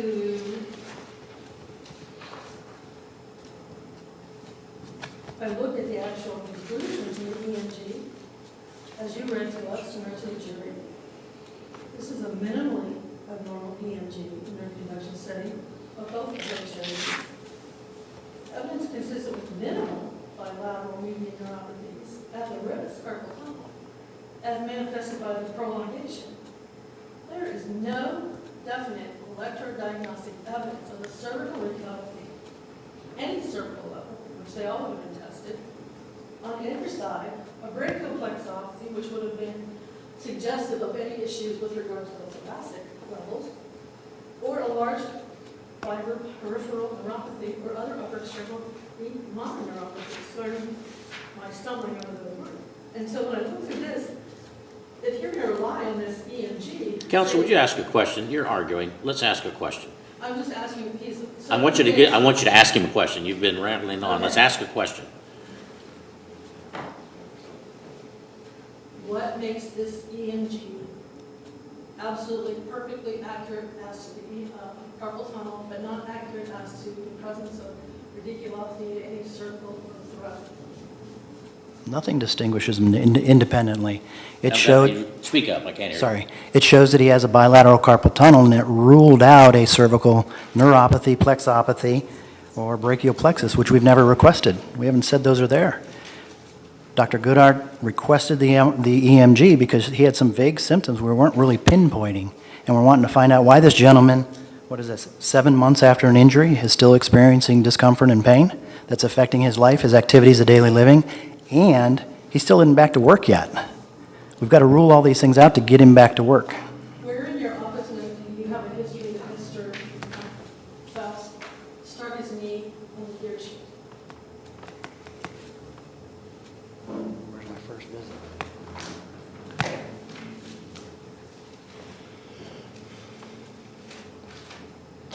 R.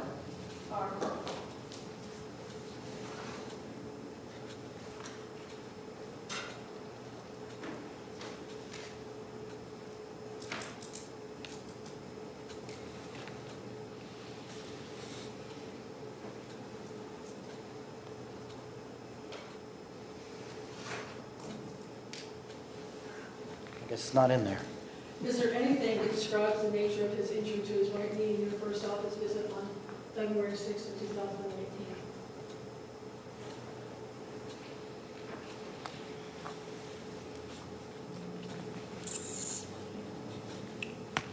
States right there, he's followed up with Beacon Orthopedics for his right knee. I believe he followed up within the first week for the right knee. He is off work per restrictions from Beacon, waiting on an MRI of his right knee. Anything in that what you just read offer us any specific details? As far as details about what? How hurt his knee? How what? How he hurt his knee? Don't believe so. Looking through here. And you mentioned earlier that you looked at health plus records as part of the first visit. Correct. And it says there, if you look at that first page of that questionnaire, in the box at the bottom, it said right knee hit dashboard. That's not the gear shift, right?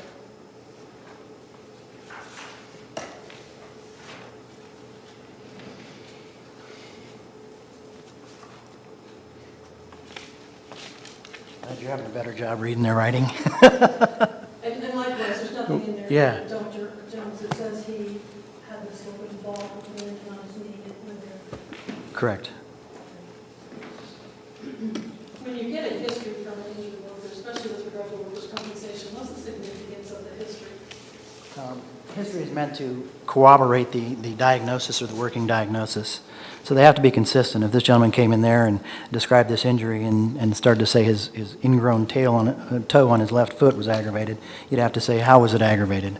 So you look at a history to be able to put the pieces together to say, are the complaints that you have related to that? The slew that Mr.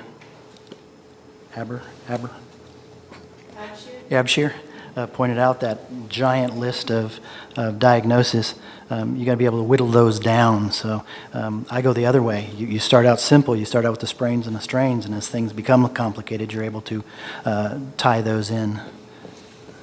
So if you get bad information, it could alter your opinions on causation. Bad information. They got their own information. Well, if you take a bad history, whether it's intentional or not, if you take a bad history, and the information it doesn't jive, as you just said, left toe versus knee. Correct. So if you get a bad history, that could skew or that could alter your opinion with regard to causation. Fair? Fair.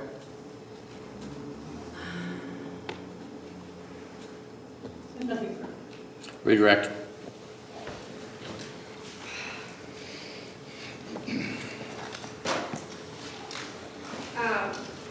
Just to be clear, Dr. Jones, an EMG is the gold standard for carpal tunnel, bilateral carpal tunnel, right? Correct. Not for disc displacement. It's a diagnostic tool for that. The MRI is going to be used for the disc displacement. But what you're going to do, if you end up with a neck, or let's say the thoracic region, you can do an EMG to decide which of those are symptomatic. When he went and visited River Hills and had the injections, that's basically, they put a needle in, injected something, and it gave him some relief, so that would be a diagnostic procedure. So an EMG done of his neck that ruled out and said, hey, it's not radiculopathy from the cervical spine, said, hey, it's not a radiculopathy from the cervical spine, but look what we found, carpal tunnel. That's what the gentleman's complaints are. Okay. So he never had any prior. Oh, sorry. I'm sorry. Is there anything that Mr. Faust or counsel or medical records that you've reviewed that shows that you did get a bad history from Mr. Faust based on the opinion he gave earlier today? No. Okay. Then, as far as the knee, can you just explain why you believe the conditions we're requesting, because the patellofemoral and the tibial are the issue and not the Hoffa fat pad issue? That's kind of like they pointed out, you've got incidental findings, and that was just one. It was, Hoffa fat pad is there and it's inflamed. I think Dr. Hoja relates to this doesn't have any edema or anything like that. Well, it's five months after, or I think 5 months after. 18 I'm sorry? months after is his exam. Is his exam, yeah, but he was MRI. he was looking at the MRI, and edema heals. I mean, a bruise heals up. So the absence of it doesn't mean he didn't have anything. He's going to point that out. Okay, so why do you think it's more those knee findings than the Hoffa fat? Because you can palpate that where his complaint is, and that was his complaint. Okay, that Hoffa fat pad is going to be right behind that tibial patellar tendon, and he didn't really have any pain that went into the tendon and over. Everything stayed on that outer side of his knee. Okay, so when we look at that long list that Dr. Goddard, that orthopedic doctor who is also treating Mr. Faust, that long list of diagnoses, you picked the ones, and Dr. Goddard or whomever requested it, but it's your opinion today that those 7 now are the cause of his pain. Is that correct? It represents where his pain is coming from, yes. Okay. And the rest of those are incidental findings. So you're not against incidental findings existing. You just think all of those other things are not pain-generating diagnoses. Correct. And that's what I would do at rehab. When somebody gave us that big giant list, we'd have to say, okay, what's causing this? Why is this person not back to work? And the best way to get somebody back to work is to identify what the problem is and get it treated appropriately. The effacement is part of the disc displacement, right? Correct. It's early. It's early. Okay. Again, so it's not a separate thing. We're just touching. It's a stage. 1, 2, and 3. It's got the effacement, and then you've got the laying on it, and then you're going to push it over. And then you looked at Exhibit DD, and there were positive findings for the carpal tunnel syndrome in Exhibit D, David, DD. Yes, she puts equivocal at carpal tunnel and negative at Guyon's canal. Were there any of the questions that opposing counsel asked you for the defense that would change the opinions that you stated previously No, in support of those diagnoses? no. Is there anything you would have done differently as a rehab doctor managing this case or having this case come across your desk? Would have urged him to get the MRIs basically at that 8 to 10 week period. Let's find out what's going on with this gentleman. Why is he not back to work? Our goal is to get him out of pain. That's the big one. Get him functioning properly and then get him back to work, because that's really where everybody loses. He was getting less money. The employer pays for it, and everybody loses with that. So you want to get those things done in a quick, expeditious manner. Okay. And then anything else that you wanted to say about Dr. Hosier's report, which is Exhibit B? I think we've touched on most of it. I just want to make sure I didn't cut you off because we bounced around quite a bit. Exhibit B is his report. Was there anything else that you wanted to add?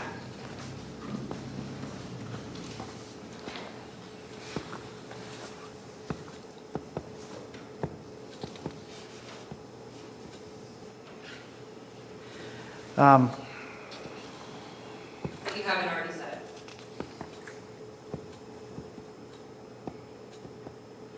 I would point out that Dr. Ahmad's examination on 5/6 of 19, and that last sentence on page 3, he recommended temporary work restrictions per C-143 report. Objection.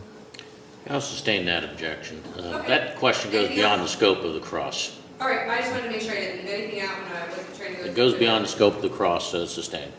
Okay. Nothing further. All right, you may step down, Doctor. Thank you, Dr. Jones. Plaintiff rest. Yes, Your Honor.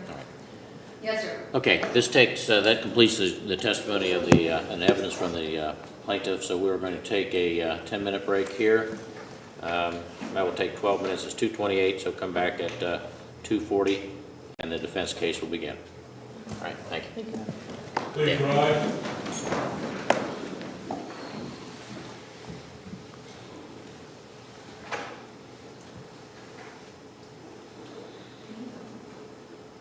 You're not going to call him on because he's on your witness list too? Okay. Yes.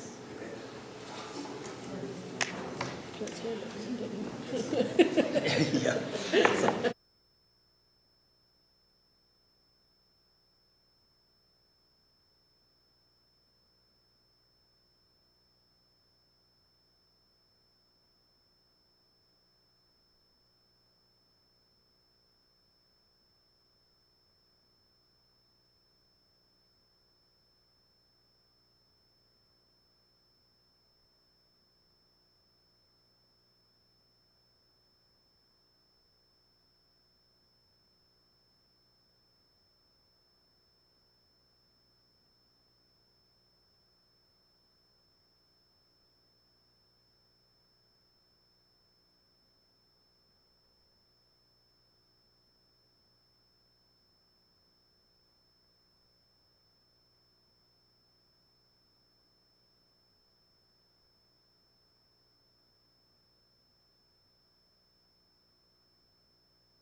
council approach, put us on bench mode, Dan.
All right, the plaintiff is rested.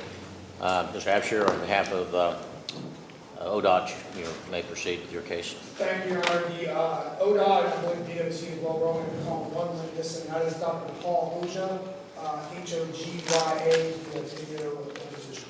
Okay, you have his deposition ready. All right. Yes, it has been filed. All right. Would you have a copy of that? Or? No, I have the transcript, actually, so you can go ahead and play it.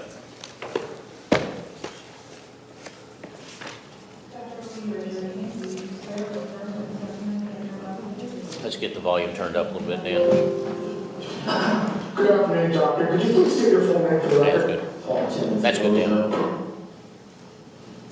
Your Honor, can the jury see through us? How's that? You want to move? Jury see through us? I guess, did you say something? Stop it. Business or? I can't hear you. Okay. Yeah, I do multiple different. You want to? Is there a name for your business or you just have multiple? Can they see? Can they see? Can they see? Okay, well, they can hear, I'm sure. You indicated you did multiple different things. Can you kind of describe what you do?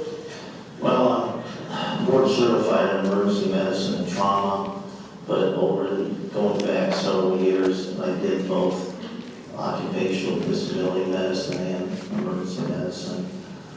And I transitioned to doing primarily occupational disability medicine.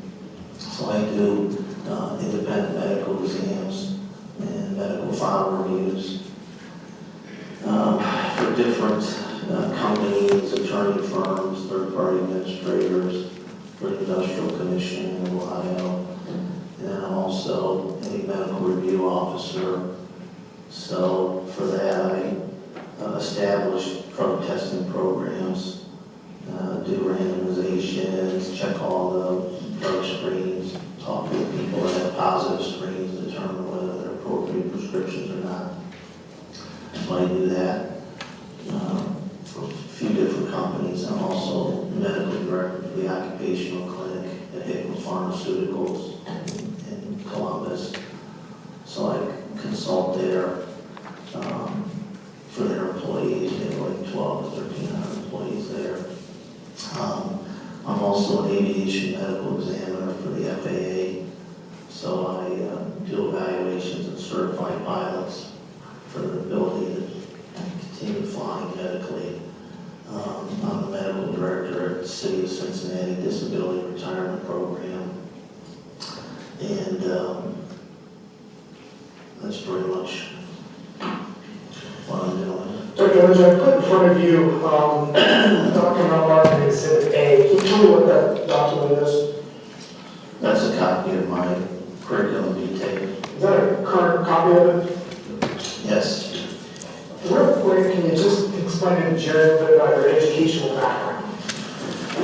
When I graduated summa cum laude with a bachelor's degree in chemistry from the University of Cincinnati honors program in arts and sciences.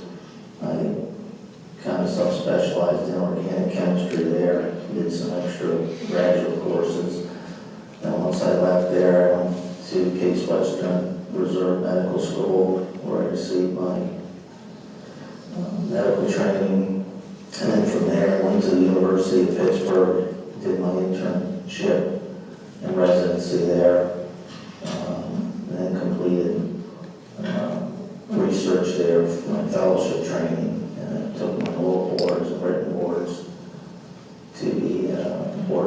certified in that, which I've continued.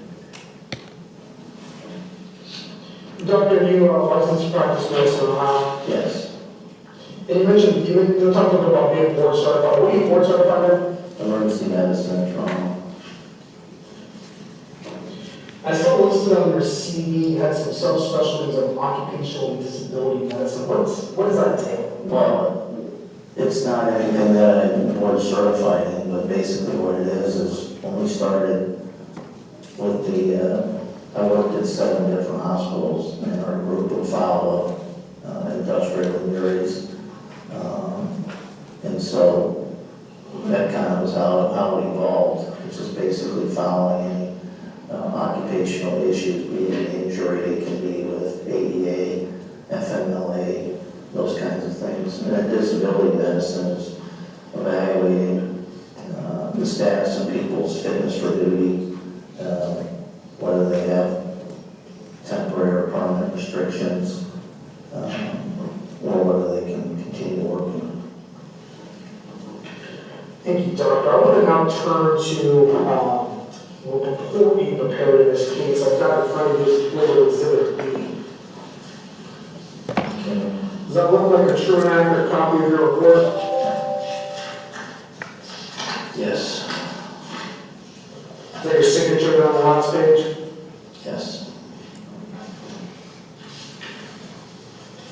Well, Doctor, I know it's been a while since you've seen Dr. Faust, so if at any point in time you want to review the report to refresh your recollection, feel free to do so. Now, it's my understanding, back in 2020, you conducted an examination of Mr. Faust, is that correct?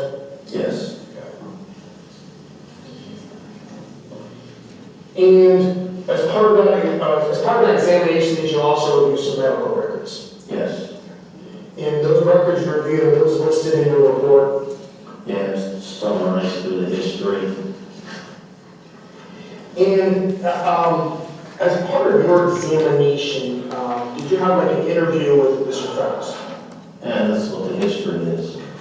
So what I do is I try not to review the records before I see the person. Maybe just I have to get a basic understanding of what I have to look at. And then I just start to do the history, and then I go back and review the records one time. I should have mentioned this earlier. Can we agree that any opinions you offer today are to a reasonable degree of medical probability or certainty? Yes. And do you know what that standard is? Yes. Do you recall what Mr. Faust told you about the accident? Well, originally, as part of the history, I wanted to know what his job was. So he was employed as a highway technician in Roman numeral 2 with the Ohio Department of Transportation. Originally, he said he worked on a seasonal basis before being hired full-time in June 2014. And we just went through the date of injury. In this case was January 12th of 2019. So we went through what happened in the accident. And he was the extreme driver of a snowplow truck, just going down the highway plowing when a female driver crossed over the median in a car and struck the snowplow. He had seen her coming and was fearful that she hit the plow would kill her. So he had tensed up with his left hand on the wheel and using his right hand to adjust the plow. He recalled hitting his right knee on the gear shift because the shifter knob had been knocked off, and he was jerked about. The seatbelt held him, but did not hit his head or chest, did not lose consciousness, but then subsequently developed neck and back pain. And then when he was getting out of the truck, walking off the road, he slipped on the ice and snow and then landed again on his right kneecap.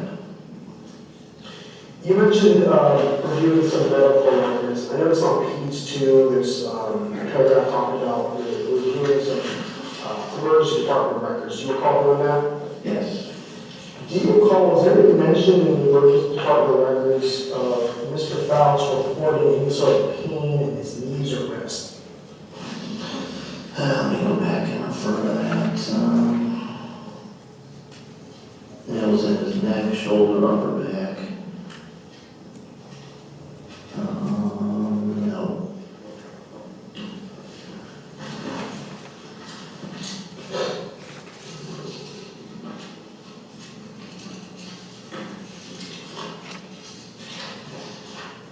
And as part of your review, did you also review an MRI of Mr. Faust's right knee?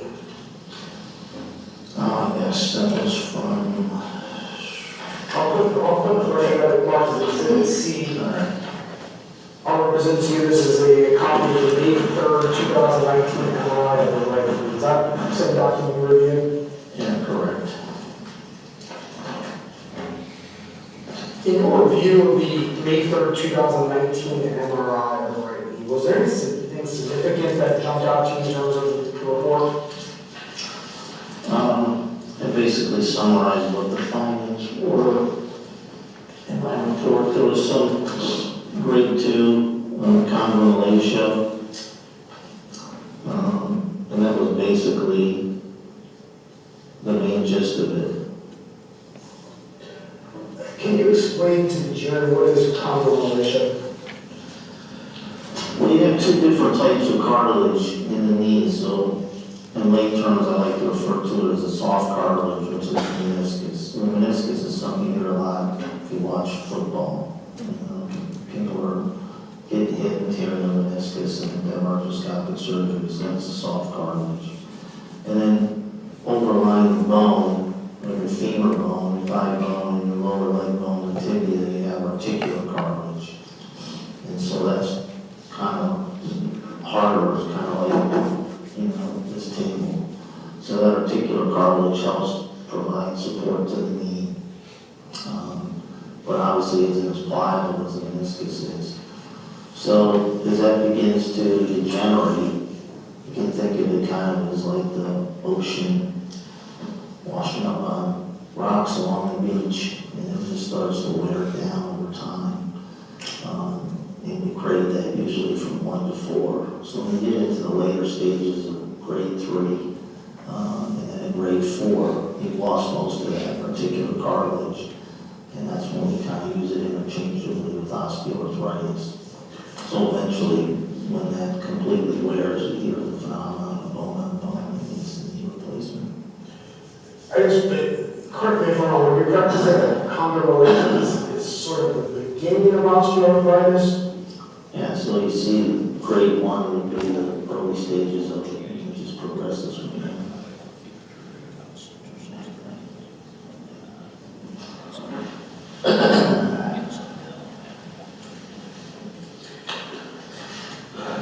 There's a mention in your report that there's no sign of any sort of bone marrow edema on the MRI. Why did you know that? Well, because especially with the history of banging the right knee and then falling on the kneecap, it gives you a clue. The MRI will show that edema pattern.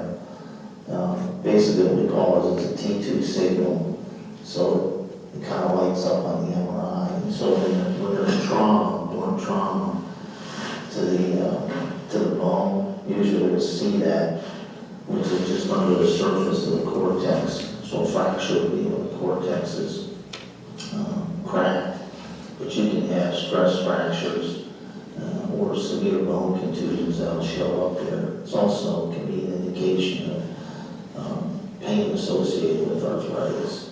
So it can be helpful to localize and then go back and put it in context of what the alleged mechanism of injury would be. For lack of a better words, is edema another word for almost kind of like a contusion or a bruise? Yeah, but it's within the bone marrow or just under that surface. How long can that last? Been going for a long time. 4 or 5 months? You can, yeah. Especially in the presence of the arthritis, is no different than necessarily with the trauma.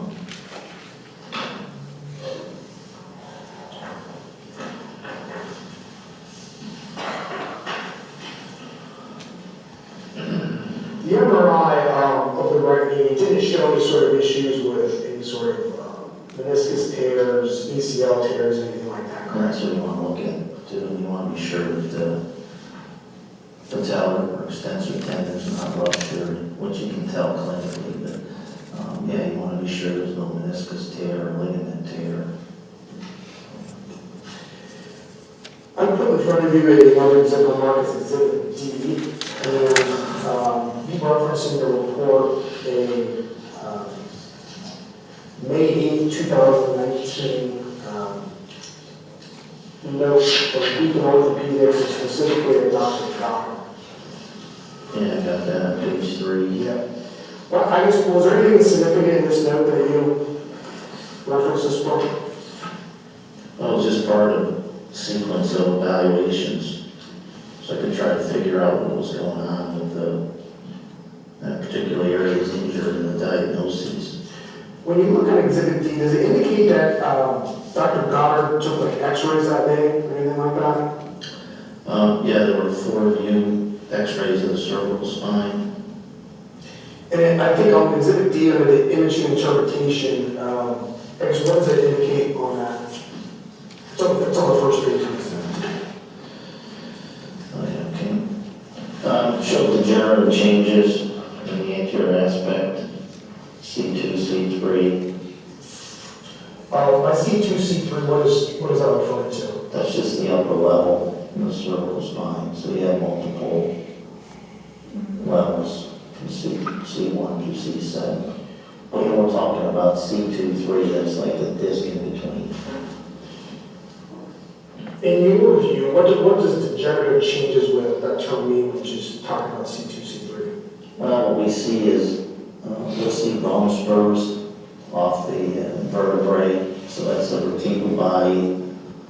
So you have a vertebral body above and below, the disc is in between, and you have hinge joints, what we call facet and uncovertebral joints that are, you can think of them as ball bearings. So they allow you to flex, extend, laterally flex and rotate, versus like with your knee where you're just flexing and extending.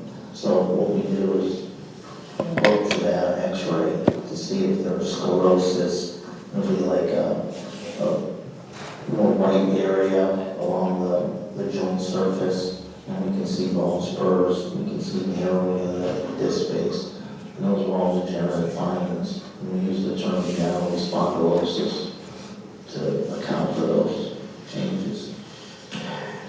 You're talking about, when you mean degenerative changes, what do you mean by that, doctor? Well, that's what they call a natural deterioration of tissue over time. And basically what it is just a wear and tear phenomenon. So over the years, the body just kind of slowly breaks down just from wear and tear use? Then remarkably, it starts in the late teenage years, and it can be more prominent in certain people based on genetic factors as well. When you talk about the x-ray and bone spurring, that a little bit of these, but it's my understanding that the x-ray can show bone spurring. And bone spurring is essentially the bone growing out in response to the disc bulging out, is that correct? Well, it can be just in response to stress over time. And that bone spurring is an indication of some sort of degenerative issues going on, is that correct? Yeah.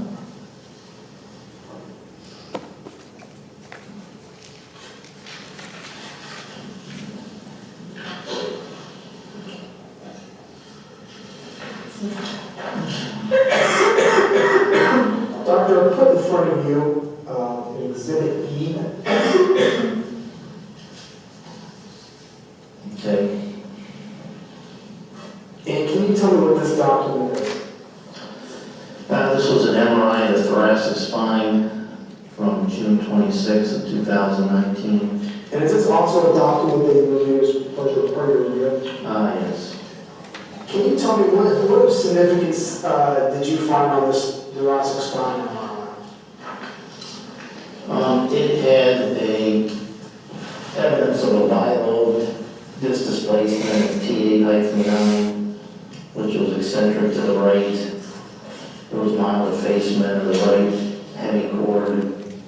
That's the right half of the spinal cord combining with left greater than right facet hypertrophy, which caused some narrowing of the left nerve root foramen with TA defacement. There was no compression or displacement there.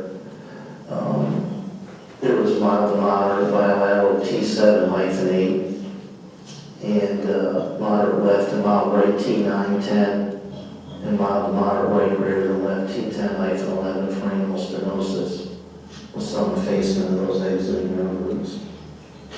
Dr., there's some references in this MRI to sometimes disc bulge, sometimes disc displacement, sometimes disc herniation. In your view, what do those terms mean? Well, you need to be specific about those because they have different implications when you're relating the presence of them. So basically, you want to think of the disc as an oval cushion, and as it degenerates over time, what we mean by that, the first thing that happens is it starts losing water content.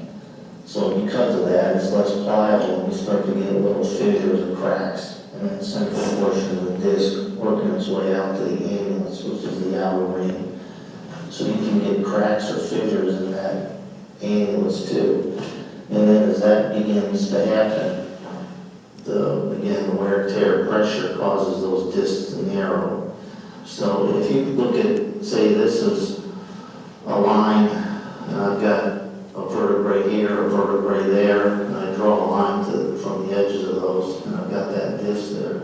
As it extends outside of that line, you'd say that was, if it was mild, it would be a bulge. As it progresses beyond that, it can be a protrusion. And as it further progresses, it can be a herniation.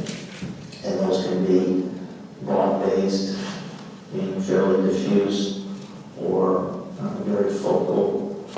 And then you can also have an extrusion, which is a little more unusual. That's when that outer annulus actually ruptures, and the disc material will extrude out, and that can start to go up and down your spinal cord and cause all kinds of problems. So that's the most serious one. That's an annular tear, is that what that's referred to? With an extrusion. You can have annular tears as part of degeneration, but it's a whole different ballgame when you have that tear in the annulus and that material is actually extruded out, and it has much more profound implications. How about disc displacement? What does that mean to you?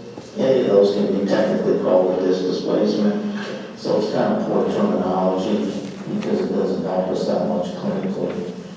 The disc bulge, disc herniation, disc displacement, that again, correct me if I'm wrong, that's kind of the kind of series in terms of degenerative, as your body breaks down. That's what Yeah, we talked about the common militia, like rating from 1 to 4, same type of process, involving the disc rather than the articular cartilage.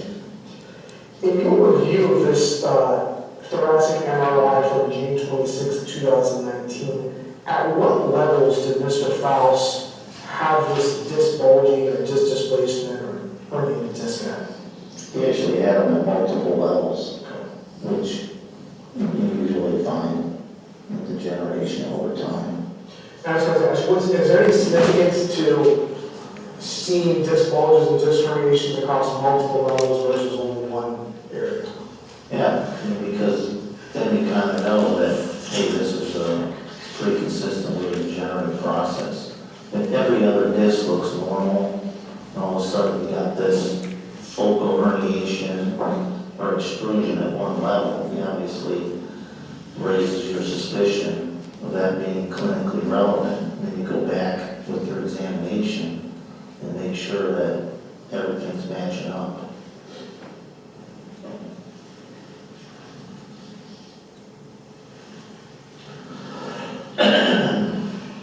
I also got in front of you an exhibit on mine is exhibit F. Can you tell me what this document is?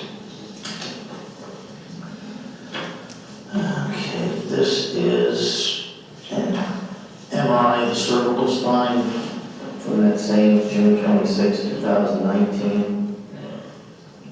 And was there anything significant that you noted in this cervical MRI? Yeah, the few that what I ended up documenting was there was an anterior osteophytic spur. Osteophytic just means basically bone, so it's a bone spur. And there was a shallow left paracentral disc displacement, which had no spinal cord or nerve root compression. And at the two levels below that, C34 and C45, there was uncovertebral and facet joint hypertrophy resulting in mild foraminal narrowing. Again, the uncovertebral facet joint, think of it as one unit, and that's the ball bearing that I talked about, so that had degenerative arthritis. At C56, there was broad shallow disc displacement with no nerve root compression or displacement. There was mild left foraminal narrowing secondary to the arthritis. And the foramen is just the opening where the nerve root comes through, so that's important when we're looking at that. So you've got the disc above, or the vertebral body above and below, you've got the disc, and then you got these hinge joints on the side. So basically, there's a foramen where that nerve root exits the spinal cord, and then that's what comes down through your arm to get to your hand ultimately. That provides motor sensory function. So when we do oblique x-rays, that's what we're looking at, that opening. So that can give you a little bit of a view, but obviously MRI and CT are much more important for that. And at C67, there was again a broad shallow disc displacement with no stenosis in the central canal. But there was mild to moderate right foraminal stenosis, again secondary to the arthritis, and there was much milder changes on the left. And there was some mild congenital narrowing in the central canal, and that just means that you're born with a much narrower canal than the average person. And that's usually just based on what we call short pedicles, which is just kind of part of the ring of the vertebral body that's around the spinal cord. So when you have congenital narrowing, you're a little more risk to have ultimate spinal stenosis if you develop an issue that, for instance, herniation. In the conclusion section, there's a reference to a mild to moderate like C67 stenosis secondary to the hypertrophy, and it says this is contralateral to the patient's side of complaint. What does that mean, the last sentence, contralateral? Well, when you order a scan, you're supposed to give the radiologist some idea what you're looking for. So for instance, let's see what they put in that one. Yeah, left-sided pain.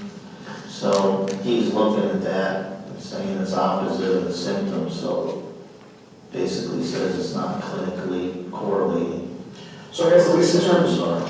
So he's saying we've got this structural change there, but it's not correlating with what you're telling me based on the history. And what you were talking about with the nerves and stuff, so I guess is what you're saying that where the bulge of this stenosis happened at C67, it should, at least the MRI show it should be called right-sided pain? Yeah, so if we look at C67, that corresponds to the C7 nerve root, so it's the one below. The C7 nerve root comes down, innervates the top of your hand, so it handles your triceps, the ability to extend your wrist, extend your thumb, and then you start losing sensation in the area. So I'm seeing a radiologist saying, hey, there's a stenosis at right C67.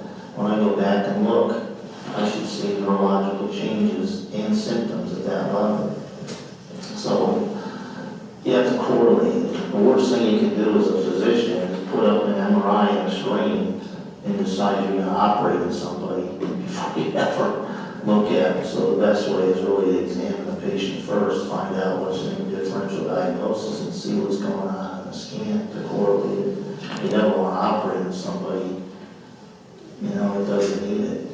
There's a reference to stenosis several times. Is that in relation to degenerative issues? The stenosis, just think of it as narrowing.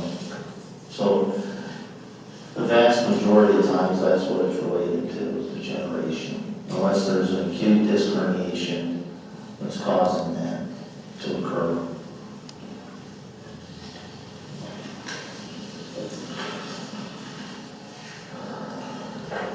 So I'm going to go a little bit out of order. I'm going to put in front of you Exhibit H.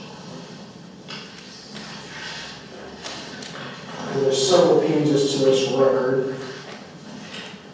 I'll represent to you, I believe this is a copy of an EMG that was done. Does that look right to you?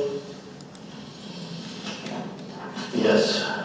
And is this a document you reviewed in terms of your filing of this? I did. Okay. Was there anything of significance that you found in terms of the EMG that was done in this case? And let me back up, when was this EMG done?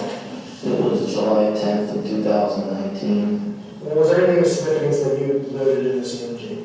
Well, the first thing you want to look at is if there's any signs of radiculitis or radiculopathy. So radiculitis is an irritation of the nerve root, and radiculopathy is when the nerve root is malfunctioning. And that's usually when there's compression or displacement. But basically it helps to tell whether electrical impulses are conducting along that nerve, because that's what we're measuring. So it's like a wire in the wall. And if you put a meter on it, you stimulate at one end, you want to make sure that you're getting full electrical conduction at the other end. That turns into sensation and motor function.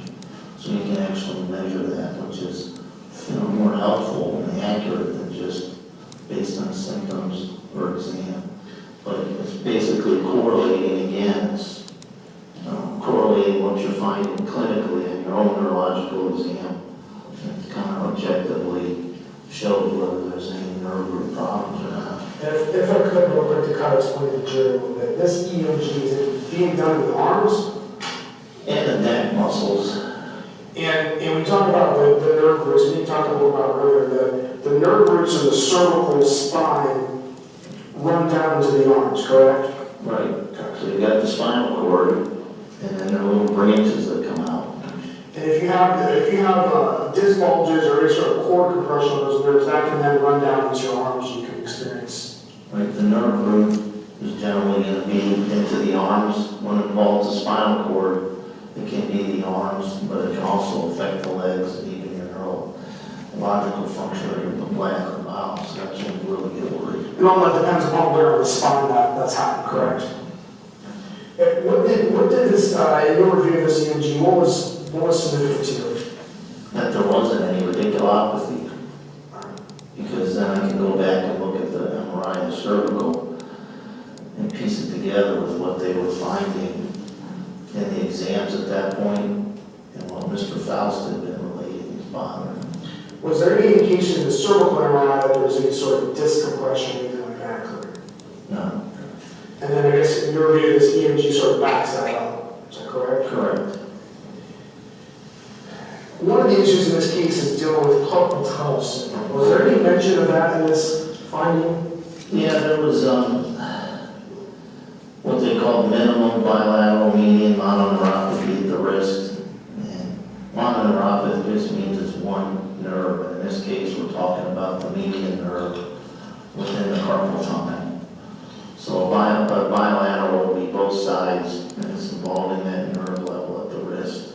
The thing with this was, though, that it was only based upon a difference in the conduction between the median and the ulnar. Let me refer to that what I had in there. Yeah, it was a relative prolongation of the median mid-palmar latency. That's measuring that nerve root here.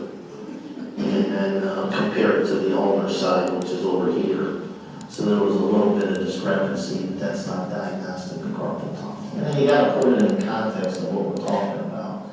This was an acute injury. So then automatically you're talking about traumatic carpal tunnel, which is exceedingly rare. And when we see those, they're cases of like fracture, dislocations of the wrist. You know, that the bone actually fractures and shifts, and the nerve's running through the tunnel, and you got this fracture, dislocation that just basically crushes or compresses it. So it didn't make any sense in the context of what we were dealing with here. At least in terms of this EMG, was there actually a conclusion or finding that there was carpal tunnel? No. What sort of things would you be looking for in EMG? I know you talked a little bit about it, to actually show that there is carpal tunnel. What sort of findings would you expect to see?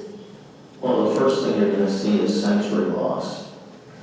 So the way God designed the nerves made sense. The outer bundles are sensory. So when those first get compressed, you start losing sensation, numbness, and tingling. You can live with that numbness, right? You start compressing the inner bundles of motor, and you lose the function in the end. I mean, just from a standpoint of evolution, that's a problem. So that's how you see it. You start seeing the outer bundles getting compressed, you're losing that sensory function. The inner bundles start getting compressed, you're losing that motor function. And that's a combination of measuring just with pads on the hand versus putting actual needles into the muscle too. So when you start seeing those motor changes, I mean, you're seeing like atrophy in the muscles and significant. So those are the, again, progression.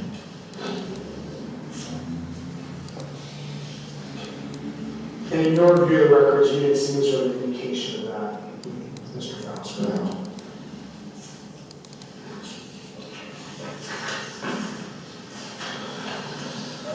When you talked a little bit about kind of a little bit of this degenerative change, I want to put in front of you a document I marked as Exhibit G. Can you tell me about this, just generally what this document is? Oh, I just added that with my report, just to basically show that, you know, I'm just not pulling this stuff out of my head. There's a basis for, I mean, that's part of studying. You know, when we first came out with MRIs, and it was hard trying to figure out what it means clinically. And so we know we've got all these changes that occur, and they occur at different ages, and we had to try to make sense of what was going on, you know, relevant to our patient again, because, you know, I end up doing something that harms them, and really doesn't correlate with what the problems are. So these studies basically help to define, you know, what are we seeing in asymptomatic people? How does this degeneration progress? I want to ask you a question. Because the jury might look at this and they might see these MRIs and go, oh, he has disc herniations, he has disc bulges, something must have happened. Is it common in the public to have some spinal disc bulging, disc degeneration, those sort of issues pop up? Oh yeah, you've got to kind of educate people, because they'll come home and say, oh my God, honey, the doctor told me I got a disc bulge. And that's, you know, why the back or neck is hurting. I mean, it creates a lot of panic and anxiety, and it doesn't really correlate to neck pain or nerve pain. So you got to put all this stuff in the proper context.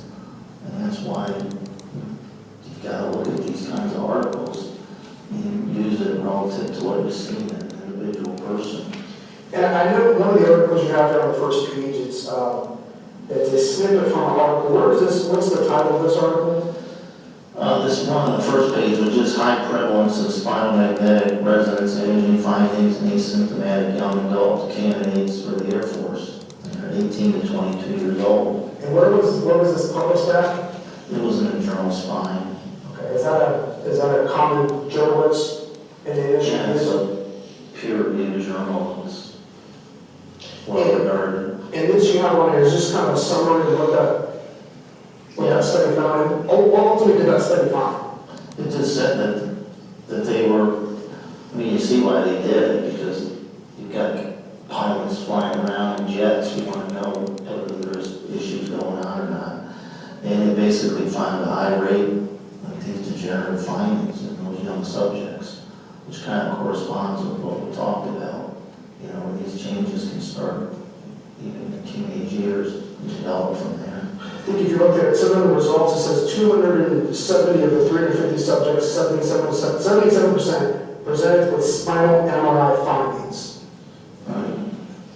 So I guess at least in terms of this, it's indicated at least in this study of these kids from 18 to 22 that found that they had issues in their spine. Yeah, they were looking at disc space narrowing, they were looking at disc bulging, they were looking at disc protrusions, and they referenced the spondylosis, which I talked about as just our general term for degenerative disc disease, uncovertebral facet joint arthritis. We talked about spinal, but how about the knees? Is the knees another area where you can see degenerative changes? Yeah, just because of the weight bearing. That's what we actually, what are some factors that can play into these degenerative changes that you can see both in someone's spine, someone's neck, someone's hips, anywhere? Well, obviously it's primarily aging, but then it's also weight. So for every say 10 pounds that you're overweight, you're talking about, adding 50 pounds of stress to the joint. So that has an effect on it. And then time, and then the presence of any injuries. So if you had prior surgery, ligament tears, meniscus tears. So for instance, the people that have an ACL reconstruction are typically tend to get arthritis earlier. If a person is obese, can that speed up or cause early symptoms of some of the degenerative changes you talked about? Yeah, by far that is the most dominant finding.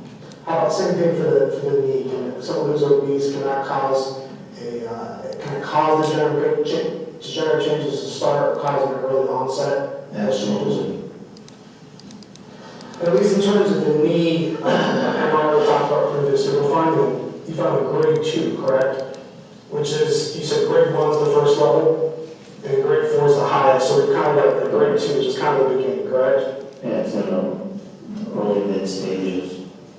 And at least in terms of the thoracic and cervical MRIs we're looking at, again, is that kind of the early stages of gender changes, or are you seeing some really bad, extruded disc or anything like that? It's multi-level, so it's scattered throughout the spine.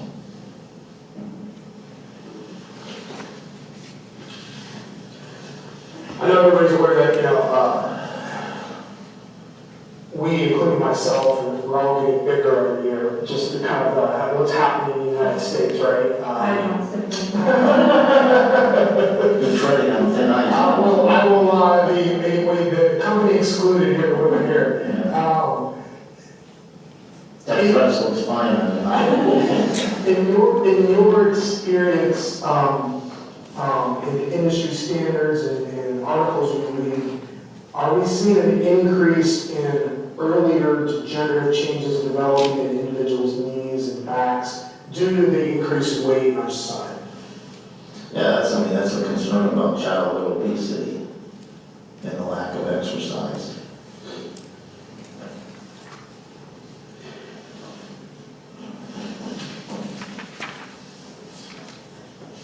Outside of obesity, it's also occurs as we age too, correct? Correct. I know we saw that one study talked about seeing changes in the cervical spine of individuals who are 18 to 22 years old. Do you also start seeing those changes in the knees as well? Yes. Which start around the same time frame typically?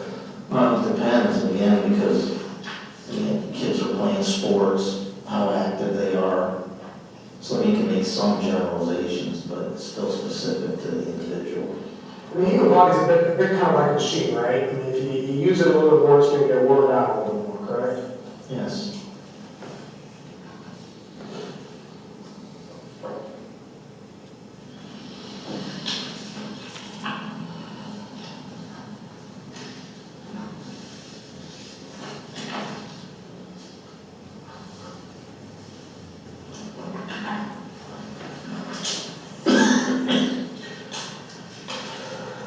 Dr. turning back to your report, did you also conduct a physical examination of Mr. Faust? Yes.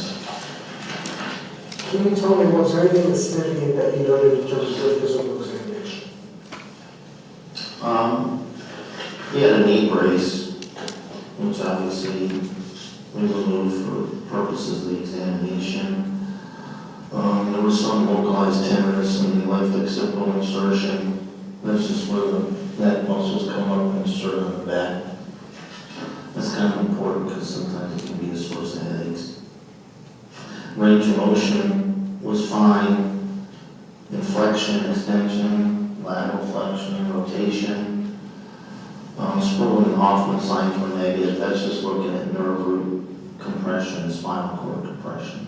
So Sproul's maneuvers, when you extend and rotate, some people will do compression too, but I never like doing that just because if you don't know what the anatomy is there, you're narrowing that nerve root, compressing it. I mean, the person's going to be miserable for a week, it's not always necessary. So just having them basically extend and rotate, that's taking that little frame and narrowing it down. So if that's really stenotic and you do that, you just he's gonna get that finger down the arm, so that could be significant, you know. It's not 100% diagnostic, obviously, but you use it in concert with the EMG. And Hoffman signs just inflict the wrist. So if you got spinal cord compression, it's not gonna do that, it's gonna do that kind of thing. So that means that spinal cords are really sensitive and compressed. So that's all that is. And then just checking reflexes, motor and sensory function. So I basically didn't find any signs of cervical radiculopathy in either upper extremity. So that kind of corresponded with the later EMG. He had already had endoscopic surgery for the carpal tunnel, so that had already been done, and he was doing well with that. And then the thoracic spine, there was normal kyphosis, just meaning there's a normal curvature that we have, but no significant scoliosis.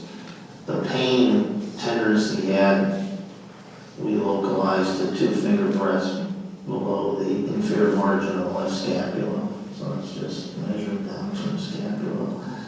There was no localized spasm in the trigger points. There was good thoracic flexion and rotation, although there was some limitations associated with morbid obesity. He felt the pain in that area under the left scapula and right rotation. And there was normal range of motion of the shoulders and overhead flexion and abduction. And so there was no spasm. The muscles between the shoulder blades, those are the rhomboids, and then the big latissimus muscles. So when you're doing that, you want to see how those muscles are working in concert with the shoulder blade. There was no signs of impingement to the shoulders, and after the scratch test was good. That's just reaching up as far as you can behind you. And then there were no promoter non-release signs. That's signs of spinal cord compression. That's what I mean by those. The right knee did not have any joint effusion. There was water on the knee. The range of motion again was limited by morbid obesity. The still was able to flex to 110 degrees and extend fully. The kneecap tracked well through motion, although there was some central pain on the grind where he pushed me down in the kneecap, sort of compressing that. And that gave some pain there in the central patella. There was no focal joint line tenderness. And McMurray was just checking for meniscus tears. That was negative. And then there was good stability to the ligaments when you stress them. And there was good quadriceps and hamstring strength. There was some limited squatting at 50% before getting some of that central patellar pain. At least in terms of your physical exam, was there anything unusual or concerning that you found in terms of your exam? Well, the big thing we're looking at that neurological exam. Part of your examination, did you get Mr. Faust's weight? And I think he told me his weight. That's a problem with certain scales, Stephen. Once you get above like 300, he said he was 415. And what was his BMI at that? I calculated it out at 51.9.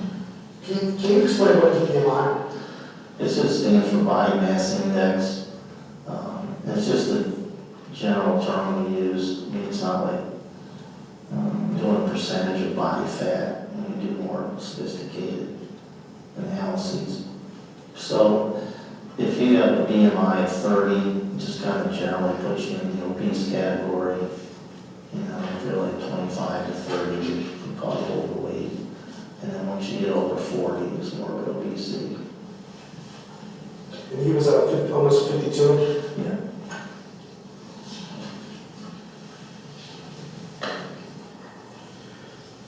Dr. Hunter, was there any mention that Mr. Faust had another workplace incident after this one? He had shared with me that in January of that year, which was 2020, I might have seen in August, yeah, he had a slip and fall on his left side on ice and concrete. Did he report he had any increased pain or anything from that? He had a brief bout of incontinence that had resolved, but there was some pain in the right upper and lower back, kind of along that region of the latissimus dorsi muscle. Comes that. Doctor, I want to turn to your opinions in this case, and I'm gonna, just so you know, I'm gonna kind of without allowing. So what I'm gonna do is, for each one, I'm gonna ask you, first, whether he has the condition, and two, if he has the condition, I'm gonna ask you whether it's related to his workplace incident, okay? All right, turning to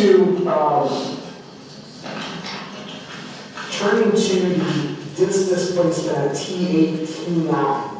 Do you have an opinion to a reasonable degree of medical probability or certainty as to whether Mr. Faust has the condition of a disc displacement at T8, T9? Yes. Okay. And do you have an opinion as to whether the disc displacement at T8, T9 was caused by the January 12, 2019 workplace incident by way of direct causation or substantial aggravation? Yes. And what's your opinion on that? I did not find that it was caused by the industrial incident. And what's your basis for that? Well, I kind of went through that in my report. One of the things was it was bi-lobed, which was indicative of degeneration typically. So that's more of a broad-based type change. And that's what I talked about with the manifestation of degenerative disc disease. And the other fact was, we saw degenerative changes in arthritis throughout the remainder of the thoracic spine. So that was consistent with this level being degenerative as well. In terms of the saying, gee, did this occur as a result of trauma, kind of goes back to what we were talking about with the neck and the nerve roots. So if that is acute, you're going to have radiation of the pain and numbness along that nerve root. So in this case, it would be coming around the chest to the anterior sternum. So there was really never any evidence of that in terms of symptoms or anybody documenting any neurological deficits there. And there were several notes throughout the medical documentation that I referenced in that regard, because that's one of the things I was going back to look at. In your view, did Mr. Faust's weight play a factor in the disc displacement we're seeing here? Yeah, because it was morbid obesity, it just causes, more wear and tear. Factual, correct? Yeah, it's like a foundation of a building.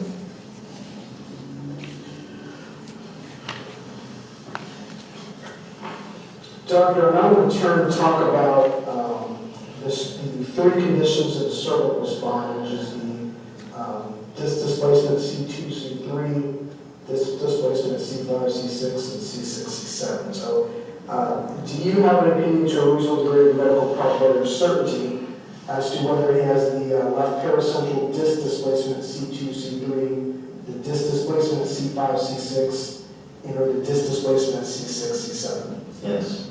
And what's your opinion on that? There is evidence of disc displacement at those levels. And same question I asked before, do you have a opinion to reasonable degree of medical probability or certainty as to whether those three cervical conditions were caused by the workplace incident in 2019 via direct causation or substantial aggravation, or instead of any degenerative conditions again? Yes, I found that they were degenerative conditions. And what's your basis for that? Well, we kind of set the background for that in our discussion previously, but again, we're looking at those symptoms with the neurological examination and the EMG. And all of that pointed to the fact that there was no evidence to suggest this was traumatic. Again, do you, in your opinion, did Mr. Faust's weight play a factor in these conditions, period? Well, it does to some degree, but not as much as it would in the thoracic and lumbar spine. How about his age? Does that play a factor as well? Yes. He's getting close to 40, I guess, correct? At that point, he was 36. Would it be common to see individuals with disc bulges kind of middle age? Sure.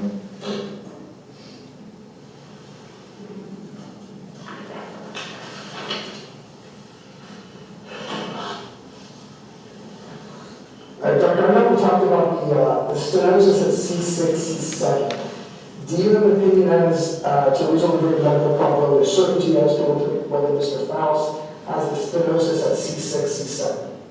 Yes. And what's your opinion? That is present. And second question, do you have an opinion as to a reasonable degree of probability or certainty as to whether the stenosis at C6, C7 is related to the workplace incident 2019? Yes. And what's that opinion? That it is not caused. What's your basis for that? Well, first of all, it's not really what I call a clinical industrial diagnosis. The frenal stenosis is structural finding. So you see that on MRI or CT myogram. Then you got to put that in the context of what the clinical diagnosis is. So, for instance, if it's a right frenal stenosis, the actual diagnosis would be a C7 radiculopathy. If you don't see that, then it's basically just a structural finding. It's not a diagnosis. So you can't take everything you see on an MRI and just lump it into a clinical diagnosis. That's why we're doctors are supposed to be checking people. The radiologist doesn't make that diagnosis, it's up to us.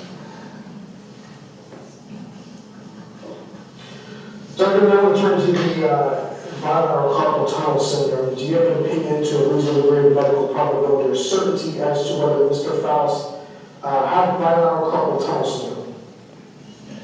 There's some question of that. I have an opinion. And what is that opinion? Opinion is I couldn't say for sure that it was there based on those EMG findings. When I saw him, he'd already had surgery. And he felt good with the surgery. But in terms of, it's really a diagnosis on an EMG to objectively document it. So you can have clinical suspicions, but there just wasn't the data there. And then, obviously, you got to look at it in the context of this accident. So if he had a fractured dislocation of his wrists, then you might consider it, but there really wasn't any trauma to the wrist to support it. So a lot of times what happens is you're looking at a neck issue, so you order the EMG. The EMG is done with both upper extremities, and it includes the nerve conduction studies. And there's multiple times when I've seen bilateral carpal tunnel come up because it's still a common condition. So what were you doing the test for? This is an incidental finding when we were actually studying the neck. So it's important to go back and look at the notes. Why was the physician ordering the test? What was the differential diagnosis? So if you see this come up as an incidental finding, again, you don't just take it and lump it and say everything's there. I also was going to ask you, did you see any EMG clinical findings that would raise concerns about carpal tunnel syndrome? Yes, I see it.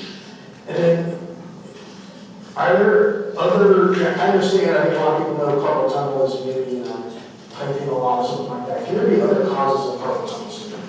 That's actually kind of a fallacy. When you look at studies for computer work, that was kind of old school. Now we're not seeing that to be the case.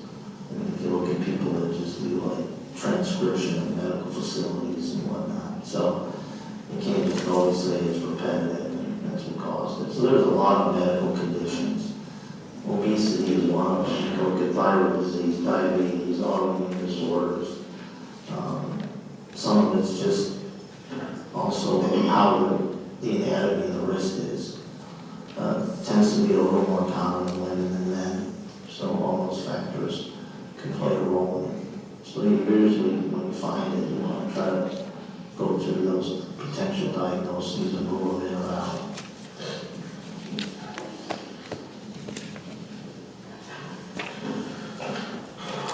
Almost done, Doctor. I think now we're turning to these. Do you have an opinion to a reasonable degree of medical probability or certainty as to whether Mr. Faust has the conditions of chondromalacia in the tibial and patellofemoral carpus of the knee? Yes. And what is that opinion? They are present. They are present? Yeah. Okay. And then the same question as before, do you have an opinion to a reasonable degree of medical probability as to whether the common relation you see in the right knee, whether that's related to the 2019 accident? Yes. And what is that opinion? I did not find it to be causally related. And what's your basis for that? Well, the chondromalacia is obviously a degenerative condition as we went through. The definition that I was supposed to use for substantial aggravation is it must be documented by objective diagnostic findings, objective clinical findings, or objective test results. And I basically did not find any of that in the records or from the attending physicians that talked about it. From a medical standpoint, in medical terms, what would be objective sort of evidence or clinical findings that you look for in terms of aggravation? Well, in that kind of case, because we were postulating a traumatic injury to the knee with hitting that gear shift and then slipping on the ice and falling and hitting it, you look at actual fractures of that cartilage. So you can have osteochondral fractures, meaning that, I mean, you can take a chunk right out of that particular cartilage. So say you've got this underlying degenerative narrowing, and then you hit it, you're going to see a lesion in there, and that lesion is going to be associated with that subchondral bone or edema. So that was the benefit in this case of having an MRI in concert with also looking at what were they finding. I mean, when you do that, there should be water on the knee and inflammation as a result of that. So it's both the clinical course and the MRI can help us go back and look at the mechanism and make sense of it. We're talking about all this, is if someone complains of pain, is that objective medical evidence? No, it's subjective. I mean, even when we examine somebody, you say pain to palpation, so push it on an area that's tender. I mean, it's still subjective. There's a range of motion we can consider subjective because, you know, a person may have fear of pain, so they don't want to move, or they just may not want to move for whatever other issues. So, you know, you got to take it all into context. You don't ignore it, but it's still considered subjective. That's what I was going to ask you. If you're reading the medical records indicates that 10 minutes to palpation or 10 minutes on exam, in your view at least, that's still a subjective criteria in terms of medical evidence.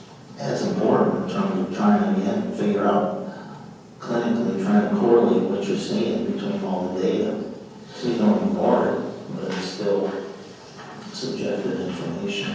And as before, in your opinion, is Mr. Faust's age and weight, did that play a factor to the condemnation of Simmons right name? Sure.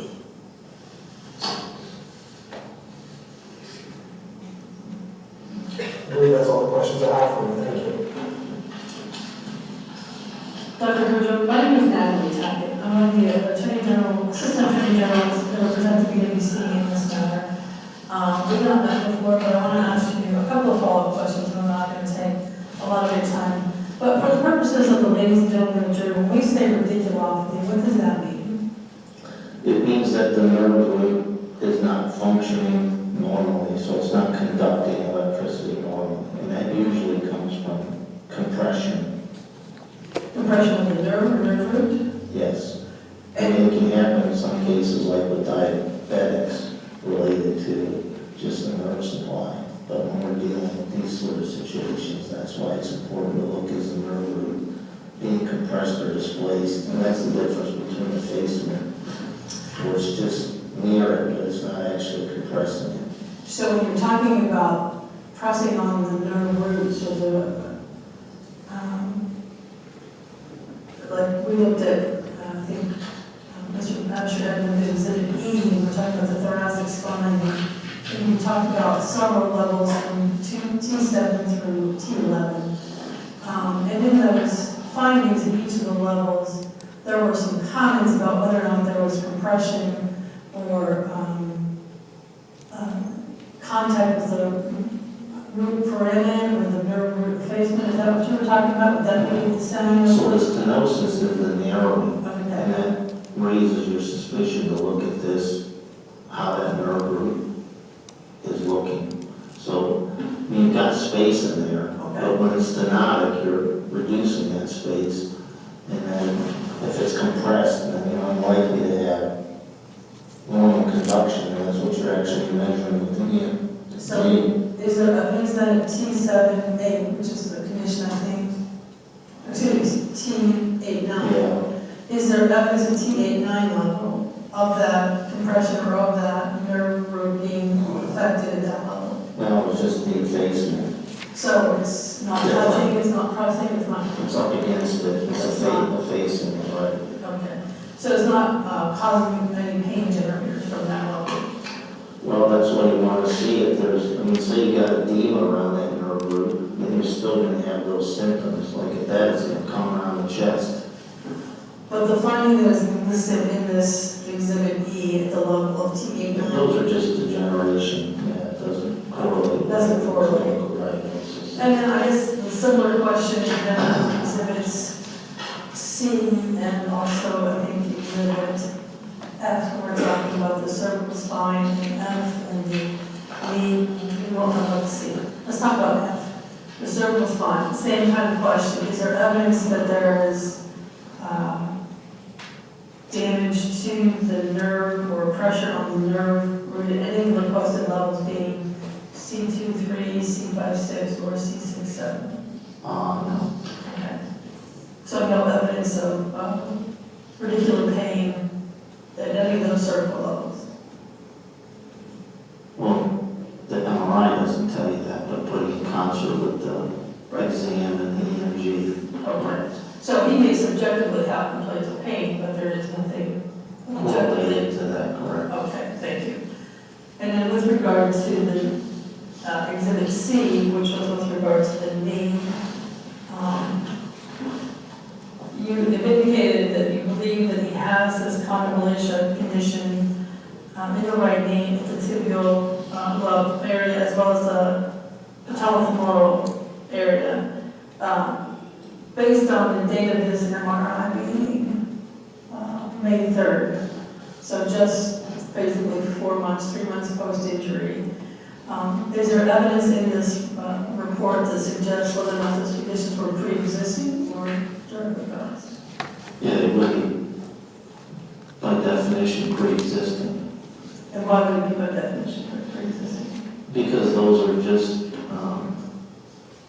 degenerative type morphology. So again, if we saw something that looked like an osteochondral fracture, where there's actual, like a chunk taken out of that area, or there's a deep crack, and then that's when you look at that subchondral bone or edema, because if you smash that and you crack that underlying bone marrow, subchondral area, right below the cortex, is going to be edematous, and that's what we see with that T2 signal. So that's part of why we look at that edema signal. Edema, I think Mr. Abshad mentioned to you or asked you that, like a contusion or bruise. Is edema swelling? Edema is just a fluid signal, so it's a water signal. So when we look at the T1 and T2, we're highlighting a fat signal, and then we're highlighting a water signal. So they get highlighted, and you can flip between both of those to see what it is. So if you see edema that's fluid, that suggests an acute or traumatic incident finding versus if you don't see edema. And looking at the morphology of that articular cartilage.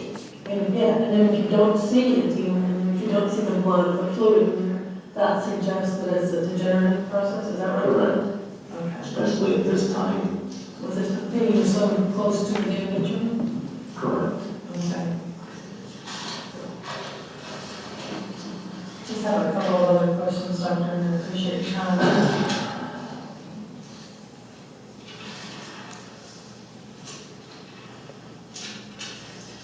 When we talk about degenerative conditions, do they take days to present, weeks to present, years to present? That's usually over the course of years. Okay.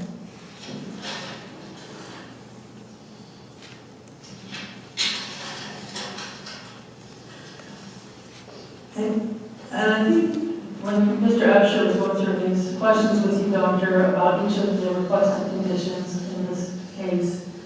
I think you testified, correct me if I'm wrong, that you agree that all of the conditions requested are present, perhaps except the carpal tunnel, and you weren't sure that you would convince of that. Is that fair? Yes. So you agree that these conditions exist, but you just don't agree that they're related to this motor vehicle accident? Correct. And you have all these MRIs and X-rays and EMGs and nerve conduction studies. Then in essence, if I put it in like a certain bar, a snapshot taken on one day, and those snapshots, are they necessarily clinically significant? All the findings therein? No, that's our job to translate that into the whole picture.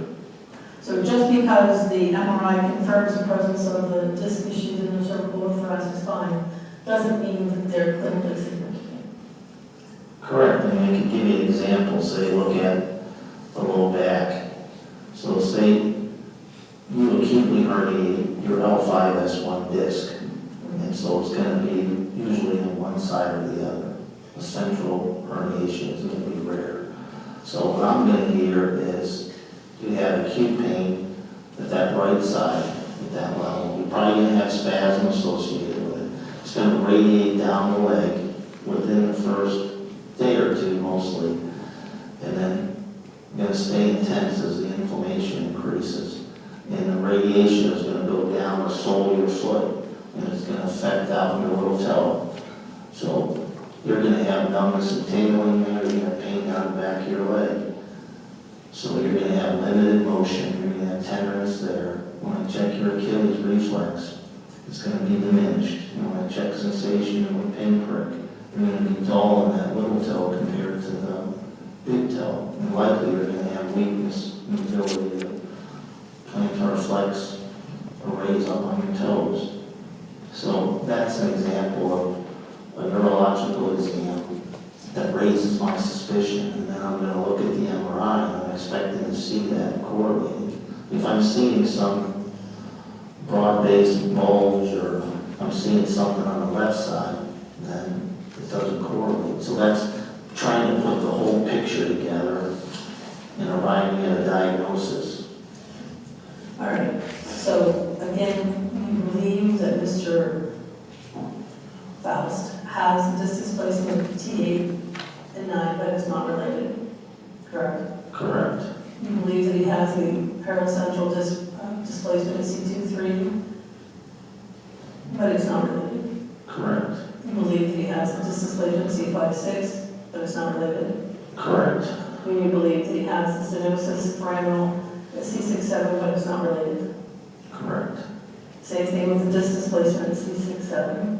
Correct. Substantial aggravation of pre-existing tibial condylation of the right knee is present but not related? Well, the condylation is present. There's no evidence of a substantial aggravation of the incident. And with regard to the substantial aggravation requested, a pre-existing patellofemoral condylation of the right knee, again? The condylation exists, but there's not substantial aggravation. And there's not evidence that it's related then to the injury from January 2018. And then the carpal tunnel syndrome, you saw him after surgically had been corrected, so we have no way of knowing for sure. I had to go back, and that was based on the records. Okay. And nothing I've asked you has changed your opinions that you expressed for Mr. Absher? No. Thank you. I've nothing further. All right, ladies and gentlemen, we're going to take a break there. We're about halfway through this deposition.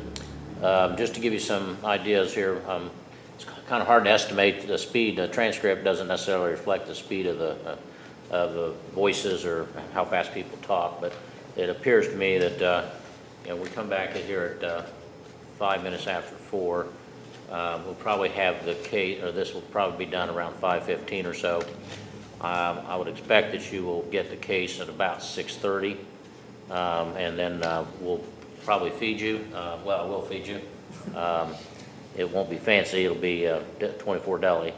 Then you'll deliberate. And I'm keeping an eye on the weather. Right now it says it's not going to drop below 38 until midnight. So we'll have plenty of time for you to deliberate. without, there may be some snow, but it shouldn't be melting until after midnight. It doesn't go down to 0, or I mean to 32 until after midnight. So we are keeping an eye out for you. So just keep your plan, and that's the way you should plan for the evening. You need to let anybody know. So we'll take 10 minutes, come back at 4:05, and we'll continue with the deposition. Remember the instructions of the court. Please rise.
All right, we're back on record, so we'll continue with the video.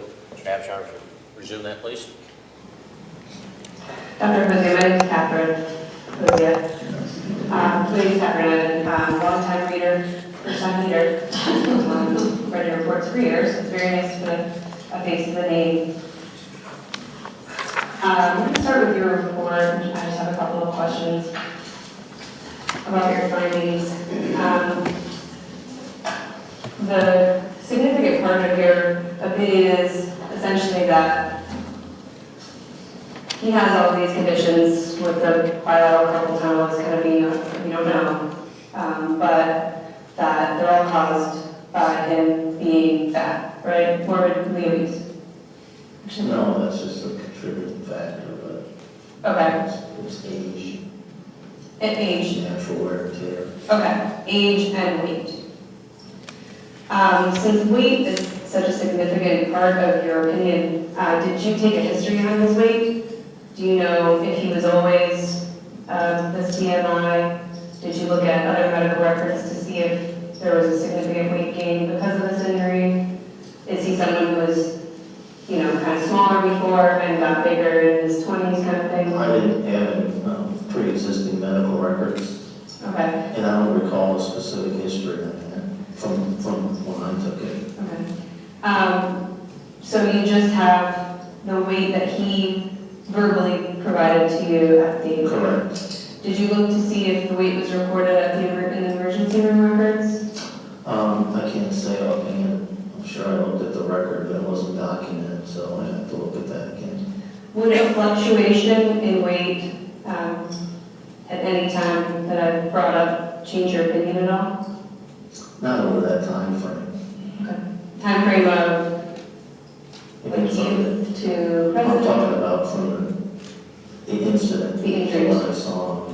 Okay, so you saw him about 18 months after the injury on August 20th, 2020. Correct. And you reviewed medical records that you identified in this report, and then you created this report. Yes. So have you reviewed any medical records that have been filed or provided to you since, or any medical treatment that he's had since August 20th, 2020? No, the last thing I had was I think I mentioned, he was undergoing cervical epidural injections, but I have not received anything subsequent to that. Okay. What have you reviewed between August 20th, 2020 when this report came out and today? Just my report and reference information. Okay, you haven't been given any new information about the case or? Correct. Did you review plaintiff's deposition transcript to see what he had testified? I know you met with him in person and you kind of had your own version, but did you see what he testified to under oath? I did not. Okay. I'm gonna go to these one by one. Like you did. So we'll start with the displacement at T18. Where are we at the end? Well, it's page 8 of your report, but I'm almost certain you'll know it. Okay, I got it. And counsel for the Bureau brought this, administrator brought this up as well. Can you explain to us the difference between effacement and impingement of a nerve?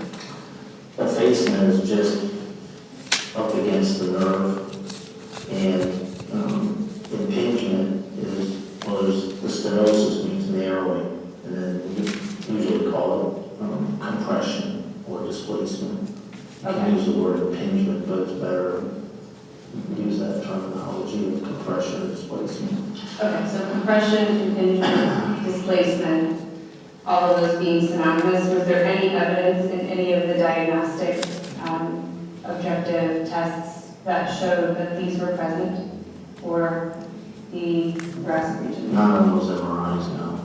Elsewhere? Were they elsewhere then?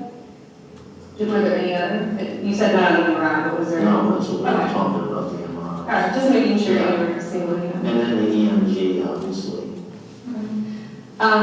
Were there, and then so you noted essentially, this T8, T9 level is what you're being asked to look at, but you look at all the levels on the MRI and the degenerative conditions up and down the spine, saying, this is one of the contributing factors to your opinion.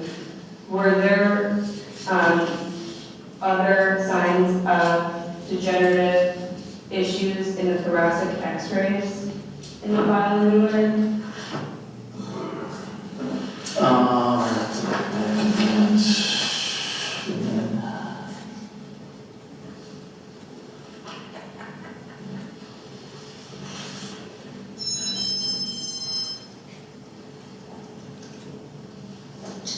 There was x-rays on 123, I'm trying to think.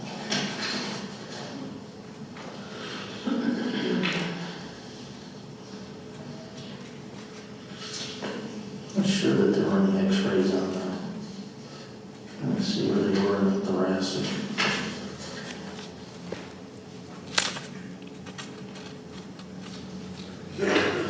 We had the x-rays of the knee, and the cervical.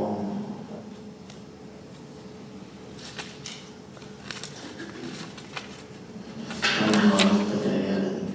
Okay, just asking. I didn't see any other signs Yeah. of lesions on that. Were you surprised to find no reaction to the tenderness to palpation exam that you performed on Mr. Faust, considering the significant arthritis that you're citing present in his entire thoracic spine?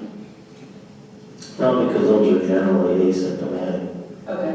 Can you tell me what tenderness to palpation, or sort of demonstrate it, what that is for the jury? How would that test be done? So, say like in the carpal tunnel here, I mean, basically, it's just how much pressure you apply, how deep it is, and what the response is. So, pushing in here, if it's causing localized pain, that would be considered pain to palpation. Okay. If you're pushing in on there, then you get that numbness shooting up, and that could be the carpal tunnel nerve. So, But for the thoracic spine, do you do it level by level for tenderness to just palpation? move it down, because there's the rhomboid muscles, and then there's the latissimus muscles, and then underneath are deep back muscles. So just pushing in those areas, and then obviously moving closer to the spine. Okay. When you did this exam, were you doing with that whole area you're describing with several of applications of pressure like you demonstrated on the wrist? I can't remember exactly, but Well, we would have been going down levels, because, this was kind of localizing with the finger breast below the scapula to figure out what level it was feeling in the spine itself. So, you move over from that level, and obviously you start with T1 at the base of the cervical spine to the upper lumbar, all those areas that are thoracic. So in this particular case, there was tenderness. There was 2 finger breasts below the scapula. Okay. So as I mentioned before, take care of your work. The thoracic isn't usually a star of what we're talking about. It's usually the lumbar cervical that we get in the mix. So in this case, the thoracic is right in the middle. Do you know if Mr. Faust was wearing a seatbelt at the time of the injury?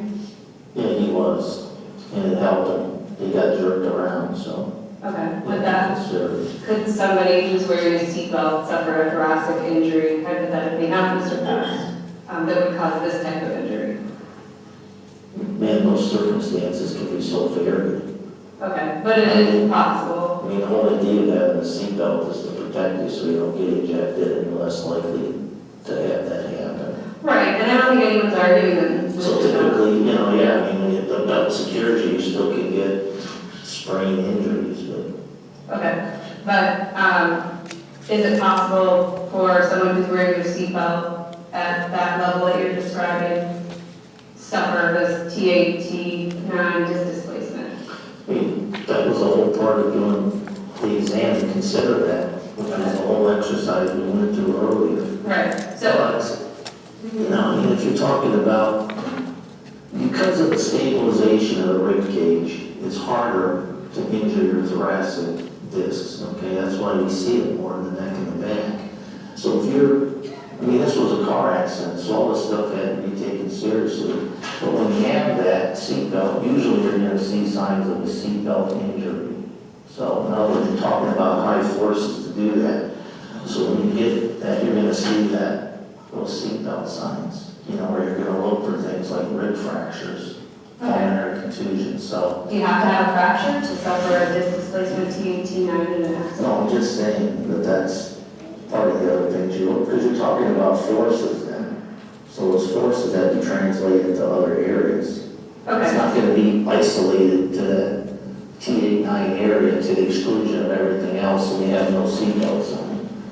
Okay, but I guess my point is it is possible that you could suffer this injury from this diagnosis from this injury. You just disagree that that happened to you. Yeah, I mean, in a car accident, we gotta consider all those up and down the entire spine. Okay. Do you know if you had any thoracic tests before this accident occurred? Objective CAT scans, x-rays, injuries? I can't recall that we had anything by history, and again, I didn't have any records predating. Okay. I highly doubt it, but. If there were a CAT scan that predated this injury 3 years before, that was completely normal, would you still say that this degeneration would have occurred naturally, or would you see degeneration? How far back would you see it? Well, I mean, if you're talking 3 years, I mean, it can be just part of the progression.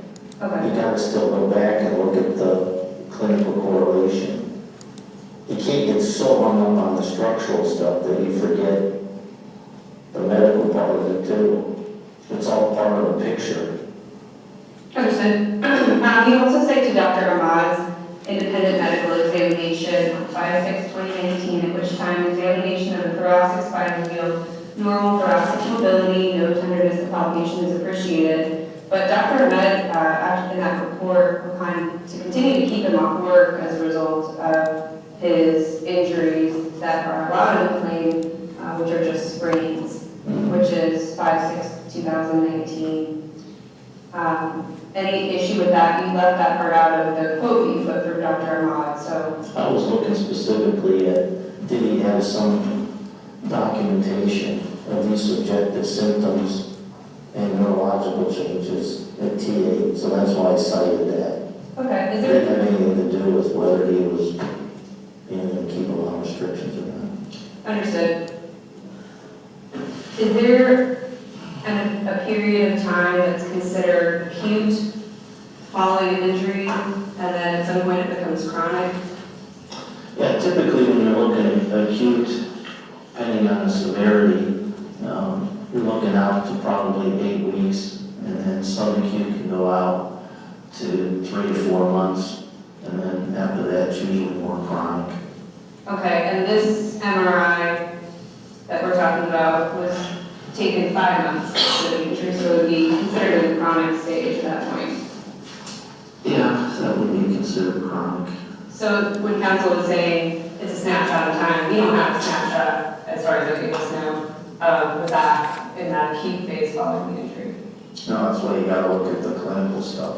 Okay. Because you gotta try to piece together how this transpired.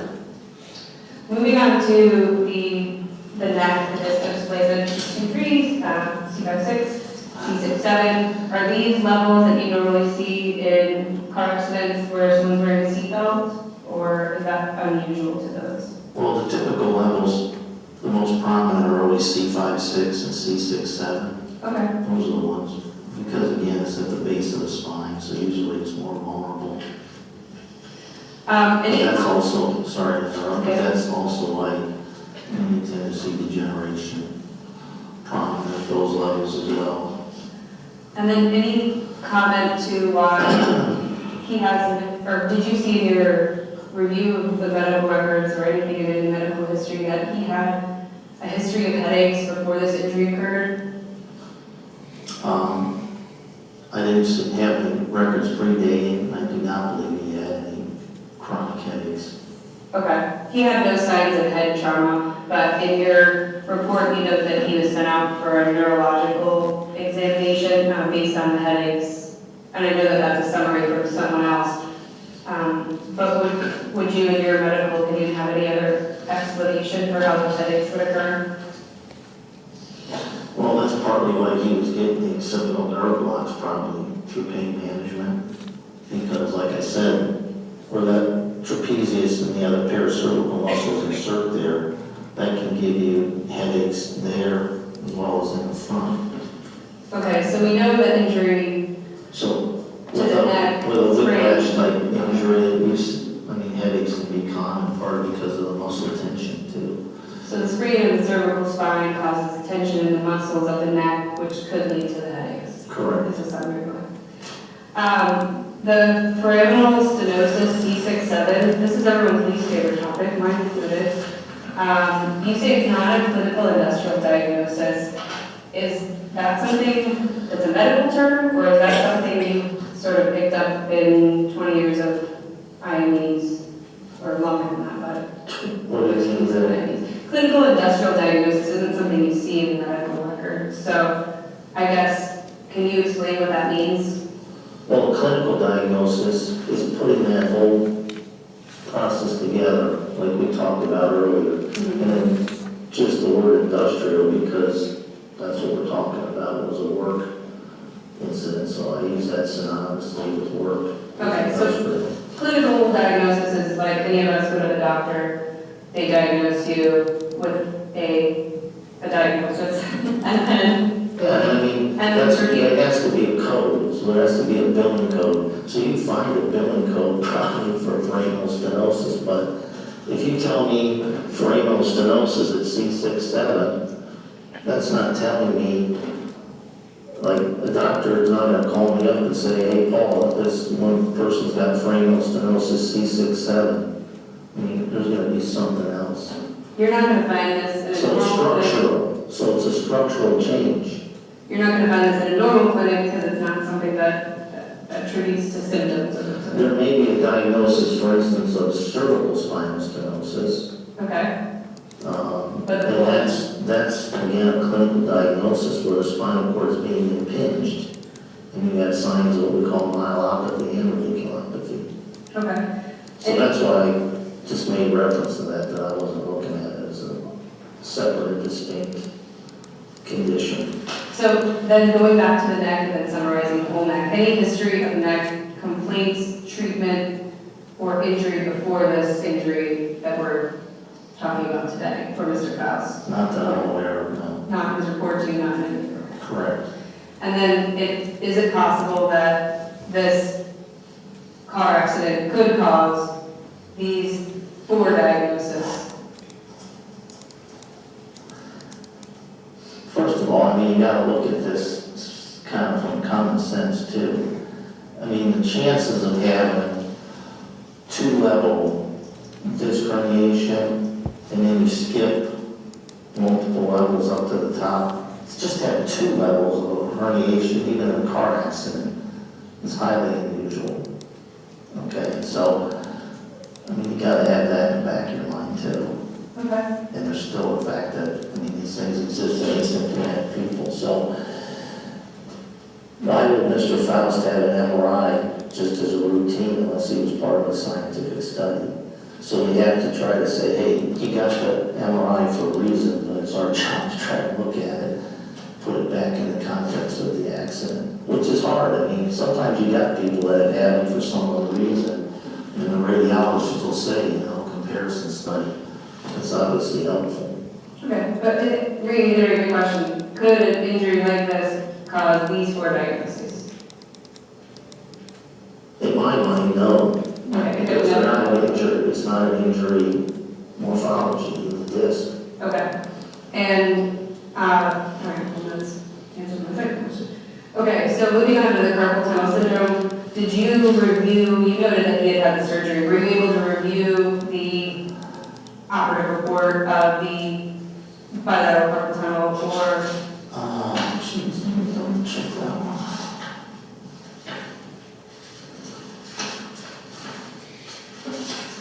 That was at the end.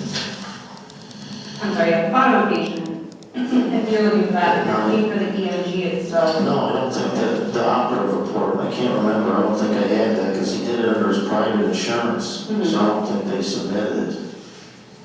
So no. I would say no. Is the EMG NCD the gold standard for diagnosing carpal tunnel syndrome? Especially in work claims, I'd say yes. Okay. And you're not gonna get that approved without that test. Okay. And it's your opinion the EMG here did not show the diagnosis of bilateral carpal tunnel?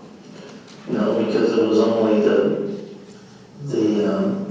minor discrepancy between the peak latency of that median pulmar compared to the ulnar. So they're just comparing the conduction of one nerve to the other. It's like, why wasn't there primary sensory latency prolongation of the median nerve itself? It wasn't there. That's why the electromyographer really didn't even diagnose it. Well, circling back to your common sense point, I mean, you did have surgery on it. So would that give you one way or the other more likely that he had the bilateral carpal tunnel and it was removed? One of the things I'm looking at is, let's assume he had it, the carpal tunnel, okay, separate from all this stuff, he had surgery. So now I gotta go back and look at was it causally related to this particular accident. It goes back to what we were talking about. Basically, by definition, saying it was a traumatic carpal tunnel syndrome. And so, how did that happen? Granted, he recalls being tense with this one and then having the hand adjusting the plow, but was there even a sprain to the wrist? Was there swelling? Did anybody document that? And why was such a dramatic injury would you end up with such subtle changes? That's why my opinion is that it was an incidental finding when we got the EMG to evaluate the neck. But it was mild, correct? What, It the was a carpal mild tunnel? diagnosis that we're referring to. I mean, you couldn't even say it's diagnostic based on those median ulnar discrepancies. Okay. Again, I mean, you're talking about if the median nerve is being compressed, when you put a pad here and you send the signal from here to here and you're measuring it, it's going to be slow because those outer bundles, by definition, are being compressed. So, when you put it all in that context, I mean, ultimately, the question is it related to that accident? And it just doesn't make sense that it is. Okay, well, I'm glad he's better, if he felt better after the surgery, but I'm just going on what I'm looking at objectively. Okay, so you talked about football and this is earlier, so you know about the double concussion kind of thing where you have, 2 concussions in a row or something like that. Likewise, if you have 2 traumatic injuries, close together to the wrist, would that cause something that's more mild? To the wrist or knee? Oh, the carpal tunnel? We're still on carpal tunnel, yeah, I'll try to keep it one part of double concussion issue, but basically the wrist, if he Or if you get the other wrist. he falls outside, as stated in your report, while he is taking the scene. Well, that fall, from the history I got, was mostly onto the kneecap. I don't know, when he fell, I don't know, it could have been on his outstretched wrist, but there weren't any specific complaints to that. Well, assuming he fell on at least one wrist, would that change your opinion as far as it being something where... No, because we're dealing with bilateral findings that were fairly symmetric. Okay. So, if we saw some discrepancy between one wrist and the other, and there was a sprain or stress fracture or something, then, you start looking at it, and there's a possibility. But then you see those changes on the EMG, they're not subtle. Okay, do you have to have a fracture of the wrist as serious as you state to have an acute case of carpal tunnel? No, that's why I put some of the studies in there, because, we're looking back at what traumatic carpal tunnel looks like. What does the cohort patients that were followed with it have? And those are the kinds of diagnoses we're seeing. Okay. So, that's, and the other thing is you just get an MRI of the wrist, and you can see whether there's trauma within the carpal tunnel. You'll see changes to the nerve itself. You see changes within the carpal tunnel, the ligaments around it. And so that's another way to just say, man, I think these are traumatic changes. What's better, an MRI or an EMG for a diagnosis? No, if we're dealing with trauma, there's no problem with doing both.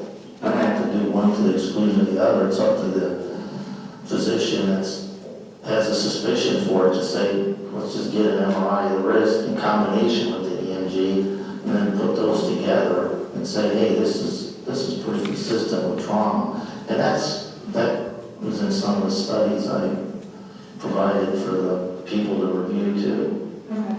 But here, without an MRI, an EMG like this, the fact that he got surgery, none of that changes your opinion as to whether or not he has the diagnosis, mild bilateral carpal tunnel. No, because the surgery came much later. You still got to look at all the factors predating that. Okay. And I don't remember the surgeon writing up any report I got saying that he thought it was related to that. Okay. If you have that, I guess, but nobody said that to me, because I would think if he did the surgery and he was convinced that it was that, then you should have wrote a letter saying, hey, this thing is traumatic. Okay. It should be under the claim. Have you, so we haven't seen the operative report, but if you visualize carpal tunnel and fix it in a surgery, if we have a hierarchy, I know getting all of them, the MRI, the EMG, the surgery is the best case if you need it. But would the hierarchy change to visualization in an operative report 1, 2 EMG, 3 MRI? Or is an EMG still gold standard over the surgery? It would be, first of all, the complaints and exam after the incident. What are they finding? Which ultimately leads to you requesting a test. You don't just do it out of the blue. So then you go to the you go to the EMG, and then you would go, if you thought the trauma, to the MRI, and if there was enough changes, you would go to surgery. Okay. Now typically, I mean, just looking at that MRI, I would have said, don't have surgery. You know, just wear a brace and see how things go, and we'll repeat the study. Separate from all this. So I'm kind of surprised you got the surgery based on that. But going back to, well, let me just finish the last one here, which is fetal in favor, just to say it for last, the knee. That was just the order.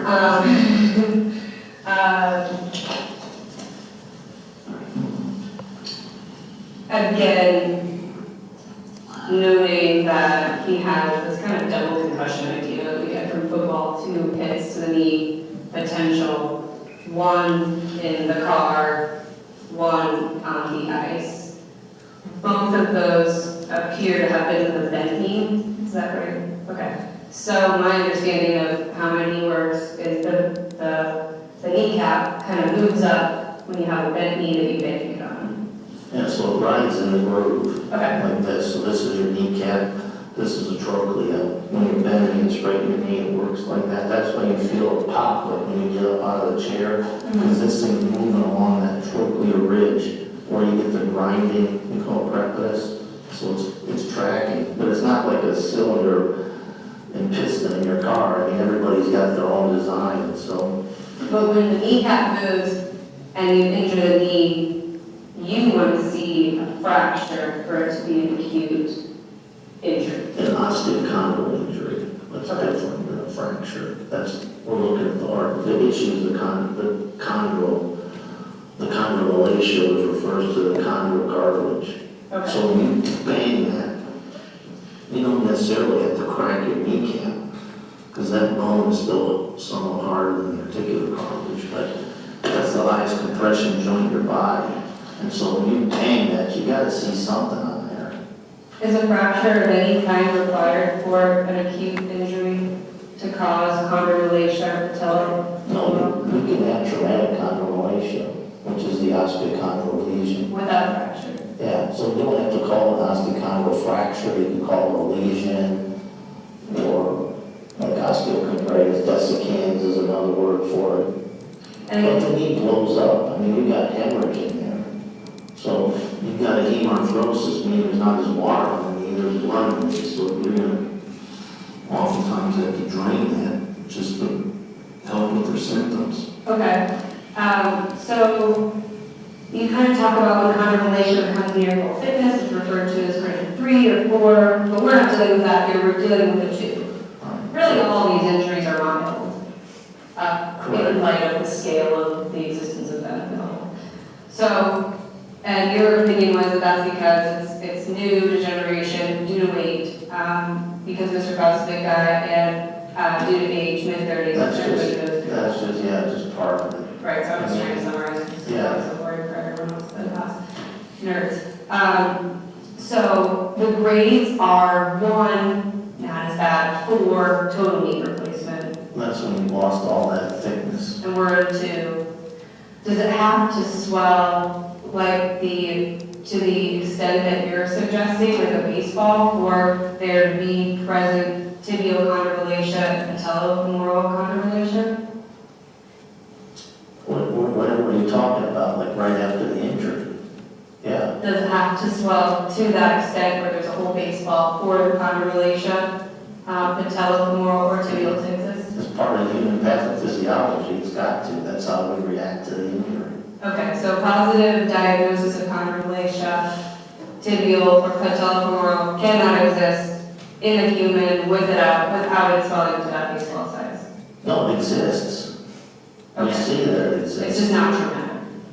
Yeah, and was it substantially aggravated? Okay. I'm just giving you some scenarios when we're looking at it as to what would be a possible basis for the substantial aggravation. Okay. I mean, I can't just dismiss it. You're asking for the condition, so it's my job to look at what are the various possibilities and try to go through and say, yeah, this makes sense. So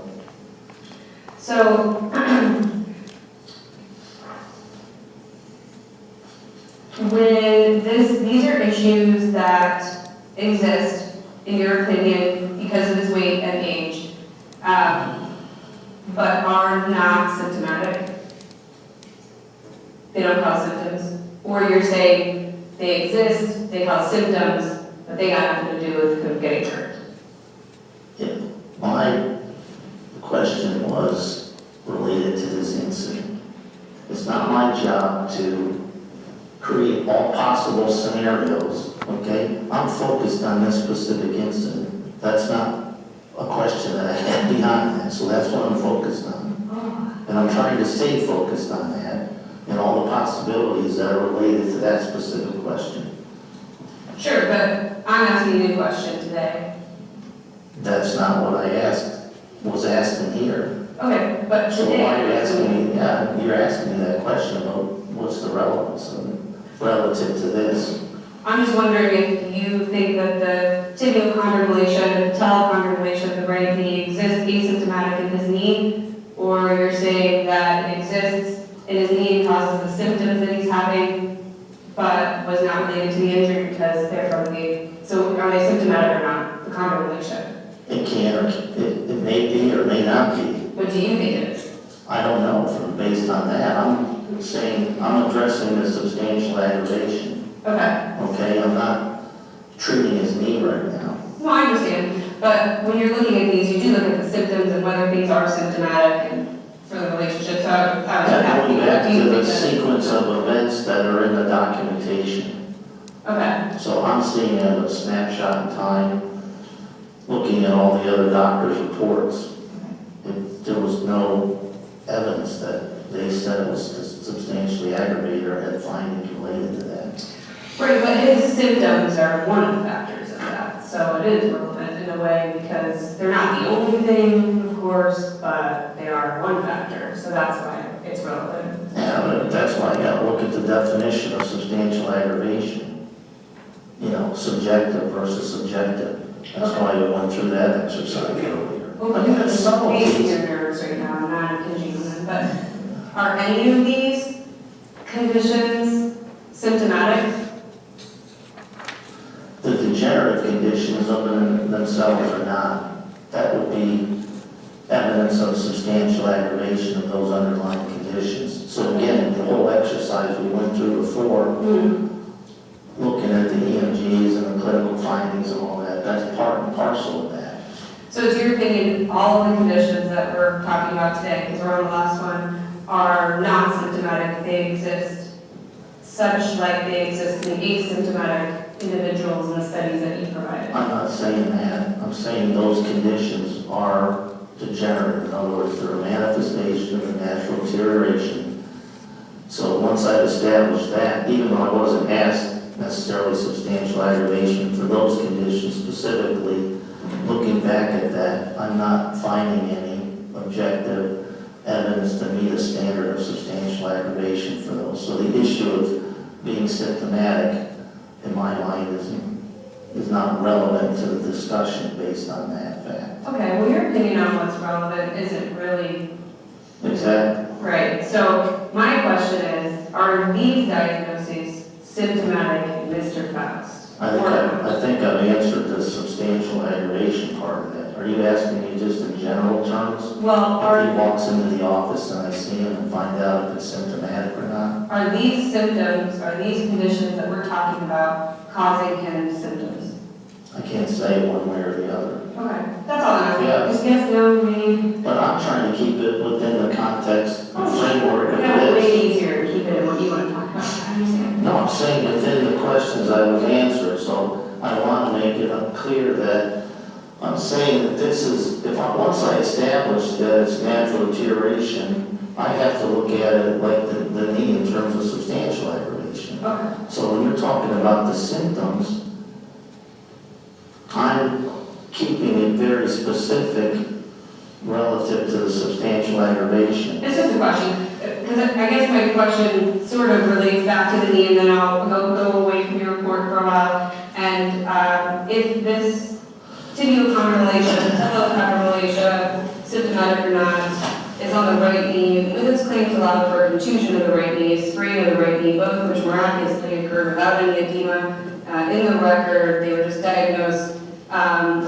Then did you examine his left knee to see if his weight-bearing problems would have caused anything to his left knee? Because it would make sense that if he's having these issues, and they're because of his large stature and his age, that it would be symmetrical, right? I don't remember. I didn't document anything for the left knee. Okay, so we don't know. I would have to assume no. Okay.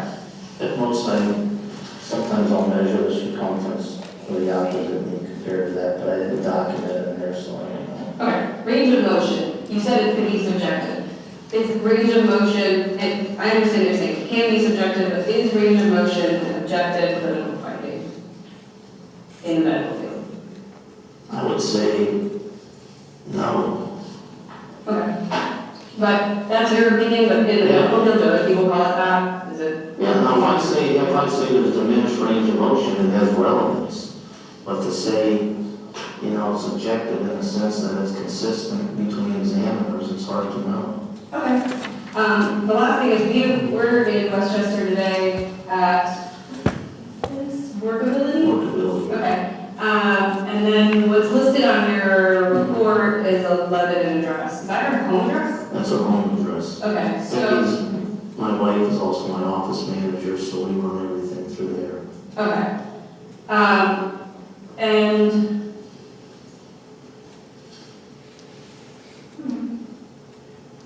So this address at the top of the report isn't obviously where you have exams? No. Okay, so Mr. Abshire was asking you questions about your involvement with independent medical examinations. Your CV says you have affiliations with two different ones. The one we're here today, and then another one, which is independent or qualified disability specialist. So do you examine for both? I haven't done the exams with them in quite a number of years. Okay, it says present, so I just didn't understand. So I'm just trying to understand how they get to you, somebody reaches out to you, and then you perform your exams through this facility and any other locations they might have? I have an office I lease in Columbus, and then one in Dayton, and then here. And so, like, for instance, in Columbus, I'll usually go maybe 2 Fridays a month. In Dayton, it may be 1 to 2 on Wednesdays, and usually on Thursdays. Do you do independent medical examinations for Social Security disability cases on behalf of the administration? I'm for the industrial condition, a permanent total disability. Do you do them for the BWC? No, just industrial condition. Is that because you're on the disability or the DEP board or something, there's a conflict, or? No, not really, I just got too busy. You know, the industrial commission ones are very involved, so it's kind of like a time thing for me. So, Workability Center, are they getting the leads, or is Becky your wife? Do you have your own LLC?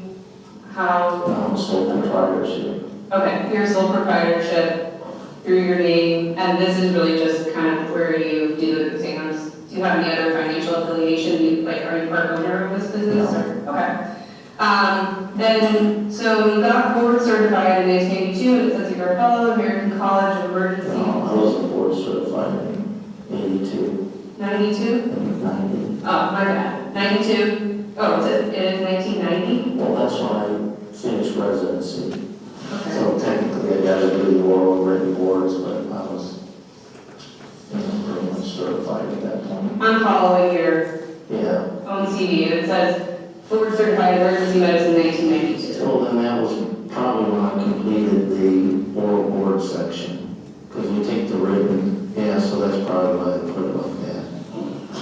And then you have fellow American College of Emergency Room Physicians listed.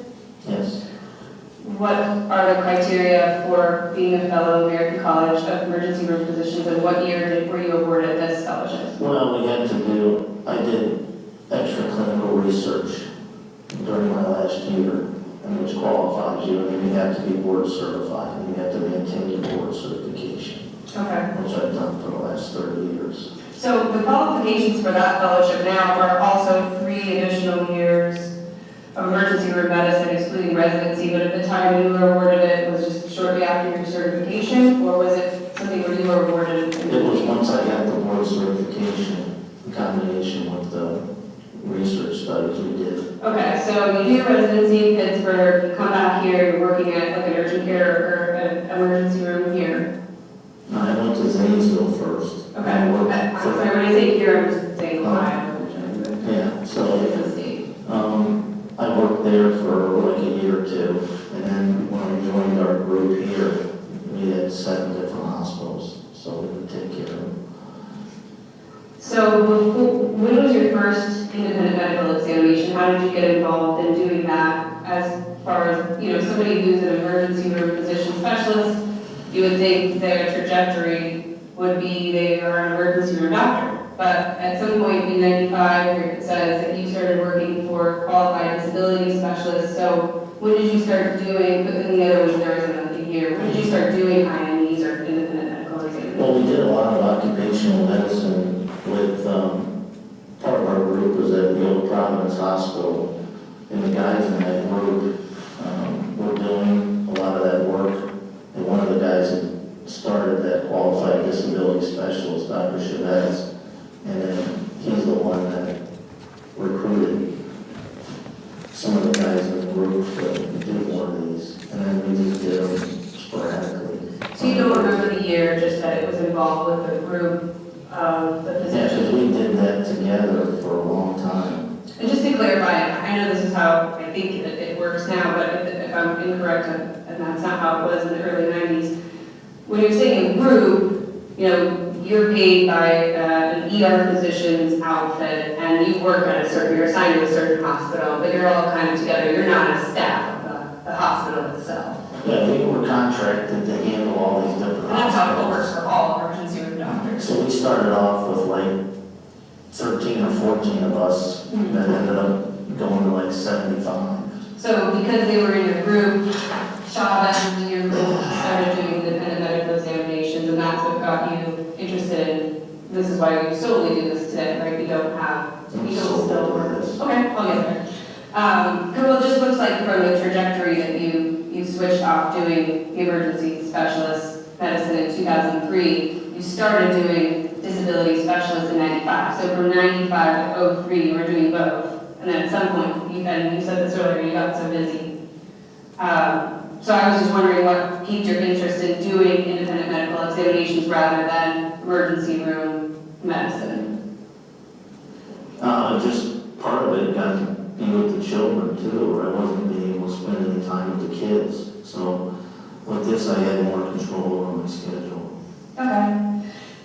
And then so are you a paid employee of City of Cincinnati Disability Retirement and Workability Center? It says you're medical director. Yeah, I just consult with them when they have medical issues, but any cases that we did through the city were just individual retirement cases. So it's like I'm not like on staff there or anything. Okay. And then you are assigned to a hospital still, or no? No. Okay. It says that you are part of Mercy Franciscan Western Hills campus, Cincinnati, Ohio, 91 to present. So that's not. No, I'm not present. Okay. So no hospital affiliations.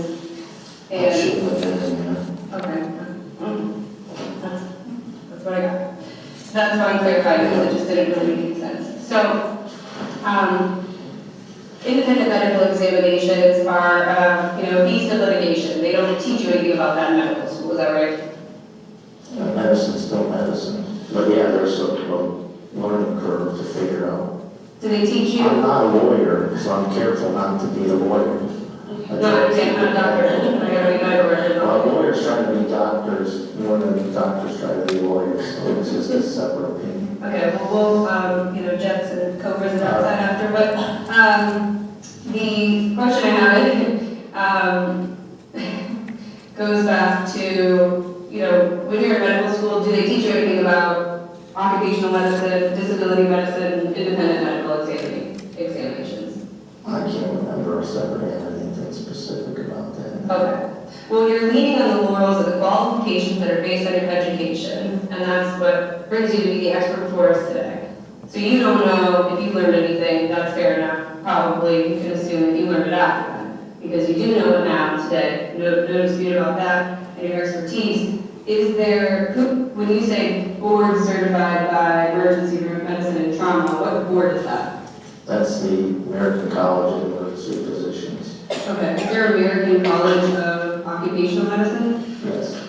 Is there, and that American College of Occupational Medicine is who gave you a subspecialty? No, I took that as because that's what my practice is, but I'm not board certified in that. Okay. And same with disability medicine, you're not board certified in that? Yeah, there's not really like a board certification. Is there a college? There's some organizations that will do like a certification, but it's not like, regular. Okay, what kind of, what organizations is it, the College of? Like they have a group that does independent medical examinations. It's something IME with it, but I've never worked with them. Okay, so that group, it's like the same as being board certified in emergency room and trauma, but for disability medicine? No. Okay, I don't understand. Yeah, it's just it's not a certification organization. They can do like CME or give you extra letters after your name, but it's not like any specialized training. So who trained you to do IMEs and depositions and all that? How did you come across learning that? A lot of it was through, my own experience in combination with those guys who acted as my mentors. Okay, trial by fire. And they had been doing it a long time, so I learned a lot from them too. Did you attend seminars or classes on how to do independent medical examinations? We did seminars on like using the AMA guides for reading impairment. Okay. And training through the Industrial Commission. I know you said you have to keep up with your board certification for emergency medicine and trauma. Is any of the things that you have to do, continuing medical education for that, based on disability or occupational medicine, or those overlap? Well, just for my regular state certification for my CMEs, I do a lot of that just because of this. And then we have to do stuff for malpractice too, that applies. You have malpractice insurance? Of course. Okay. You have to have it. Oh, you do have to have it? Yeah. Do you treat patients? I will treat people that take the pharmaceuticals, and then I also did treatment. I supervised nurse practitioners at the Whitehall Clinic, which closed down with COVID.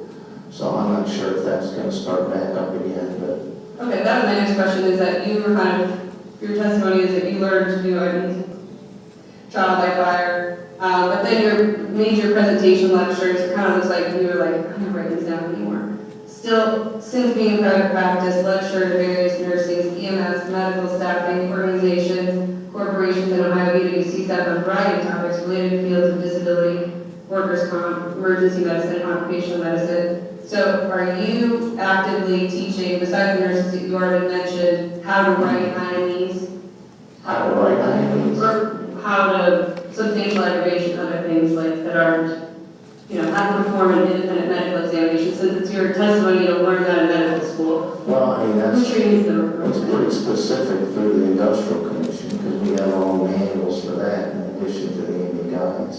Okay, so you don't speak or hold presentations to train other medical professionals besides the nurses that you already mentioned on independent medical examinations or... I've done lectures like on back injuries and other things like that, but I'm not having other doctors tell them how to do independent medical exams. Okay, just curious because it's so vague, and I understand as a trained medical with pretty active speakers, it gets boring writing them down. Then you have all your publications, and these are what you needed to get fellow certified. So they were mostly this priapism and the last one, ischemia, or dated, but safe to assume those are all 89. Those are all, yeah, when I was actively involved. And so priapism has to do with... Priapism. Okay.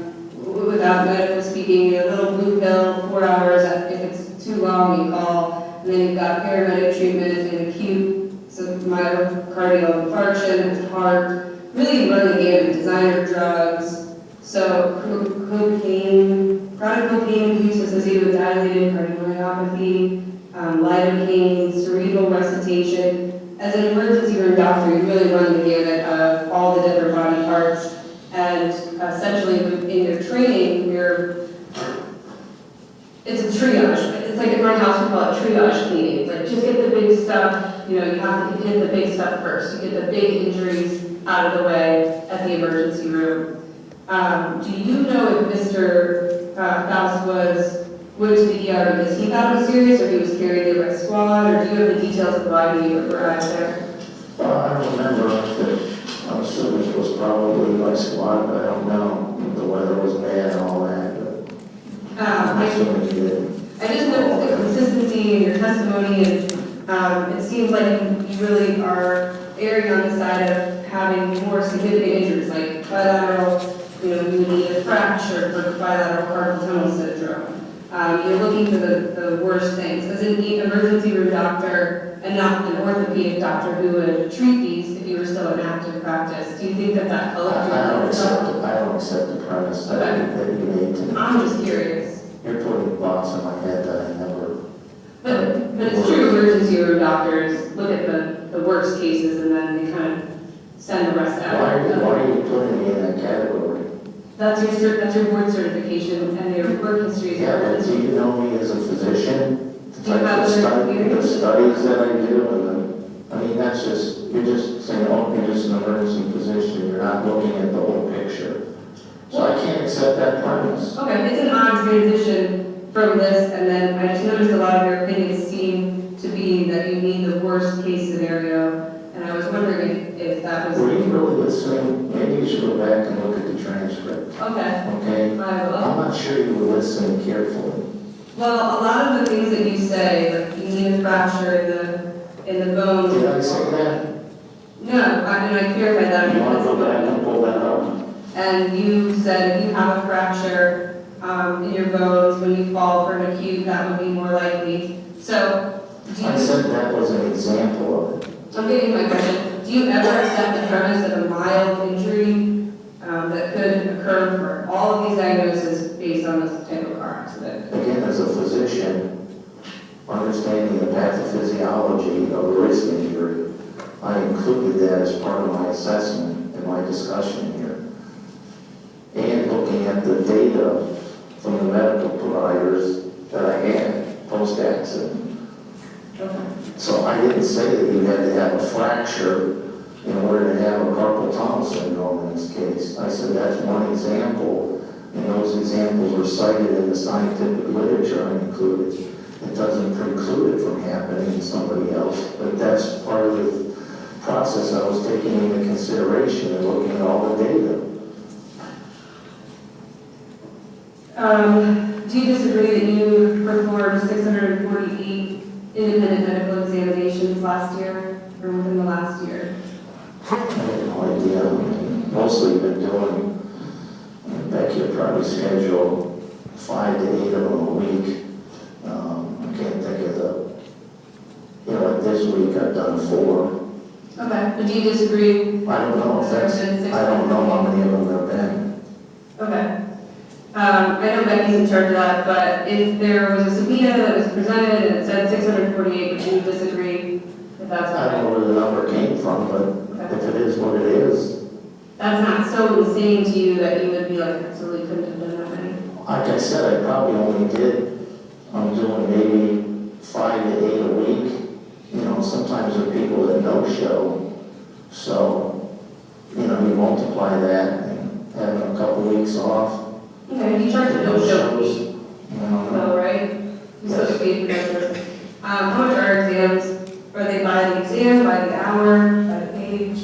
How do you charge for I that? think the base fee is $6.95, and then depending on how much extra time is involved, like if there's a lot of medical records or a lot of issues where it takes more time when we put the report together, then there would be an extra hourly charge. And then, this isn't your first deposition. You've had others in the past before. Yes. Have you ever testified on behalf of a plaintiff in support of their conditions in a case that went to a jury trial? Not testified. We do those exams, but not testified, I don't think. You have testified on I an haven't opinion you made. testified, no. Would you disagree that Alexis Nexus search shows that you testified in 54 cases that went to trial over the years, and in all 54, your opinion supported against the injured party in either favor of the state or the employer? I don't know that I've done 54. I wouldn't know. Well, do you keep track if they go to trial? We're putting this on a video. We might settle and it would never go to trial. But do you keep track? No. Okay. So you don't have any time that you can say you testified on behalf of a plaintiff that you know don't? I can't say no. Do you think that there's an issue with that, of you being considered independent medical examination if you're always in all of these trials in everything that's available to a cited employer? I take every case individually, and when I make an assessment like I did here, I explain what the reasoning is. It's not like I'm saying yes or no, so I always try to keep it independent. And that's part of the reason I don't review all the records initially, because then I'm getting opinions of other physicians before I even see the person. So my process has been to figure out what I need to examine, go through the history and physical, and go back, review everything. If I need something else, I try to get it. And then I make a conclusion, but I always provide a medical basis for that. Did you always do it that way, or did you learn that over time? I've pretty much always done it that way, because that helps get a true independent analysis, and then you can go back and look what the other physicians or providers are saying, and just try to piece together the whole thing. So you work at a lot of doctors, the big network. You live, I did. You live in a physical, well, I mean, how many doctors are part of this group? This group, it was just me. Okay. You used to work in a group of like 14, you said?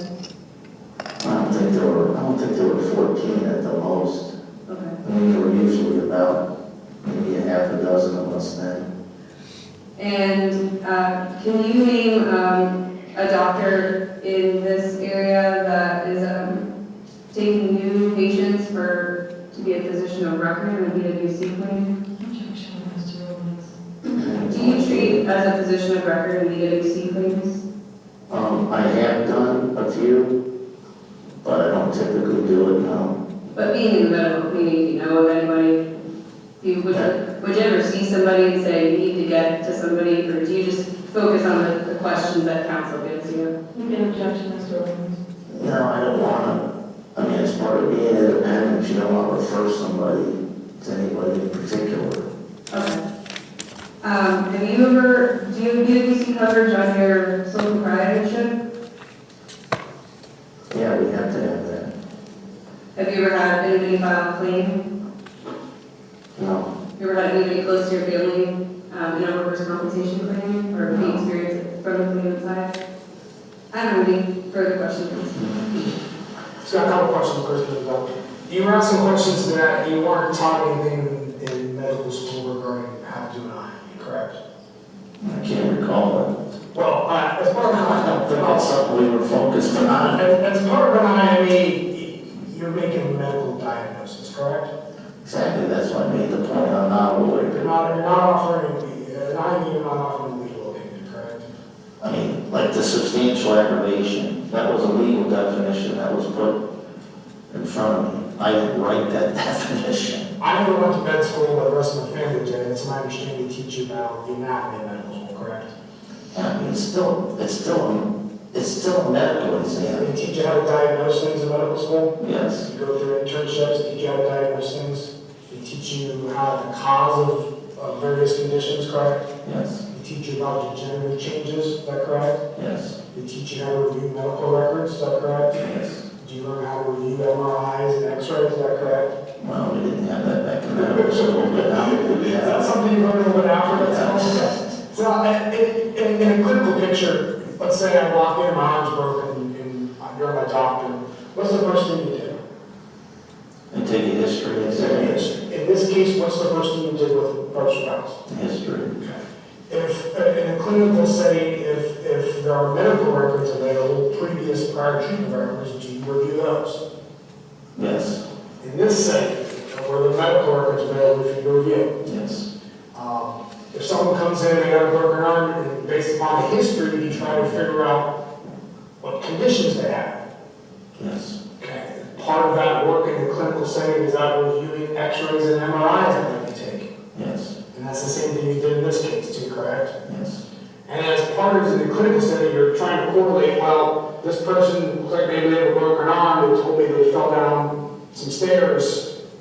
I think they broke down and fell down the stairs. Was that part of what you do? Yes. Okay. So you I mean, it's a mechanism of It's a injury. mechanism. Whether it happens at home or work is kind of, you know, a scenario you guys came up with. But from my standpoint, medically, it's looking at the mechanism of injury. I think when you're doing all this, you then have to, you basically create notes, correct? What you're finding, what you're seeing, what your conclusions are, your opinions, correct? Your diagnosis. And that's really the same thing you're doing here, except we're typing up a report, correct? Correct.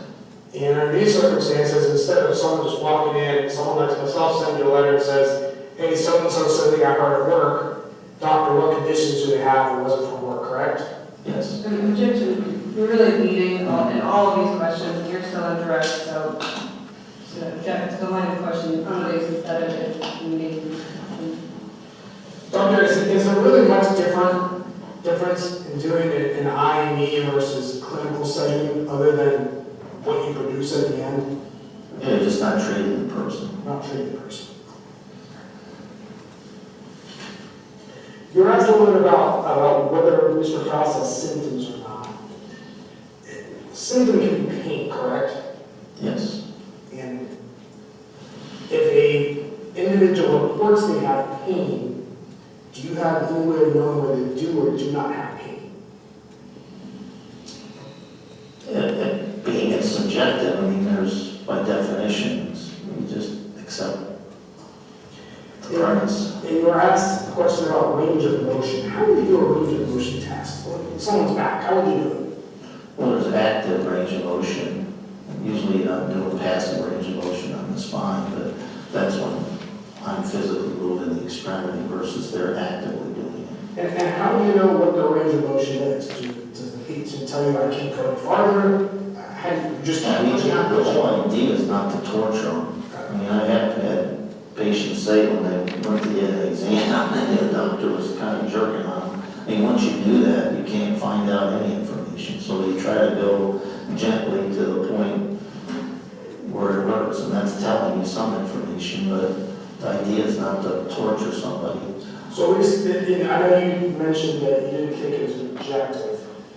When you're doing these range of motions, you are relying on the patient to tell you where I can't go any farther, correct? Is that, correct me if I'm wrong? Yeah, and whether that's restricted because of pain or just won't go, and that would be called a contraction. There's a question asked that this is all just because your spouse is overweight. And I think we talked about a little bit, natural degeneration, is that just generally happens with age? Yes. Okay. And are there factors that can speed up that natural degeneration? Yes. What are some of those factors? Those can be factors like smoking, diabetes, obesity. And is it correct for me to say that that's just something that could, maybe someone would get arthritis when they're 60, but if they're overweight, they maybe get it a little earlier? It could possibly. That could have some genetic components to it as well. In your clinical practice, have you ever people come in and say, doctor, I've gained 30 pounds over the last 6 months, my knees are starting to hurt me a little bit more?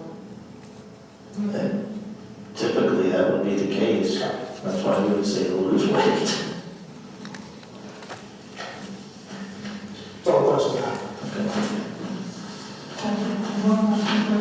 Council, Attorney, I've been asked you a lot of questions about is it possible, is it possible, is it possible to do this area?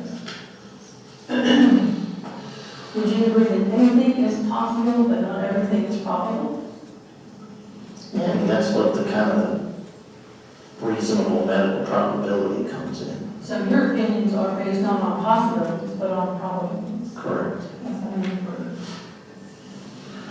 So your testimony, doctor, is that you don't treat the patients, that's why they're different. You write an exam and give it to the employer. That's the difference between your practice and a normal clinic. Well, that's kind of unique to the independent medical exam. Okay, so you're not treating them, so you're not helping them, you're just providing an opinion to somebody else. A treating physician treats them, that's the difference. I guess what you mean by helping. I mean, Okay. a lot of patients are just happy that I listened to them and have actually examined them because it's that their physicians have never asked them that question or examined them. It's like, I get a lot of people that ask me to be the doctor, but I can't.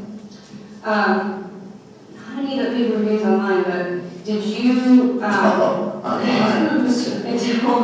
home address is on there, but so just to review, you have you don't accept any type of insurance, correct? Correct. You don't have any hospital affiliations? Correct. You don't treat any of these clients? Correct. And you will not answer my question as to what is causing Mr. Faust's pain, the symptoms that he is describing in any of these, specifically whether or not these diagnoses are causing the pain. Yeah, I was sticking with what was asked of me. Okay, and if I ask you the additional question of, do these diagnoses cause pain to you today, your answer is, I'm sticking to this, I'm not answering that. Yeah, I can't say beyond the standard of reasonable medical probability because you're asking me a question I never addressed. Okay, but and you're refusing to answer that question as I'm asking it to you now, about whether these diagnoses cause you pain. I don't have, I'm talking about when I saw him in 2020. So if you want to give me any of the extra data that's happened since then I could address the question. Well, since as it a part of wasn't that addressed, addendum. since it wasn't addressed in your report, that's what I'm asking you today, is that if a review is very important, we talked about that, it's the first thing you asked. In your review, was there any records that he had issues or symptoms or treatment to any of these body parts before this injury happened?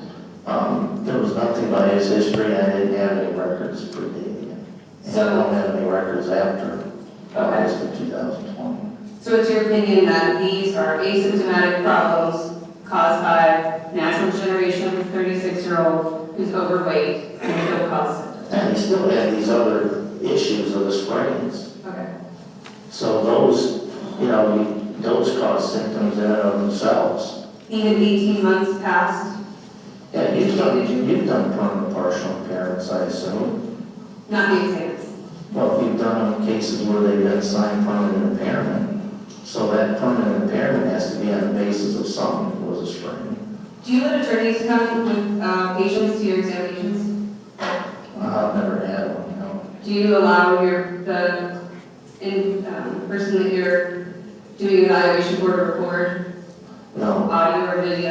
They can take notes. Okay.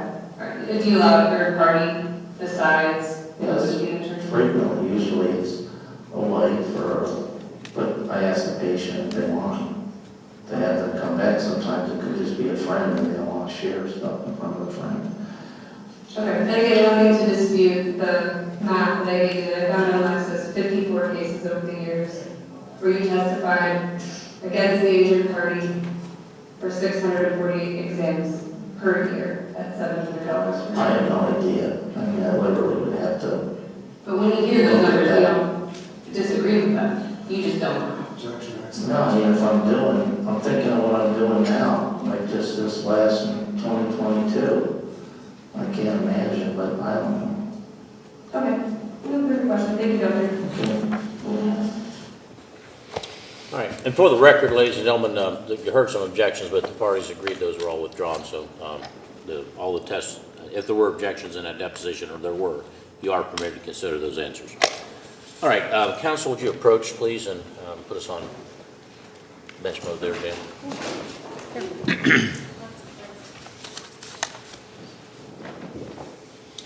Okay.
Yeah, we do need those back, thank you.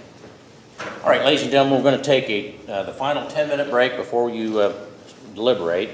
Once we get done with this break, I'm going to give you some opening instructions. There'll be closing arguments, and then I'll have some closing instructions, and anticipate that'll take maybe an hour or so. I'd like to be back here at 5:30. We expect to get you the case about 6:30, and I'll tell you about how you're going to get your meal at that time. And then we will vacate so you can deliberate, and during that period we'll be ordering your meal. And then also, I haven't told you this yet, but when you're deliberating, you're not permitted to have any cell phones or any other electronic devices. So the bailiff will collect those in a bag and keep them outside here, and then return them to you once you've reached your verdicts. So if you need to make any calls or anything, do that during this break. So if you would come back at 6:30, or I mean 5:30. Sorry. Okay. Please rise.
All right, ladies and gentlemen, you've heard the evidence and the argument, and you will hear the arguments of counsel shortly.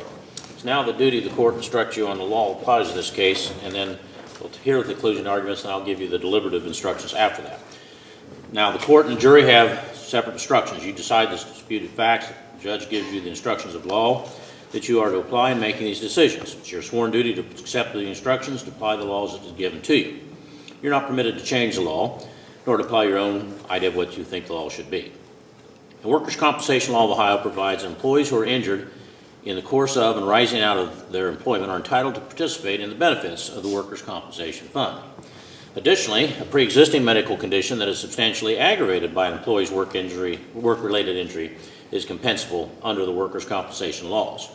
Now, in this case, plaintiff Parker Faust claims that as a result of an injury suffered while working at Chillicothe ODOT Mail Stop 1520 in Highland County, he is entitled to participate in the workers' compensation fund for the following conditions. There are now 7. We started out with 8, but there's now only 7, and they are as follows: tibial chondromalacia right knee, patellofemoral chondromalacia right knee, disc displacement T8-9, left paracentral disc displacement C2-3, left paracentral disc displacement C5-6, disc displacement C6-7, and bilateral carpal tunnel syndrome.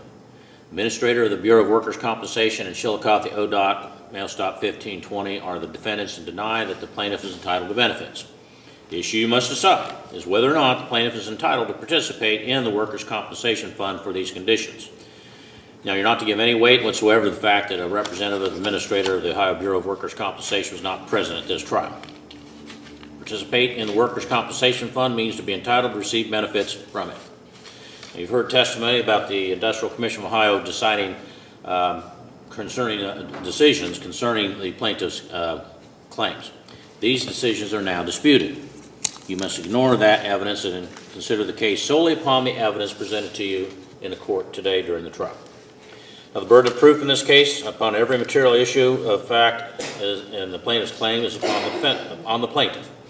To be entitled to your verdict in his favor, the plaintiff must have proven every such material fact and issue by a preponderance of the evidence.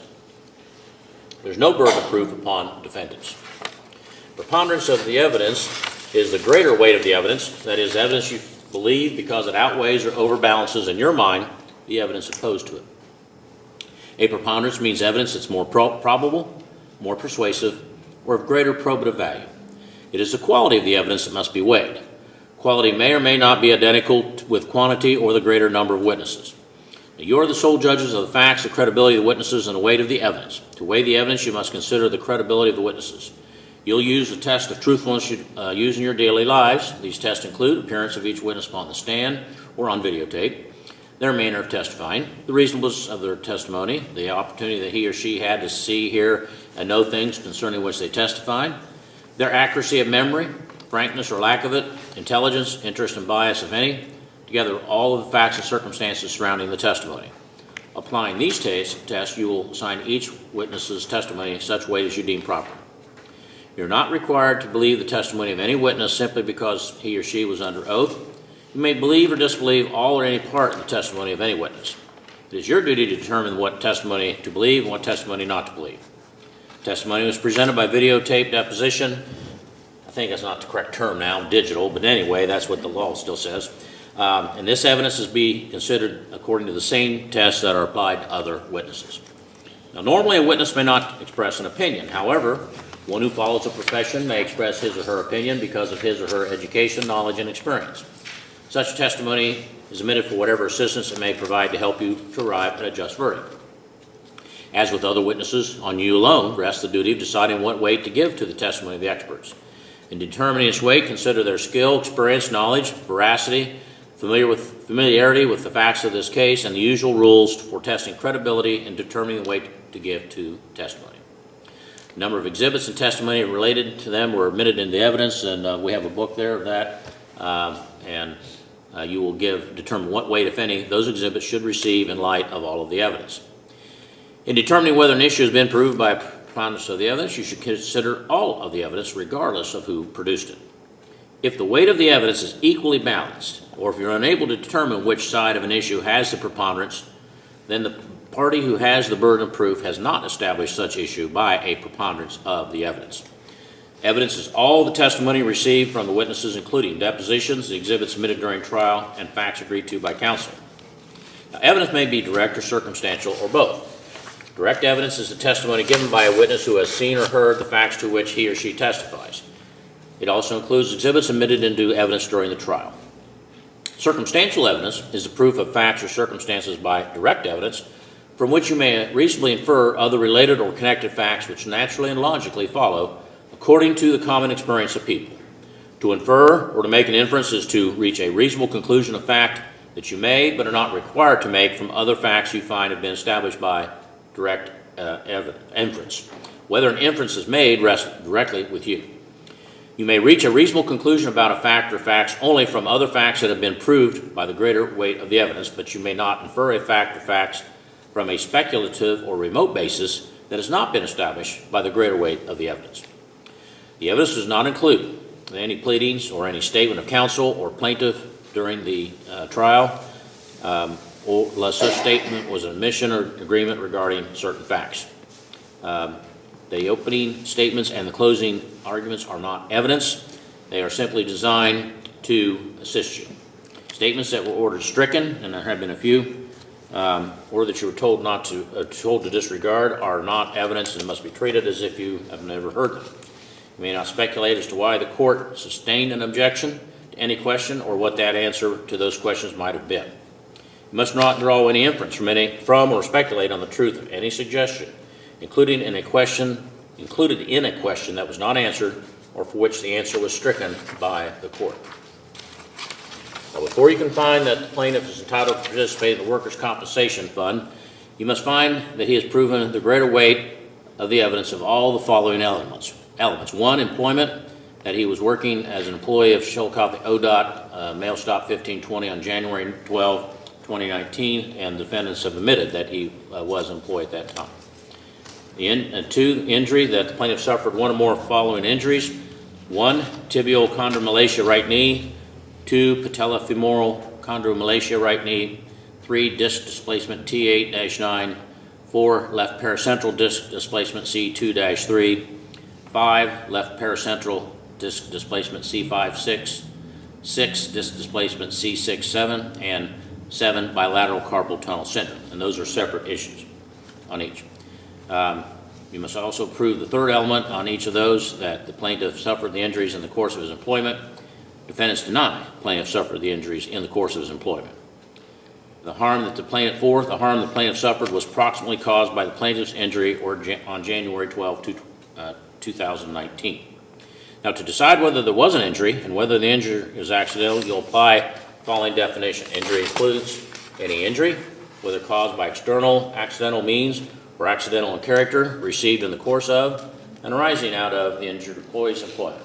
Injury does not include an injury or disability caused primarily by the natural deterioration of tissue, an organ, or other part of the body. Accidental means both accidental in character and accidental in result. An event is accidental in character when under the circumstances the fact that happened was not intended and the event was unusual and unexpected. An event is accidental in result when the act that led to the physical harm was intended and expected, but the resulting harm was unforeseen, unusual, and unexpected. Now, an injury does not include a condition that pre-existed an injury unless that pre-existing condition is substantially aggravated by the injury.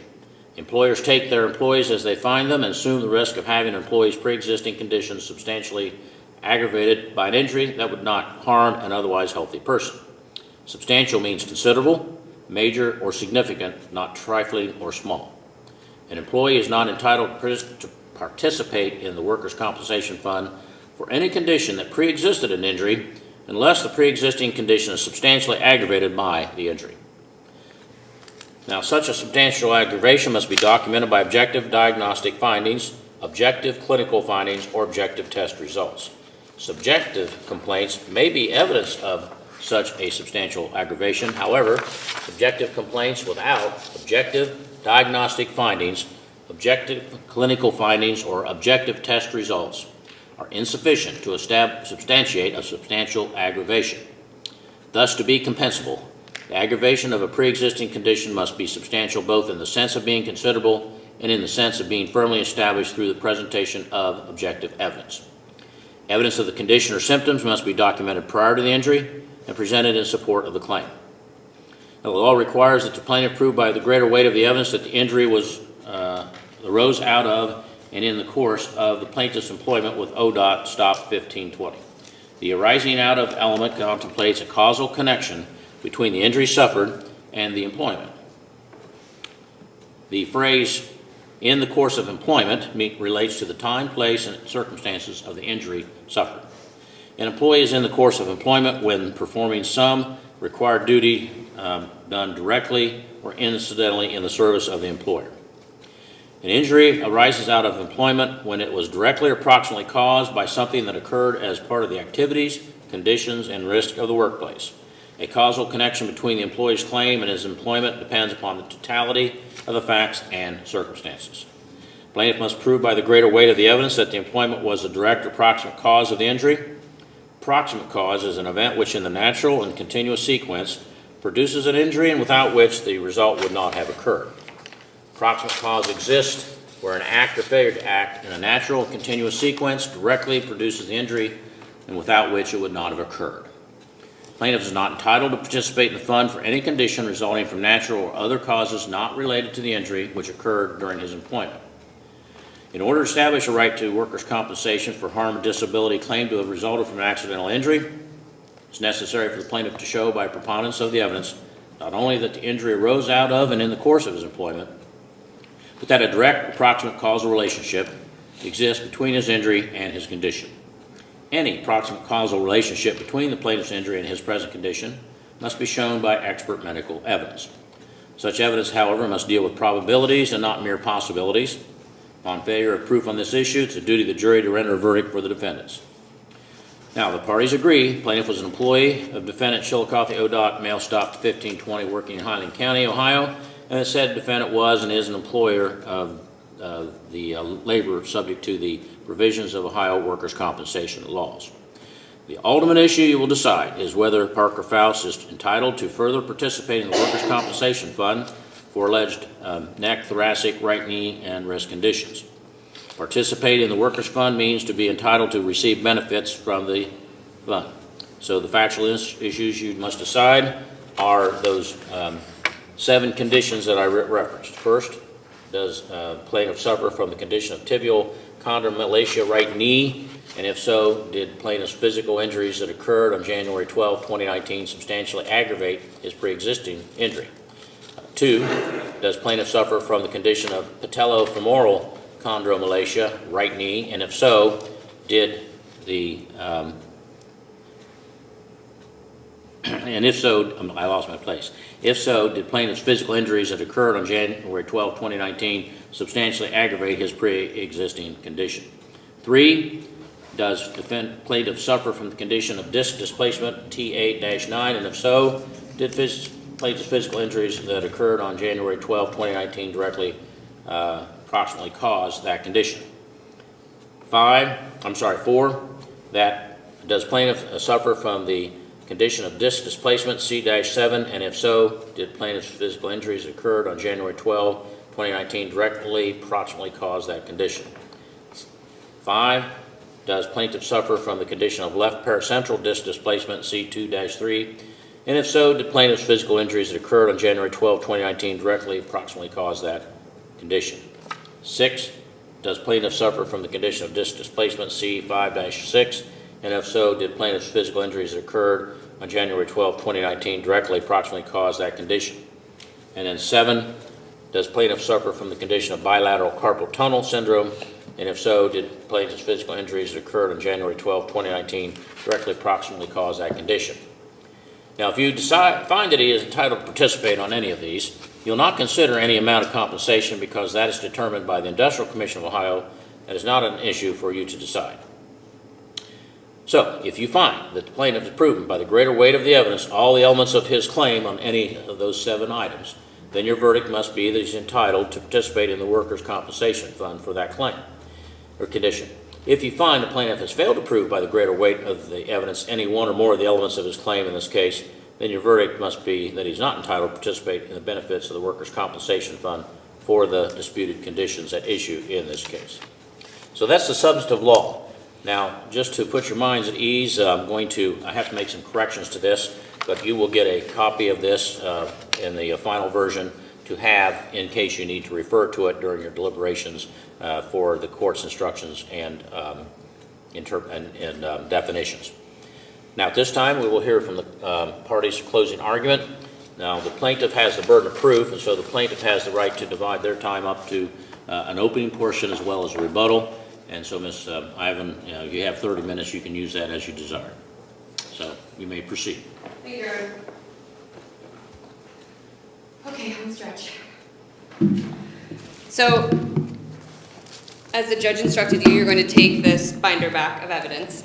And that's not the only evidence you heard today. You heard some very, very interesting testimony from Mr. Faust, from Dr. Jones, and from Dr. Hosea.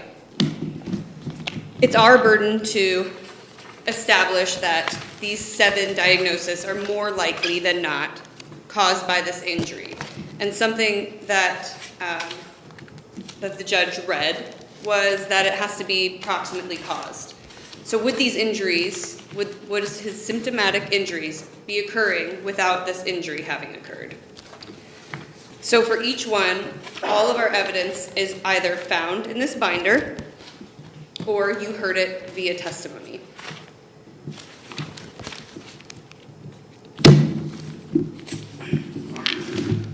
I'll start with the knee. You heard evidence supporting the knee from Mr. Faust. He testified that he had immediate right knee pain that has not resolved since this injury. If you remember, it's January 12th, 2019, making it in about 3 weeks, 4 years of this pain, which he's testified comes and goes but has never gone away since this injury happened. In fact, that's the same story for all of us. No problems before, problems now, and besides the bilateral carpal tunnel that he got surgery for, they have not gone away. So does it make sense that they're from natural deterioration and we don't know where the symptoms come from? Or Dr. Jones' explanation that was based on his findings, including an inability to squat and palpation to pain on the knee, plus the MRI, which is Exhibit C, supports the substantial aggravation of the pre-existing tibial chondromalacia of the right knee and the patellofemoral chondromalacia of the right knee. Dr. Jones also relies on the notes of orthopedic doctor, Dr. Goddard. You'll find all of those in the binder as well. Dr. Goddard was the orthopedic doctor treating in tandem with Dr. Jones in this case. For us to prove our burden, to meet a substantial aggravation, as we talked about earlier, we have to prove objective clinical findings, objective diagnostic tests, and his pain. But it can't just be, I had no pain before and no pain after. I've said that a lot, right? It's not the only skin in the game. We have objective clinical findings, which is Dr. Jones noting that he can't squat and doing the test to press on his knee and see where the pain comes from, performing an exam to see what happens to the kneecap. Objective diagnostic tests, that's the MRI. So you have Exhibit BB, also Dr. Goddard, who is the orthopedic you did not hear from, who finds positive findings, and the letter from Dr. Jones opining, which he testified to, and then Exhibit C, which is the MRI. You'll hear from the defense that this is a really hard standard to meet. It's not. You heard Dr. Hosea say it's a legal thing. It's not, we didn't learn this in medical school. It's made up by the law, substantial aggravation. What the jury instructions that the judge just read to you that will be left out of the slide was that it's something not trifling or small. It has to be considerable, major, or significant. And I would submit to you that Mr. Faust going through this for 4 years is not trifling or small. That having the MRI findings is not trifling and small. And I would also submit that there's no explanation provided by their doctor for where the right knee pain comes from. We saw the slide, right? 2 long pages of all of those diagnoses. And Dr. Jones admitted, yeah, those aren't all the problems that cause the pain. There's a lot we all have problems inside that don't cause us any pain, that we're not getting x-rayed for, we're not going to MRIs, we're not getting CAT scans for things that aren't bothering us. But if we got them, we probably would find them. And Mr. Faust had a lot on that page. But you heard him testify that every single one of his doctors found that these were because of the injury and not because of his weight. And this is based on his description of the injury. You have the pictures. Hosier can't explain why the knee started to hurt after the injury and that he has degenerative findings from his age and obesity, but the other knee doesn't. He wants fractures. So he picks some other diagnoses, but he won't say what's causing the pain. He completely ignores the question. This is the picture of the car that was hurt by the other person that hit the plow. You'll have several pictures, including the hill, her trajectory towards the plow, but this isn't something that's trivial or small. You heard Dr. Hosier talk about the other findings, the things that it could be, and Dr. Jones talked about those with respect to the knee, that it doesn't have anything to do with that. Those are incidental findings. You also heard them talk about, well, it wasn't in the ER report that he complained about the knee. He explained that in his testimony as well. But also, this claim's allowed for a right knee sprain strain and a contusion. So we know his knee was hurt because of this injury.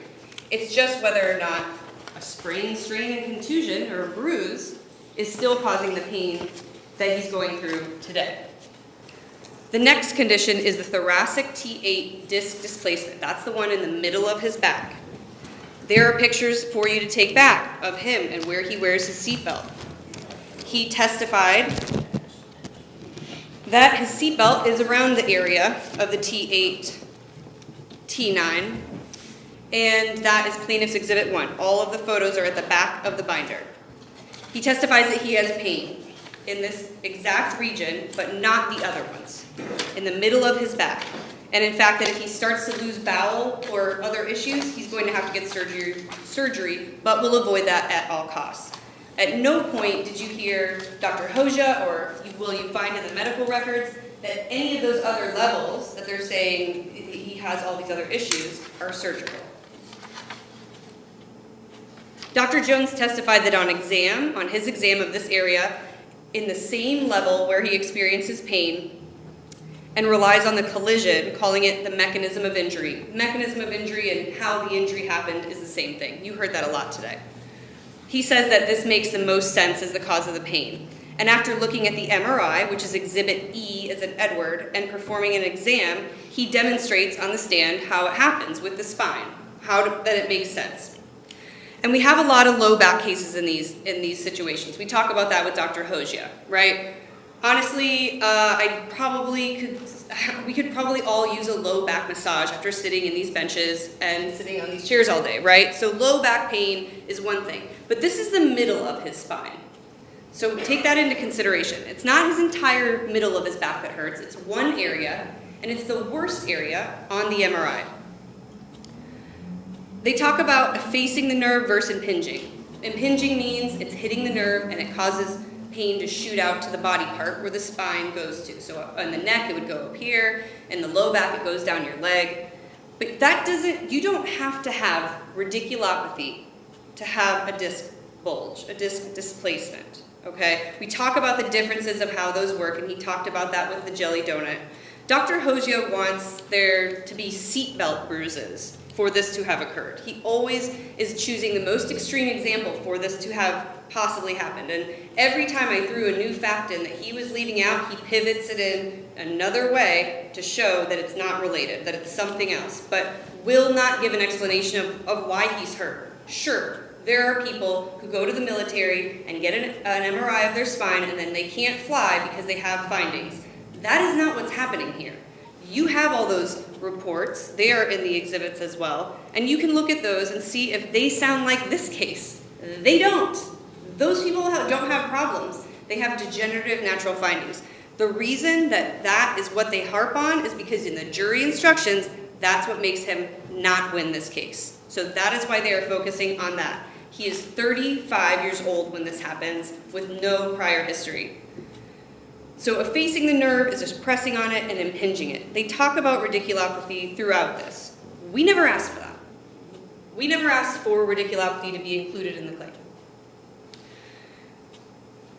This thoracic level, it only goes to show that it's the worst level and therefore the most likely pain generator, right? Because if it's not this, there isn't a backup explanation. It's just the explanation that this thing doesn't cause pain. But nobody will explain what else does. And all of the doctors that he's treated, once again, as he testified, said that this was the cause of that pain. So you have the diagnosis in the claim so that you have to have those diagnoses in the claim to get treatment. That's what participating means, right? Him participating in the system means he gets paid, which you heard him testify. He got a bit of his check when he was off of work, when he was being cross-examined. He doesn't get his full pay, but he's been back to work. That's not what this is about. It's about the treatment that seems to be lingering because he's still in pain. The next evidence, the next diagnosis is the neck. C23, C56, C67. Again, not with radiculopathy. No one is asking for that. Dr. Hosier talks about it, counsel talks about it. You do not need to have pain that shoots down your arms and legs for you to have a disc in your back that is causing you pain in that local area. Mr. Faust testified that the neck and the headaches was the first thing he said at the ER. The emergency room doctor told him, tell me your worst problem. Tell me what's going on. Just give me the worst thing. And he said the neck. This is his worst problem. It has never gotten better. He's had injections. Dr. Jones testified that diagnoses like these are more likely than not to have occurred through a whiplash injury, which he sees the pictures and he describes that with the spine. Dr. Hosier straight up said in his report, whiplash injury can occur from an injury of the car that I just showed you, of a woman sliding down at 55, which they don't even really know how fast she was going. That's just the speed limit. But sliding down and hitting him and hitting the car, totaling her car, cannot ever cause whiplash. Think about that. Is that the best evidence here?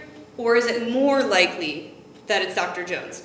I'll be the first to say these workers' comp doctors aren't the best. They aren't like the star witnesses of TV or anybody that you would hear.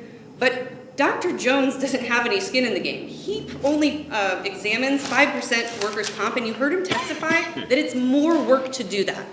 So he wouldn't be here testifying in support of it if it didn't make sense. Dr. Hosier does not treat people. He provided no alternate explanation for why that he's continued to experience pain. And no matter what, he said that it just cannot occur. In his mind, you can never get that diagnosis. There wouldn't be enough evidence in the world to him to get this to have happened because of work. The bilateral carpal tunnel syndrome is supported by our objective evidence Exhibit H and Exhibit D. The neck is supported by Exhibit F, the MRI, and the treatment records of Goddard, of the emergency room, of Dr. Jones, all supporting the objective clinical findings, the limited range of motion, and nothing to do with radiculopathy. No one asking for that. Bilateral carpal tunnel is supported by Exhibit H, the EMG, the gold standard. When you have a broken bone, you get an x-ray. That shows you have a broken bone, right? When you have bilateral carpal tunnel, you get an EMG. Now, was that the reason they got the EMG? No. But if you have headaches and you get a brain MRI and they find a tumor, they're going to fix the tumor. They're going to fix what they found. And that's what they did here. They found bilateral carpal tunnel. That explained why he had numbness and tingling. And Exhibit D as in dog, DD of Dr. Goddard, the ortho, has positive findings that they are demonstrating in the video, Dr. Hosier is, that support that as well. The fact also that he ended up getting a bilateral carpal tunnel release and it fixed the problem. When we talk about common sense, if you have a diagnosis and then you get a surgery designed to fix it and it's fixed and the doctor can't even admit that you had the diagnosis, that's a problem when it comes to the weight of his evidence. He testified, Mr. Faust testified that he fell onto both wrists after he had his left hand on the wheel and his right hand on the gear shifter, and you'll have pictures of that as well. So he had two, at least potential, causes of the impact for the carpal tunnel, and we have no other evidence of what carpal tunnel is caused by. It can pop up out of nowhere, that's an idea, But is that more likely than the 2 hits that would cause it traumatically and the EMG saying that he had it? That's for you to decide. And again, just because the EMG wasn't ordered for that purpose, it doesn't make the finding on that EMG any less significant. It just ruled out whether or not that numbness was coming from the neck. And that's good. That means his neck problems aren't as serious as they thought they might be. It was easily to be fixed. He needs those hands on the wheel. We need his hands on that wheel so we don't have to drive in the snow. Dr. Hosea has admitted that the gold standard would be the EMG and admitted that the surgery fixed it, but he still wouldn't even agree that the diagnosis exists. He didn't, when I asked him again about the second fall, despite it being in his report, he had heard about it before, he still denied that it can be something that happened from trauma. He wanted there to be something more significant. There's a lot of red herrings in this case, and that's my job, make it clear. That's their job, make it blurry, make it difficult for you to understand. And it is, it's really complicated medical information by people who are very boring, okay? The emergency room didn't do a good job, okay? They didn't report the need. That's a red herring here. They haven't examined him 100 times, like Dr. Jones has. Plus, it doesn't matter what they said about the right knee at all, because we know his right knee got hurt. It's allowed in the claim. The BWC has accepted it for a sprain and a strain, as well as a contusion to that body part. There is no question the right knee was hit. Those are direct. Those aren't from before. Those sprains, strains, and contusion, the bruise, it hit something. He wants it to blow up like a softball. I kept saying baseball in there, but it's like a softball for the knee to have been corresponded to this injury. But what you have, as far as our evidence, does support it. The radiculopathy is also a red herring. Okay, they're going to talk about that as well. The doctors both testify that you do not need, both their doctor and ours, you do not need radiculitis or radiculopathy to have diagnosis in the neck. It's ridiculous that this is being discussed. No one's asked for it. It is a red herring. The list of degenerative findings, the 2 pages, that's a red herring. We're only asking for 7 on that list, and that's because every single doctor that he saw, as he testified, said that those are the ones causing the problem. Sure, there's every level of the spine, but there's one very bad one, and it's where he's pointing to on his back that it hurts. What he says lines up with the MRI, lines up with his doctor. There's also the asymptomatic studies and articles. I talked about this already, but just remember, he's not asymptomatic. He's here after 4 years of pain doing this when no one wants to be here. Okay, if this was an easy out and he could just go, he would. He's not. This is more painful than pretending to be in pain. Mr. Faust isn't going to take the stand and go through all this because he has no symptoms. He's back to work, and he's already been paid for when he was off work, and even when he was off, he testified that he only gets part of his check. You heard Mr. Faust testify, and you've had an opportunity to face him and his expert today. Mr. Faust said that no single treating doctor that he has had relates any of these issues to his weight. They say that he could lose some weight in some cases, but they don't relate it. They don't say that it's because of that. And it makes no sense why all of these things would all of a sudden start hurting after a severe accident and would just have been from degeneration. No one's saying that these are work-ending or emergency room even necessary worthy injuries. But Mr. Faust did everything in his control to minimize the impact to the other driver and himself, and then he followed the rules and he's listened to his doctors so that essentially a hired defense doctor can give him an opinion that the diagnoses that are causing him pain are not related because they aren't bad enough. He wants chunks out of the knee. He wants fractures, radiculopathy. He wants a worst case of carpal tunnel syndrome. He wants ejection from the vehicle. Another thing that he talks about is that he wants to see the seatbelt bruises when Mr. Faust testified that the emergency room didn't even examine him for this. He talks about a lot of errors throughout the records, but his own CV, which is like a resume for a doctor, outlining his qualifications, I found like 4 or 5 errors in his own resume that he produces as his expert that hasn't been right for years. So errors happen. Emergency room documents, errors happen. Emergency room doctors, like Dr. Hosea, make mistakes. But when you look at the totality of the evidence, you have to take the weight and see what makes more sense. Look at every condition as it is. It shouldn't be all for one. You need to look at the MRIs for the thoracic. Think about what makes sense to the seatbelt, the whiplash, if the carpal tunnel, falling on the carpal tunnel. That's not something I heard until I started doing workers' comp law 15 years ago, that you can get carpal tunnel from falling. I thought it's from repeating things. But use your test of daily lives, and Dr. Jones and Mr. Faust and Dr. Hosea. He definitively testified he doesn't believe this injury that I showed you pictures of could ever cause any of the injuries sustained by Mr. Faust. Just like he has in the 54 trials before Mr. Faust, he's put a lot of stock in the weight, but he takes no history of how long that he's been this weight. He doesn't know if he showed up that day. He didn't weigh him. He just says he's this much that he told me, and then I calculated his BMI. And that's a huge part of his decision, but he doesn't even look at the ER to see, did he gain 30 pounds after this?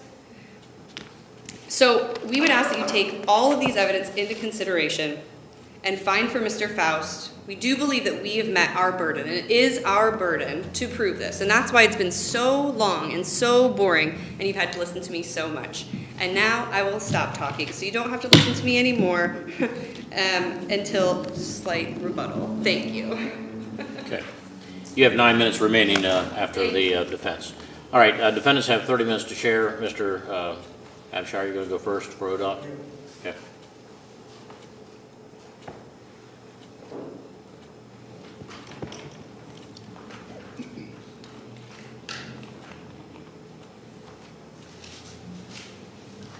Well, one thing you cannot accuse me of is not warning me. Because I warned all of you this morning how god awful boring this would be. And I think I was right. But, as I mentioned, this is important to everybody here. There's a reason all these attorneys are in this room. It wasn't important to you at all. So, we appreciate you paying attention throughout the course of this. I know it was difficult, tedious to listen to. One thing I'd always like to come back to is something I said about we can talk about all these medical terms all Sunday. What makes common sense? Okay? And I think something really significant was said by Dr. Goddard. Sorry, by Dr. Jones.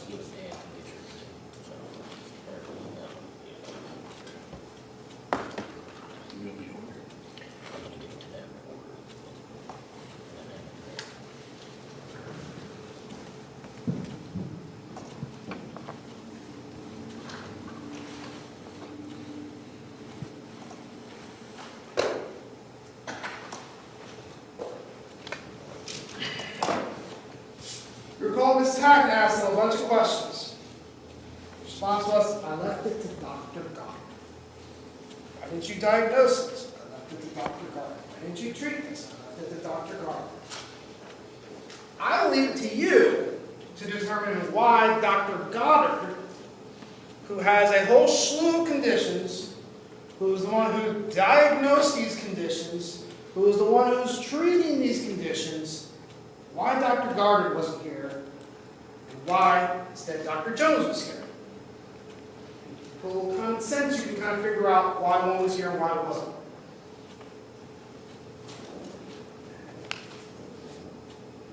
The burden is on the defendant. They have to prove each and every element of this causation. Does Mr. Faust have pain? He might. Nobody knows. And that's what we've talked about. Pain is subjective. Nobody knows if someone has pain or does not have pain. But you have to ask yourself why the person that was testifying as their expert was not the one treating these conditions, diagnosing these conditions, instead of essentially relying on what Dr. Goddard said. I want to talk about the knee. As we mentioned, in order to have a substantial aggravation, you have to have evidence, objective evidence for worsening. You have to show it got worse. The reason why is because if someone has a bulging disc in their back, it's not fair for an employer to be on the hook for that unless it's actually shown that it got worse from a workplace injury. You heard Dr. Jones testify that he had grade 2 chondromalacia in his knee prior to this incident. It's not in dispute. I asked Dr. Jones specifically, what do you base the fact that it's worse on? Well, it's because when Parker bends his knee, it hurts. Subjective complaints. If Parker can only bend so far, well, this is all I can bend. Well, now I can bend this far. No one knows. That's why it's got to be based on objective evidence. I asked Dr. Jones, is there any evidence that it was a grade 1 before, I'm grade 2? No, he doesn't know. There is no subjective evidence. And there's a lot of mention about the ER and notes were made in there. Well, Mr. Faust also didn't report this on his initial reports either, that he filed. That he had any sort of injury to his knee. He filled out forms, he didn't list them.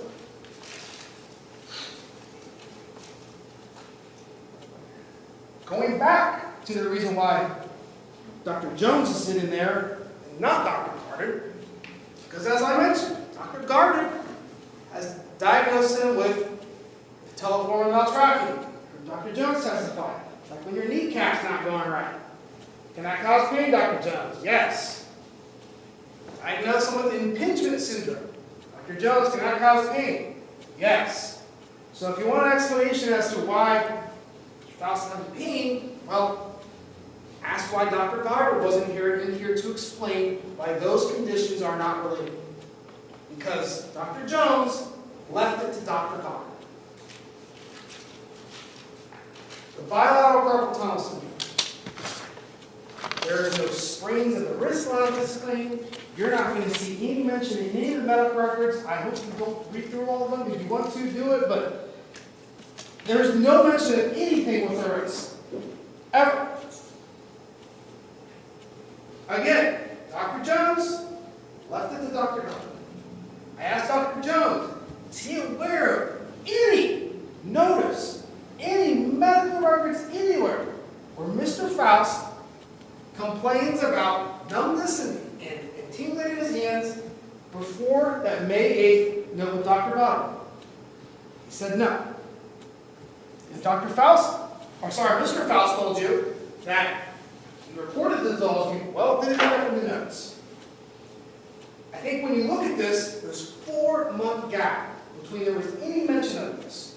The EMG that we talked about was done not because of carpal tunnel syndrome, but because of suspicion of cervical radiculopathy.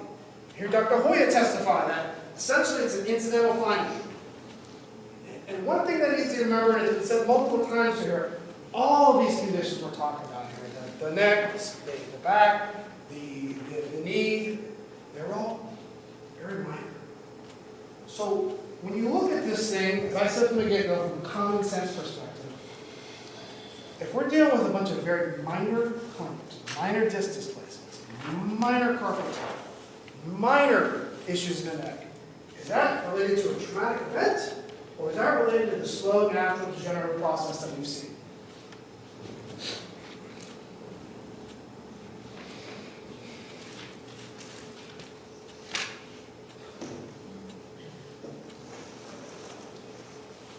I promise you I'm almost done.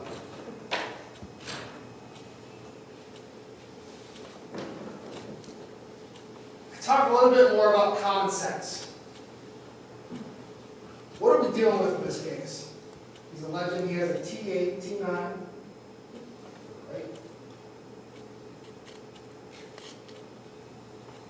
T8, T9 disc displacement. C2, C3 disc displacement. C5, C6, C6, C7.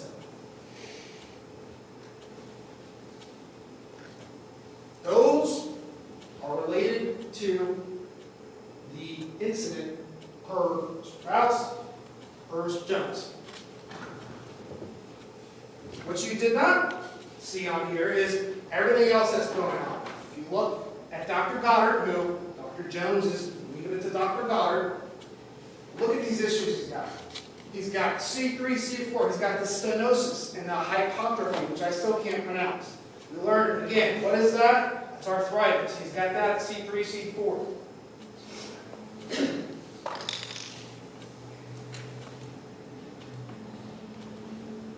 C4, C5, same thing. He's got the arthritis.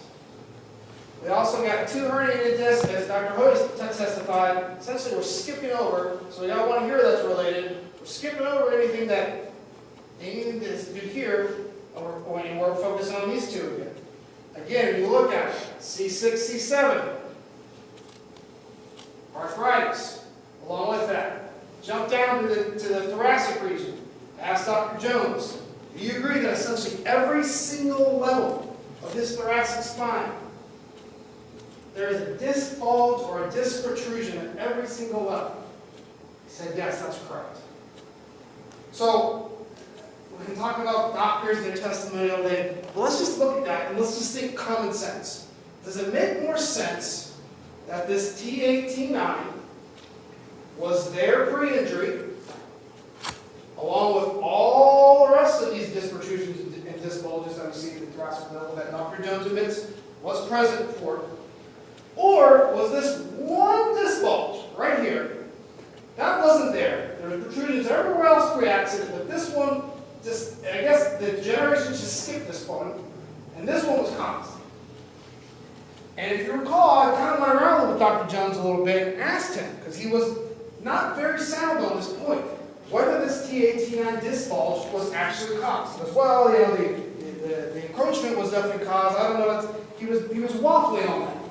Because he knows, when you look at this, it doesn't make sense that this natural degenerative process skips one stage, hits every other single level of his thoracic spine. Same thing with the cervical spine.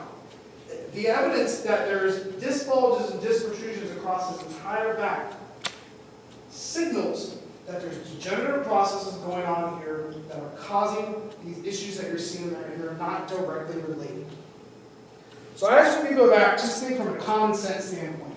What makes sense?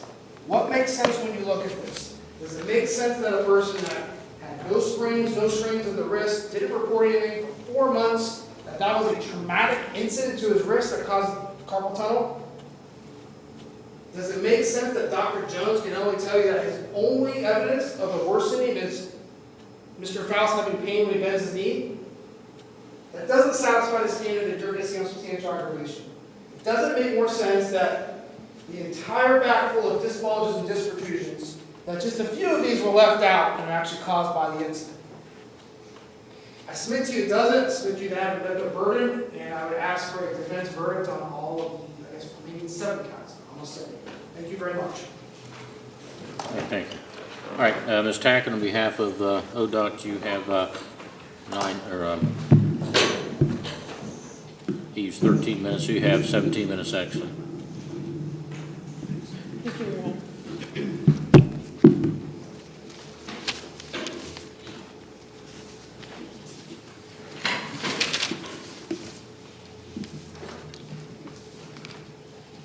I, like other counsel, want to thank you for your time and attention today. It's been long, it's been exhausting on many levels for a lot of us. But your job is not done, and we want to thank you for your willingness to be on this jury and to continue this job until your job is done and you reach a verdict in this case. We think your verdict is going to be a defense verdict on behalf of the Bureau of Workers' Compensation and the employer ODOT. We don't believe that Mr. Faust, as likable as he is, and he is very likable, has met his burden of proof with the evidence that they presented to you today to consider. The burden is on him. Mr. Absher doesn't prove anything, I don't have to prove anything. He's going to prove his case on all 7 conditions that he is requesting. All 7. This case has a great deal of sympathy factors, a great number of sympathy factors. We can all agree that it was a bad day for Mr. Faust when he had to go to work on January 12th and was involved in that car accident. But that's what he likes to do. And he told you that he loves his job and he wants to go back, and he's happy to have been there that day and happy to have helped and minimized any potential damage to that oncoming vehicle. And again, we've agreed. There was a motor vehicle accident that day. No one's saying that it didn't happen. No one's saying that this car didn't slide into the ODOT truck. But Ms. Ivan kept showing you the picture of the other lady. This is not Mr. Faust's vehicle. He was not damaged in this vehicle. He was not a passenger in this vehicle. He did not suffer any injuries from the physical damage that you see when you look at this photo. when you look at the photos that you're gonna have in your pack, in the back, this is the ODOT truck that he was driving. There's no physical damage to this truck. He said it weighed 46,000 pounds with everything in it. Versus this little passenger vehicle that slid down the hill and slid into it, but only damaged the plow. No damage to the car, no damage to the side of the vehicle, no damage to the cab where Mr. Faust was located. So don't be tricked by the red herring of looking at this vehicle, because that's not what Mr. Faust was. Mr. Faust was in this vehicle that had no physical body damage to it, except perhaps the plow was broken as he testified to. Plow down here, came up here. Yeah, I'm not saying the injury didn't occur. We certainly have allowed it for soft tissue injuries. But as we learned in voir dire, just because you have a car accident doesn't mean you have injury. Just because you have a soft tissue injury to your neck sprain or your shoulder or you bruise your knee doesn't mean you have more significant damages because you were in a motor vehicle accident. There has to be more evidence. There has to be more verification of that, of those injuries. You're going to see pictures of Mr. Faust wearing the seatbelt. Seatbelt just shows it going across his shoulder. He doesn't even know if he had a bruise on his chest. He talks about the doctors in the hospital not documenting it, but did he testify that he had a bruise in his chest from the seatbelt? I don't think so. I don't remember that testimony. Did he testify absolutely for sure that he hit his knee on the gear shift in this photo? Or did he strike his knee on the dashboard? Did he strike his knee on the steering wheel? I asked him about that because those are all various allegations of how this all happened. Is that consistent? Knee, steering wheel, dashboard, gear shift? No. We know he says that he fell outside the truck. No reason to dispute that he fell outside the truck. No reason to dispute that he landed on his knee and or that he would have landed on outstretched hands to break his fall. But if the incident is that significant, if the damage to the knee was that significant, or the damage to the hands, when we talk about the carpal tunnel, if it was that significant from having all these impacts, the hospital would have documented something. Something would have been documented before, as Mr. Absher says, 4 months later. Something would have happened sooner. A lot has been made about the inaccuracies of the emergency room record. It doesn't say this, it doesn't say that. Well, that's a common thread of every medical record you're going to read in this file. There's information missing according to Mr. Faust. I'm not saying he's wrong, I'm just simply saying that once you hear it one time, you can forget it. But when it's the excuse every time, and when it's the reason every time for every medical record that the doctors were just lazy, that the doctors didn't document, it rings a little hollow at some point in time. And then, talk about the pot calling the kettle black, folks. Dr. Jones. You have in the binder Dr. Jones' records. And I went through the records with him in terms of the dates. And so you know that from February 6th of 2019, at least through July 29th of 2019, you have the treatment office notes.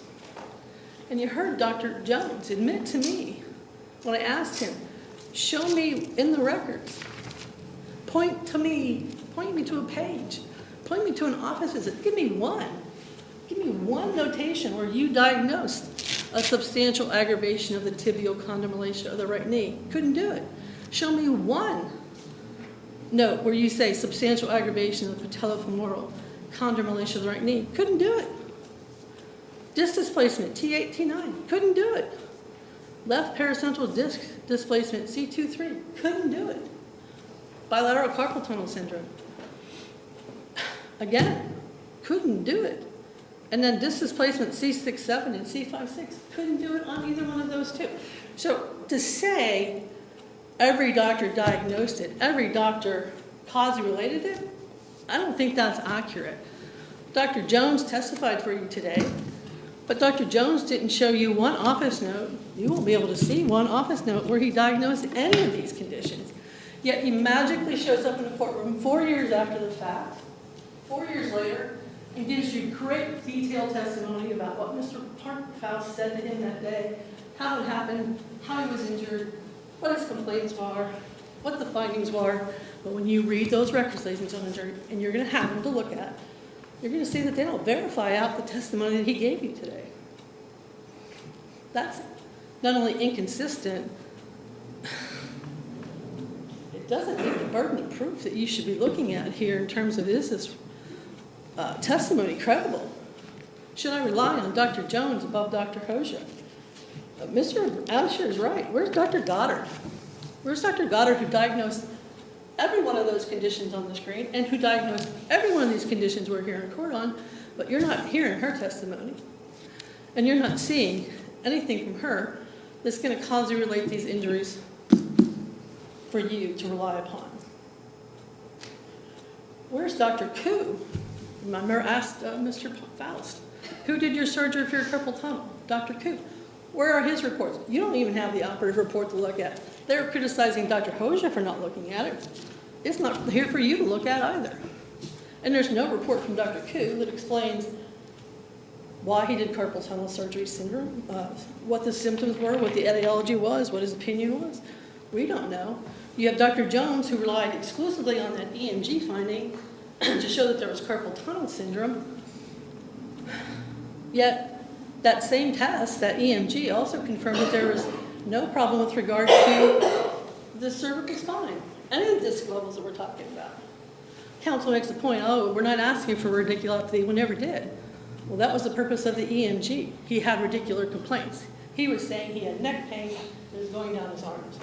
So that's why the doctor sent him out to verify if, in fact, his neck was causing his arm pain. And it came back, there's no evidence of any disc or nerve injury in the neck. There's a mild carpal tunnel finding. And then after that, we don't see anything more about it. And you heard Dr. Jones, he never treated him for it because he found out, as soon as he found out that he had the EMG, Mr. Faust had the surgery, and so Dr. Jones never got the treatment. I'm not saying Dr. Jones isn't a good doctor. I'm sure he is. I'm not saying he's not a good chiropractor. And he doesn't provide a lot of benefit for folks. But for counsel to say that Dr. Jones has no financial stake in this case, do the math. He testified. He sees 45 patients a day, and about 5% of those would be workers' comp patients. So that means he sees 225 patients a week.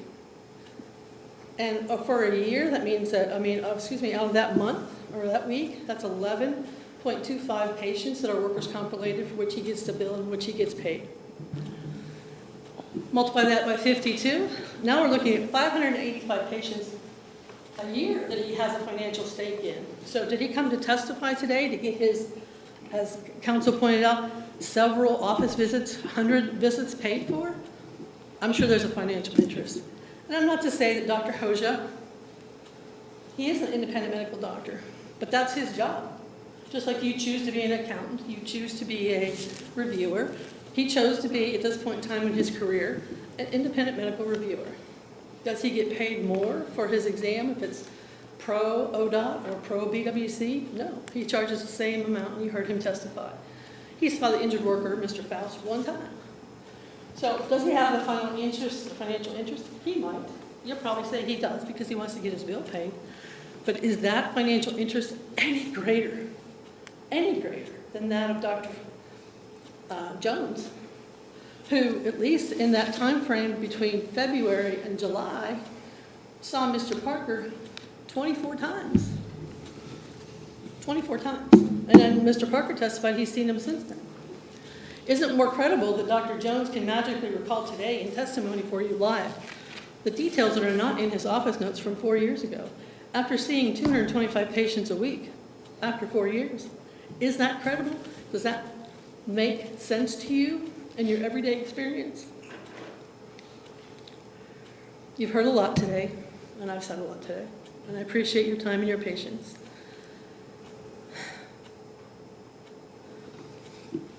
But the reality is, your job is still ahead of you, the hardest part of your job, and that is deciding on the 7 conditions that Mr. Faust is asking for. Again, nobody says Mr. Faust is hated by ODOT. They like him. You saw the commendation. They thanked him for what he did. This case isn't about that. This case isn't about whether he's a good employee. This case isn't about whether there are emotional factors. This is not the court of empathy. This is the court of the law. You must apply the law as the judge gives to you.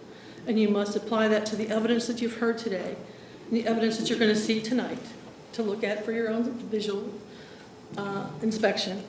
And you're going to come to the conclusion, he might have pain. Who knows why he has pain? That's not our job. Our job is not to discuss pain. Pain is not a condition. Pain is not compensable.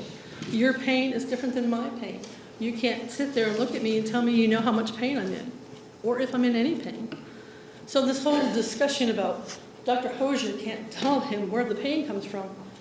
Dr. Hosier honestly can't say, I know for sure where your complaints are. I don't know why you have pain. I don't find anything in the records that suggests it's related to your trauma. I don't find anything in the records that suggests it's related to your motor vehicle accident from January 12th of 2019. That's the only question that really matters. Does it matter that Dr. Hosier couldn't tell you where Mr. Faust's pain came from in 2020? Again, he gave you his testimony, and you have his report, and it's very detailed. And it explains everything that he went through today on that video deposition, and compare and contrast the level of detail, the level of review of every medical record in this file, up to that point in time by Dr. Hosier, with those reports from Dr. Jones. But when I asked him, he said he thought he reviewed them, but he didn't provide us two.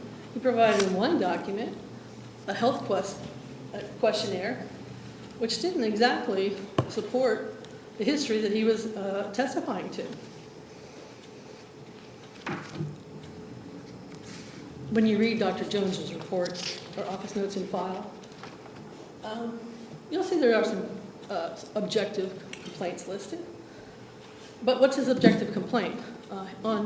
For example, March 6th, his objective complaint is subjective pain. He has right knee pain. Well, you just heard the doctors talk about objective is something that you can't alter. Subjective is just that. It's purely your own reference, your own comment. So the only objective finding he has is he has pain, and he has some, it says this, suboccipitals, which doesn't explain anything, left trapezius, T paraspinals, right acute knee pain. Those are his objective findings. I don't know that those are objective findings as much as they are subjective complaints. Dr. Jones's reports and records in file don't contain one diagnosis that we're looking at in court today. They don't provide a causal relationship opinion. They don't explain why these conditions are allowed. And there really isn't anything here. And when he does talk about objective findings, or he talks about summaries in his reports, he just does general summaries. You heard Dr. Hosier say, and go through the different tests and explain, if you lift your arm or if you tapped here, this would show that. This would show the foramen if there's stenosis and narrowing. And he gave you names for all those tests, and he explained what they were, and he showed you what they were. And when you read Dr. Jones's reports, you get none of that. You get none of that. And all you get is a summary that just says, oh, based on everything I've seen today, I think he still has continued pain and he needs more treatment. He could have gotten treatment, and he did get treatment for his ongoing allowed claims, brain strains, tissue injuries. But again, nothing in Jones's reports, and certainly nothing in what I think the testimony you heard today was conclusive or came anywhere close to meeting the burden of proof that they have in this case. Again, 2 minutes. Thank you, Your Honor. I'm at the point in time where I think you've heard me, you understand my position, you understand the ODOT's position. And again, with all due respect to Mr. Faust and his circumstance, this is not about liking him or not liking him. This is not about having sympathy. This is about deciding the case and the law and the facts And I think that when you do that, you'll render a defense verdict on all 7 conditions. Thank you, Your Honor. Thank you. All right, Ms. Ivins, you have 9 minutes left. Thanks. I'll be brief. Dr. Jones doesn't do paperwork for a living. He treats people, okay? That's why his notes are brief, and that's why he came here today to give you his opinion. The opinion that he gave you on the stand is just as much evidence as any of the treatment notes that you will review. You saw a diagram, said every level of the spine. Check out Exhibit F. C3, C4, C4, C5, between those levels, there's nothing wrong there. It's wrong.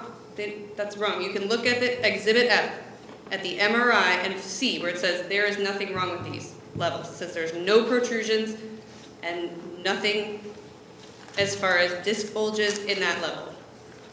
If you want to talk about financial, we can do some quick math. 24 times about 60 a visit, 1440. Let's talk about Dr. Hosier. 648 visits for IMEs times 600 is $450,000 that he testifies for the employer. And you also heard Dr. Jones talk about how he takes any kind of insurance and BWC makes more work for him. It's more paperwork. You heard Mr. Faust talk about how he has lots of doctors that treated him. Dr. Goddard was one. She's the orthopedic. Did you really want to hear it from another doctor? But her records are in there just like Dr. Jones are. You take all of those pieces of evidence and look at them together. He did leave it to Dr. Goddard because, as Dr. Jones testified, that was originally his physician of record who submitted these. So yes, she made all those diagnoses, but she also cherry-picked the ones she believed were causing the problems. And that's what you treat, right? Diagnoses that cause pain. And she submitted them. That's why he was leaving it to her as far as who submitted it. So don't get lost in those details. The numbness and tingling in his fingers, yes, it took 4 months, but it was enough for them to order an EMG. And then they figured out what the problem was. So again, the fact that they're still talking about the radiculopathy, you do not need that to have neck pain. It causes him headaches and it causes him pain in his neck as he testified to you. Also check out Exhibit B, B, and CC, Dr. Jones. Not a paperwork doctor, does submit 2 reports to all of the conditions that we were just discussing and his opinion. Of course, Dr. Hosier's report is in there too. It's very detailed. That's because he sees him once, so he has to have a very detailed opinion. He continues to see Dr. Jones regardless of that. And while I'm showing you the picture of the vehicle, because it's shiny and you can't see it from there, that vehicle still was smashed like that from hitting the car that he was in. I'm not saying he has those level of injuries, but I'm saying when you're looking at this injury, and Dr. Hosier says this could never cause any of these problems, take that into consideration when you do this. As far as whether or not Dr. Goddard was here today, it's important to note that the burden of proof is on Mr. Faust, also the burden of money of filing into court and paying these people. But circumstantial evidence on page 5 of your jury instructions that the judge just read said specifically, you may not infer a fact or facts from a speculative or remote basis that has not been established by the greater weight of the evidence. So the fact that they want to talk about why that doctor wasn't here, that's not really part of what the evidence was. The evidence is Dr. Jones, all of the medical in that, the photographs, and what you heard about from Dr. Hosier, as well as what you heard from Mr. Faust. And you'll be able to use the test of truthfulness that you use in your own lives to determine whether or not you decide who you believe. But something that was said was, he's not 100% sure. That's not the burden here. No one has to be 100% sure. It's 51% or more likely. Okay? It doesn't have to be 100% sure where he hit his knee. He got in an accident, and then his knee started hurting, and there's things, the knob was broken off. What's more likely? So we're both talking about what makes more sense. But we don't have to have what to be 100% sure. That's not the burden. So it's really easy to play Monday morning quarterback and kind of look at this case and say, this is what we wanted to see. This would have been nice. This would have helped us have a clean opinion. That's not what it is. It's real life, real medical evidence, and a real treating doctor versus a hired gun. Thank you for your time. I hope you find a verdict for Mr. Faust. Thank you. All right, thank you, Counsel. Now, I'll also remind the jury that the closing arguments of counsel are not evidence. They're just to persuade you, but they are not themselves evidence. Now, I've given you the instructions on the substantive law, and as I indicated, I'll be sending those instructions back to you once I make the corrections that I made while I was reading them. Now, I'm going to instruct you on how to conduct your deliberations and prepare your verdicts. And this says when you go to the jury room, but because of COVID, we had modified the courtroom, and we're not asking people to go back in that small courtroom, giving you the run of the courtroom. So when we're done here, counsel and the court will take all of our materials, we'll leave, you'll have the courtroom.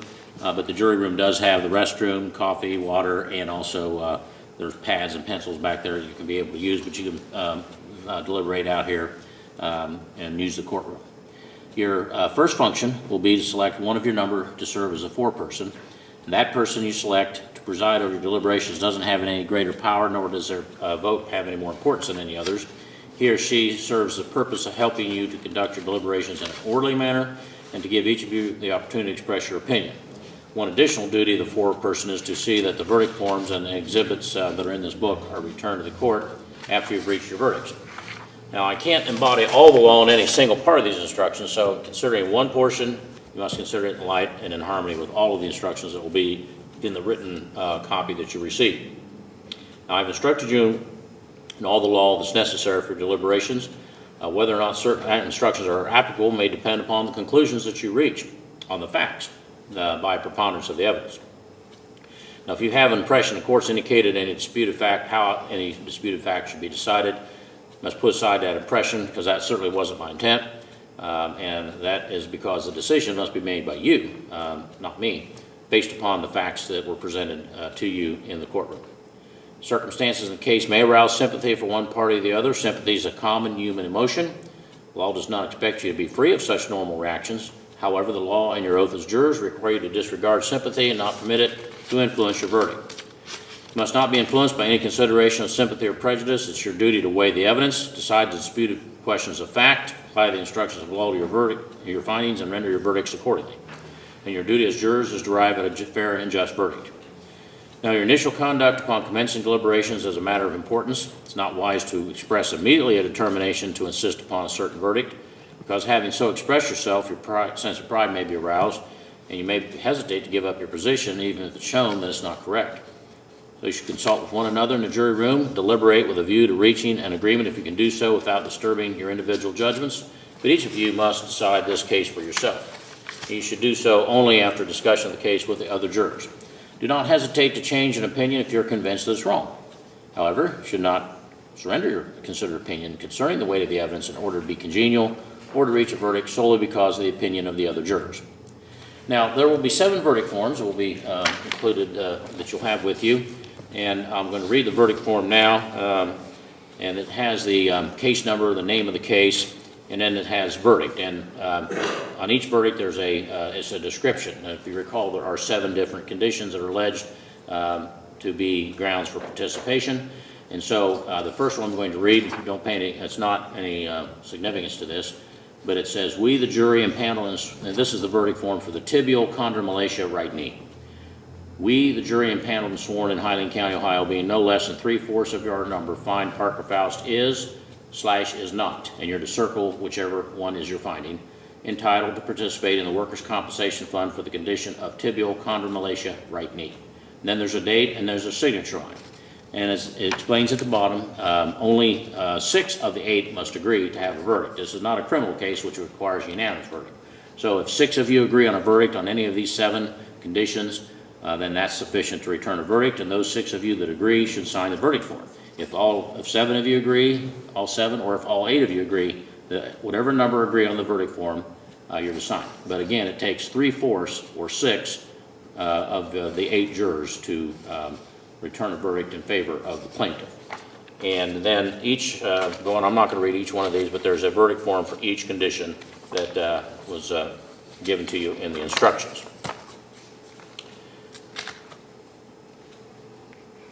And also, the foreperson is not necessary to be one of the 6 jurors that are in agreement in order to reach a verdict. Now, you're not to discuss your verdict till it's been returned to the court, nor you discuss the status of your deliberations with anyone. When you've reached and signed your verdict forms, all 7 of them, you'll summon the bailiff by knocking on the door of, in this case, the courtroom over here. and inform him that you've reached a verdict. And then we'll get all the attorneys back in the courtroom as quickly as possible, and then your verdicts will be announced. And again, the foreperson of the jury will be responsible for returning the verdict forms and the exhibits. This says interrogatories. There aren't any interrogatories in this case, so don't worry about that part of the instruction. But until your verdict's announced, no one is to disclose to anyone the status of your deliberations or the nature of your verdict. Now, once the verdict is returned and announced at open court, then at that time, you'll be discharged, and you may then discuss the case with anyone you want to, but you're not required to do so. It's a matter of your own free choice. Now, I want to thank and express appreciation of the county and the citizens of this county for your service as jurors, because by providing the service, you've contributed to continuing the unique system of justice which we enjoy in this country. Now, I have a couple of additional things that aren't in the instructions. First of all, if you have questions, write them down and knock on the door and give them to the bailiff. Can't ask the bailiff questions. The bailiff's not permitted to discuss the case with you, so you can't ask him about anything about the case. Got a question, write it down. He'll bring it to me. I'll meet with counsel, and then I'll return a response in writing. Now, I can't promise you I'm going to give you what you want. For instance, I can't answer any questions in which you ask about facts or issues that were not in evidence. So, for instance, if somebody says, what was X, what kind of shoes was X wearing at the time of the incident? Well, if you didn't hear any testimony about the brand of shoes, I can't tell you what that is. And I get questions like that from time to time. Also,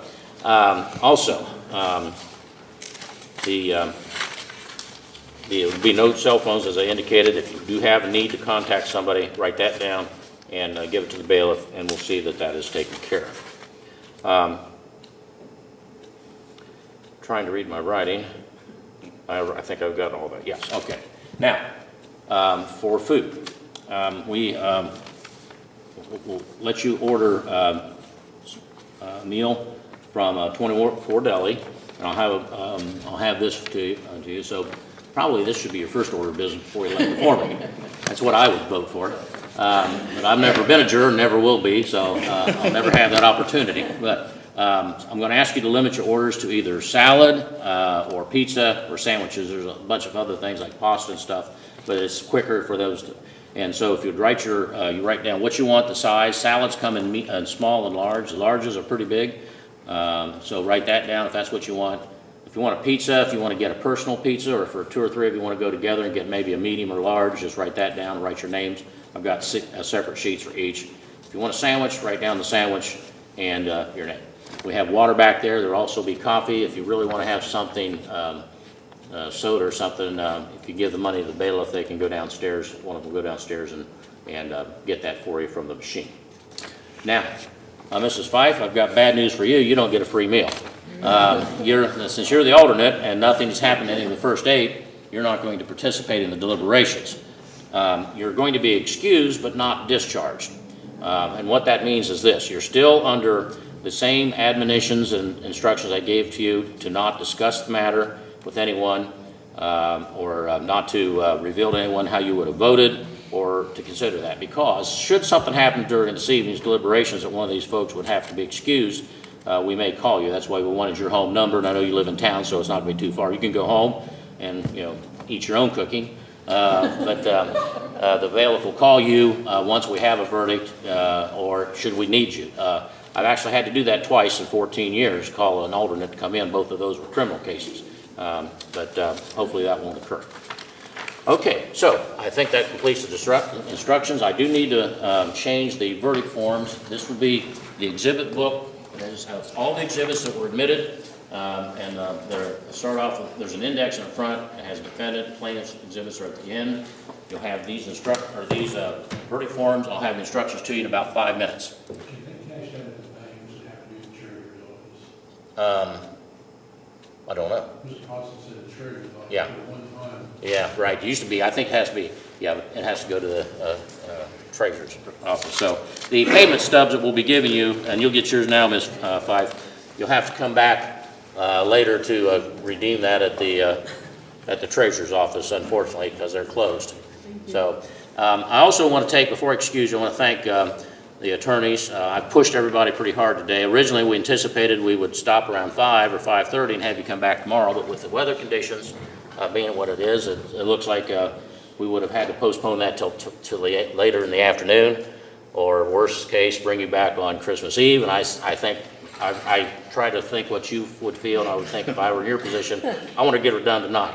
But, you know, like I said, with the weather conditions, I've been watching it, we're still over 40, and they're not predicting any dangerous conditions till 1 or 2 o'clock in the morning. So I feel you'll be certainly be done by then. Anything further, counsel?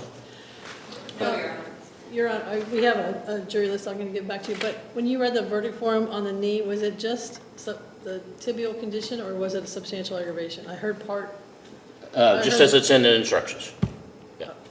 Okay. Yeah, as they are in instructions. Okay. All right, thank you. The council then will remove everything. Also, you know, don't look up anything. The computers, I think, are all locked, but don't try to use anything because you got to, again, base it upon the evidence. Okay? Thank you. Please rise. And